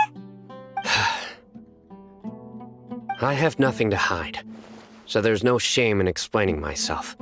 While Al-Haytham wasn't wrong about the other Matra not knowing my whereabouts, it's not because I've been assigned a morally dubious mission. Rather, I've chosen to exile myself. Huh? Exile yourself? A little while ago, I discovered that there was data missing in the Academia's project planning and development files. What little they did report clearly did not match the project's actual progress. As General Mahamatra, I had the responsibility and authority to request an audit. However, to my surprise, the person responsible for the erroneous data was none other than Grand Sage Azar himself. I tried to investigate the issue myself before submitting a formal audit request, but I soon found that all leads and potential pieces of incriminating evidence were carefully concealed from me. I began to realize that they were cautious of me from the very beginning. Unsurprisingly, the Grand Sage rejected my audit request as soon as the submission reached his desk. He even said to me, "The power of the General Mahamatra is granted by the sages. You have no right to judge us." So they really are up to no good. I realized then that to the Grand Sage, the Matra are nothing more than tools for the sages to assert and maintain their control over knowledge. The vows that we took, the principles that we strive to uphold, they are meaningless to the academia of today. I believed it would be wise to flee the academia before the sages had a chance to take action against me. This way, they can no longer see nor predict my actions. I will never give up on this investigation. There's no need for someone else to give me power or authority. Once I find the truth, I will administer judgment by my own name. Sino seems to have the same goal as us. We're all investigating the sages. Plus, now that he's no longer the General Mahamatra, he somehow feels a lot less scary. Well, Sino, if that's your story, then why did you see Al-Haytham as a target? When I was investigating the matter in the academia, I overheard a conversation between Alhaitham and a sage. The sages asked you to investigate a blonde-haired traveler. Do you dispute this, Alhaitham? What? Like many parts of the project, this assignment was undocumented. Now throw in your suspicious behavior with the Divine Knowledge Capsule, and I think we deserve an explanation. Yes. I was indeed tasked with investigating the Traveler. After all, the promised reward was so great that hardly any scholar could have refused. The sage told me, once you've completed this assignment, I can give you a glimpse of divine knowledge. A most enticing offer. Unfortunately, those academics don't know me at all. Their words contained one key piece of information, namely that divine knowledge indeed exists. That gave me all I needed to know. From my perspective, the sages are far from trustworthy. Think about it. Isn't it a little strange they're so willing to share divine knowledge with anyone, even as a reward? So, I began my own investigation following the lead of the Divine Knowledge Capsule. In the end, I realized my wisdom in committing to this rather than collaborating with the sages. Had I been less guarded, I probably would have ended up like that Ain al-Ahmar mercenary, incapable of remaining sane for long enough to hold a conversation. You mean that the sages originally planned to dispose of you, using one of those capsules that drive people insane? I'd already given up on the assignment by then. I only told the academia I was waiting in Port Ormos for you to appear so they wouldn't suspect anything. So it came as quite a surprise when I encountered my erstwhile target while investigating the Divine Knowledge Capsule. Criminals do love to talk about coincidences. Even though I ran into the Traveler by chance, I had no intention of providing assistance to the academia. Also, you should remember, you were the ones who decided to follow me and strike up a conversation after I left that tavern. That's true. Alhaitham helped us out at Caravan Rebat as well. Maybe he's telling the truth. I'm willing to apologize if that's worth anything to you. I took the Divine Knowledge Capsule behind your back because I judged its existence to be a significant risk. I felt that it would be best for no one to interact with it before it had been properly studied. After all, curiosity often proves to be the most dangerous thing in this land. You should be well aware, Scribe Alhaitham, that curiosity can also lead you to danger and suspicion. Answer me this. Did the sages share any information about their project with you? Have I not made myself clear? You and I are both distrusted by the academia. Do you really think they would tell me anything? Fine. Although you haven't completely proven your innocence, I won't regard you as an enemy, for now. As you wish. Good. I'm glad to see you two clearing up your misunderstandings. And now you, Dia. I believe it's your turn. Oh, sorry. Whatever the boys were talking about must have been so boring that I spaced out.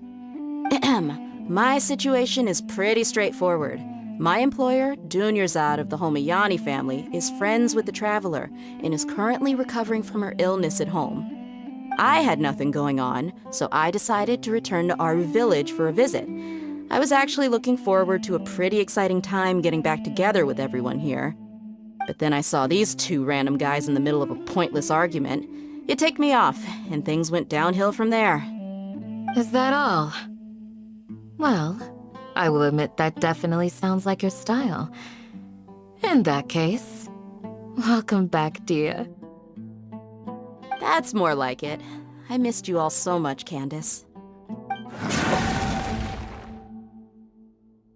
Whoa! What was that sound? No need to worry. Now that you're no longer at each other's throats, please make yourselves at home. I'll take a quick trip outside to clear out some of those creatures in the sandstorm. Creatures? In the sandstorm? Are you sure you don't want some backup? Fighting in a sandstorm is not for the faint-hearted. Anyone without extensive training in these conditions is at a disadvantage. You needn't worry.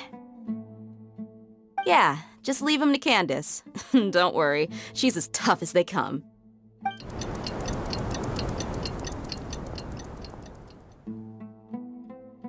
The wind's died down. That means the sandstorm's over, right? Candace still isn't back yet, though. Is she alright? Maybe we should go out and check on her. When you put it that way, even I'm starting to feel a little worried. All right, let's go. We've been here long enough, and the boys are as chatty as the floor.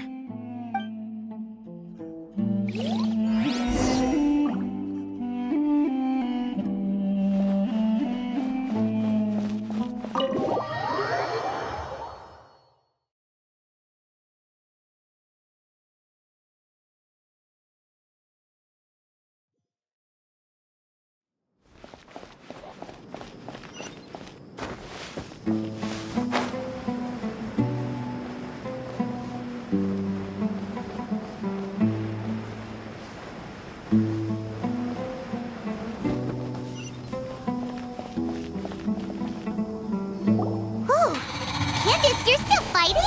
You've been out here dealing with these creatures the entire time? Yes. They just keep coming in waves. I've lost count of how many I've defeated.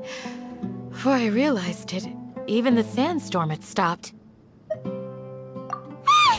comes another wave! Leave this round to us. I got interrupted earlier, but now I have something to take my anger out on. It's been quite a while since I've seen the Flame Mane in action. I'll leave these to you then. I'll be sure to put on a good show. Let's go!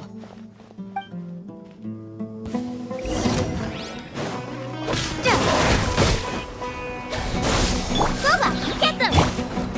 Come a little closer. You've been a naughty boy. Go.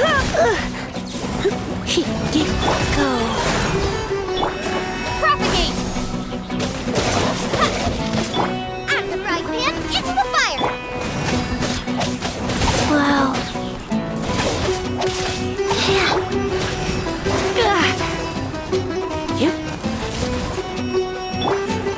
Boba, get...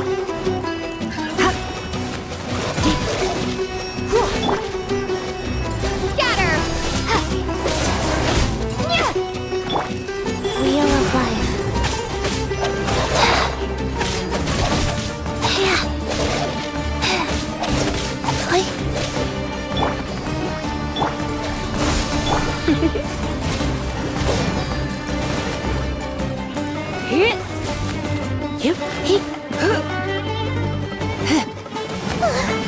Here comes another wave!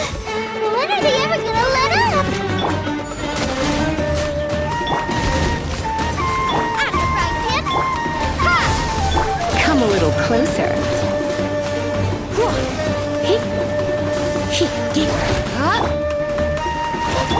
Scatter! Go.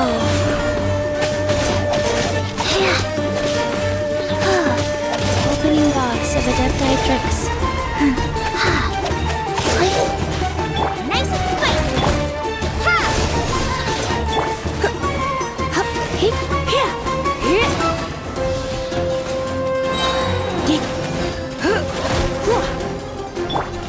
Out of the frying pan, into the fire! Propagate!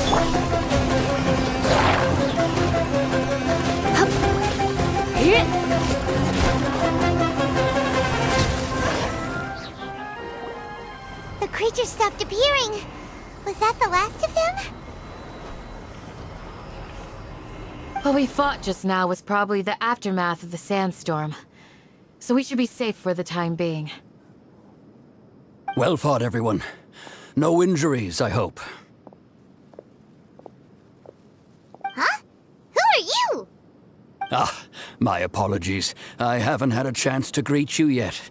I had my hands full taking care of the village's elderly and children. I am the chief of Aru Village, Everyone usually calls me Uncle Anpu. Sir, I am also originally from the desert, but I have not been back for some time now. May I ask if such sandstorms are common?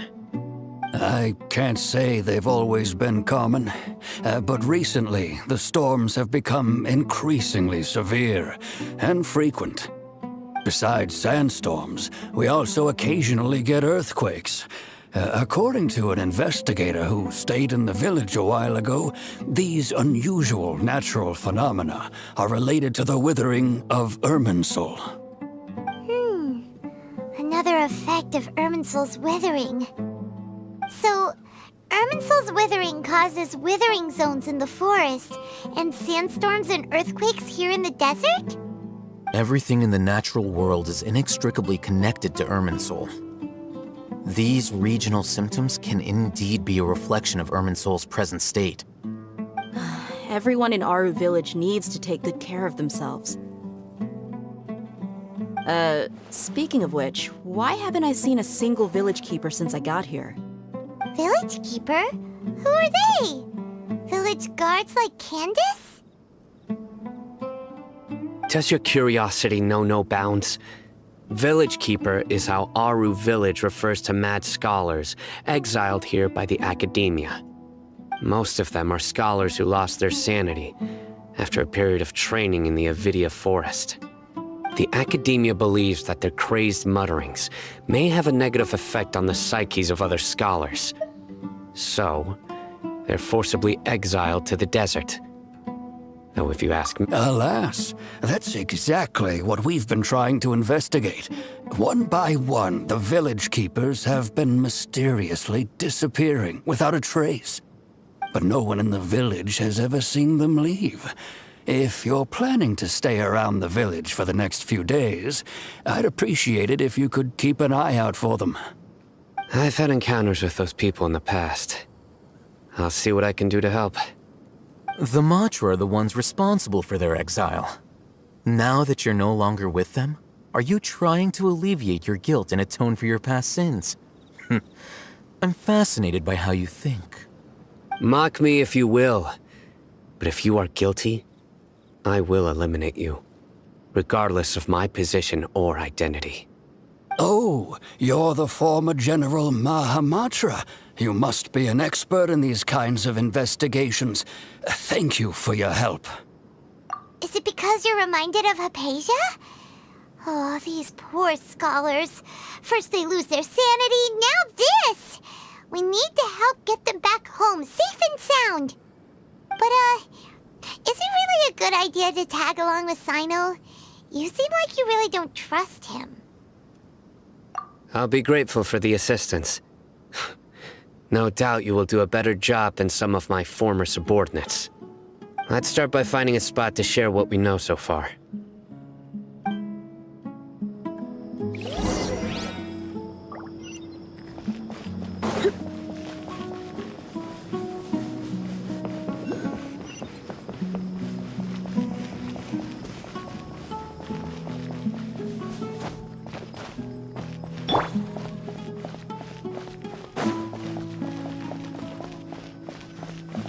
Life goes on.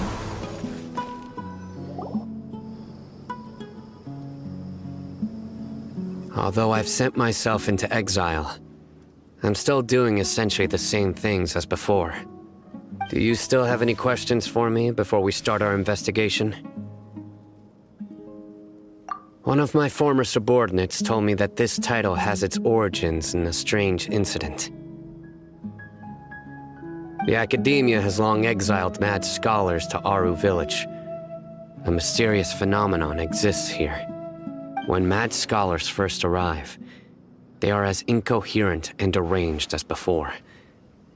But after spending some time here, they invariably begin to calm down. Initially, the people of Aru Village greatly resented having to take in the mad scholars. But a strange incident one night changed that. Aru Village was struck by the strongest earthquake in living memory. Seeing buildings on the verge of collapse all around him, The then chief of the village was preparing to take everyone to safety. Suddenly, he noticed a mad scholar crouching in a corner, caressing the ground with his hands. A soft, green light radiated from him, like a divine glow against the backdrop of night. Despite the powerful tremors that ripped through the ground that night, all the houses remained upright, almost as if they had grown roots reaching deep into the ground. In the end, not a single building collapsed, and no one was hurt. After that, the people of Aru village treated the mad scholars with greater kindness, and began to refer to them as the village keepers. A soft green light? A mad scholar protecting Aru village? What Paimon thinks so too. Actually, Sino, do you know if any of the mad scholars continued to wear their Akasha terminals at Aru village? In theory, they would continue wearing them so the academia could still monitor their activities. With that said, the main Akasha system would no longer have any interaction with them. Oh, no wonder! Everything makes sense then! Add in the fact that they calmed down, it was probably Nahida who calmed them. If you are able to draw a conclusion from this one story alone, then it appears you possess much more information than I do. So, what do you make of the story?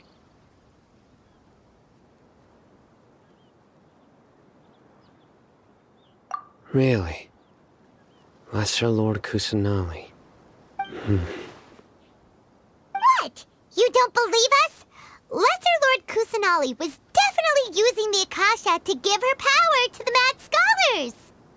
No, it's not so much that I don't believe you. I'm just struck by your reasoning.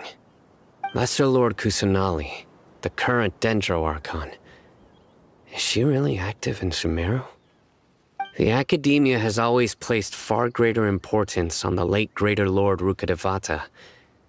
They've more or less ignored Lesser Lord Kusanali, and I've never had any reason to doubt their views. In addition, I've never heard any stories about Lesser Lord Kusanali and her deeds. To me, she might as well have been a god that never existed. No way! Nahida definitely exists! She's a... how should Paimon put it? She's a good Archon who's kind and wise, even if she says weird stuff sometimes.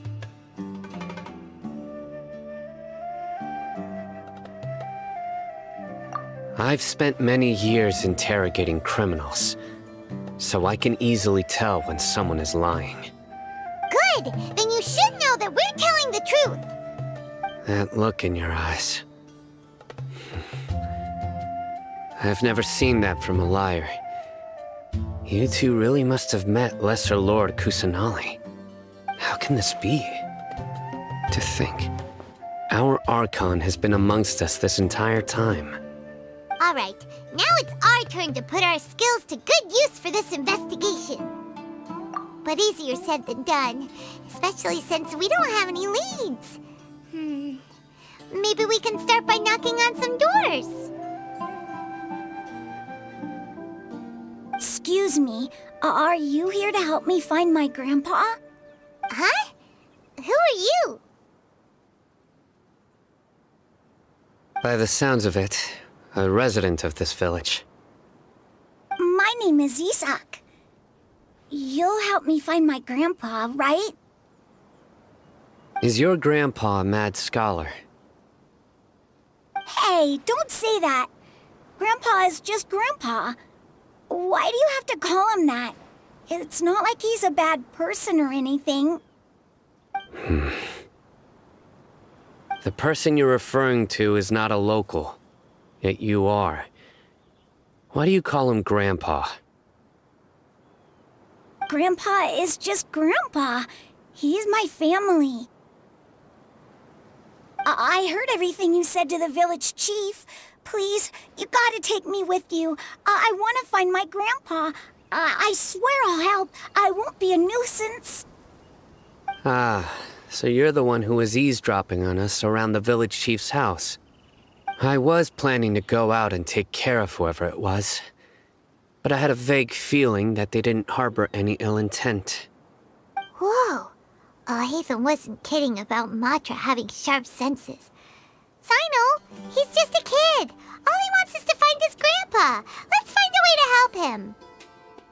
Sorry, I was only listening in because I wanted to know where Grandpa went. Honest. If you don't believe me, you can ask Miss Candace. All right. But first, let's confirm the facts with Candace.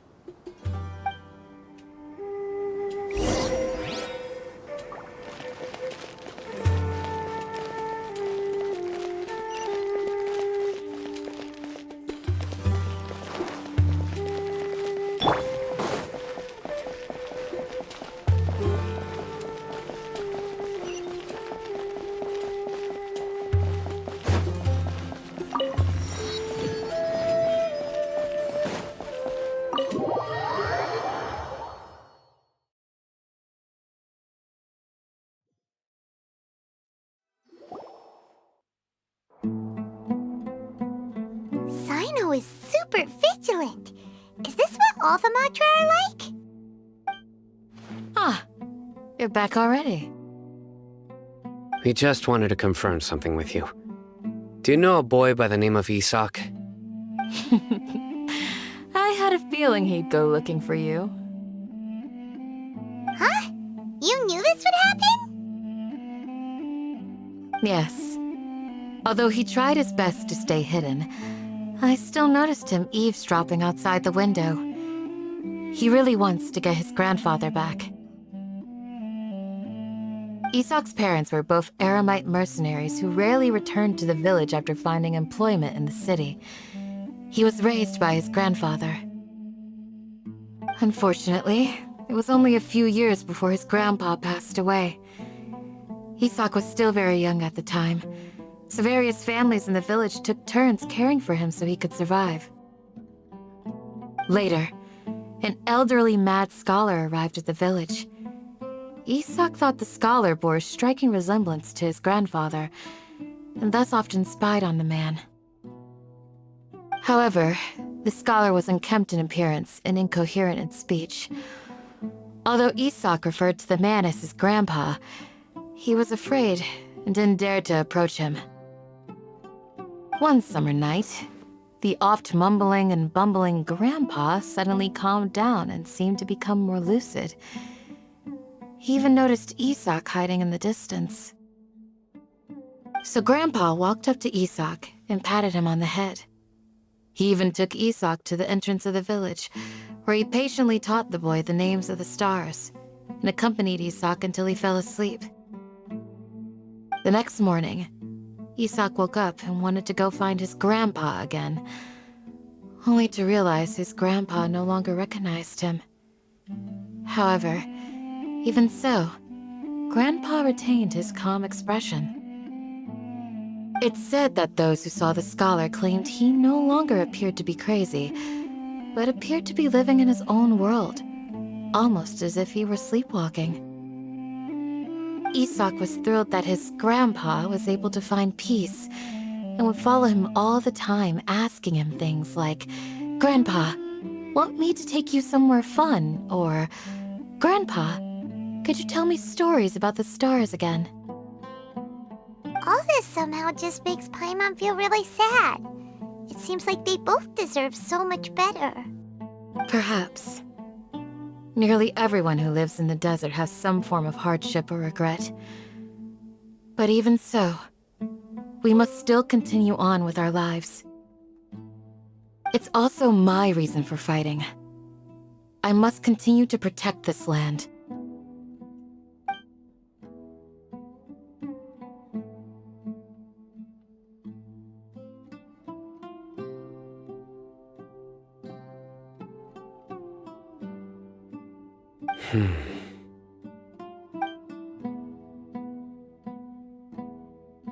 Maybe the people have always had a considerate god watching over them. Huh? What did you say, Sino? No, nothing. As long as Isak keeps his word and doesn't get in our way, we can take him along. Perhaps you are more compassionate than I gave you credit for. Please accept my thanks on Isak's behalf, Sino.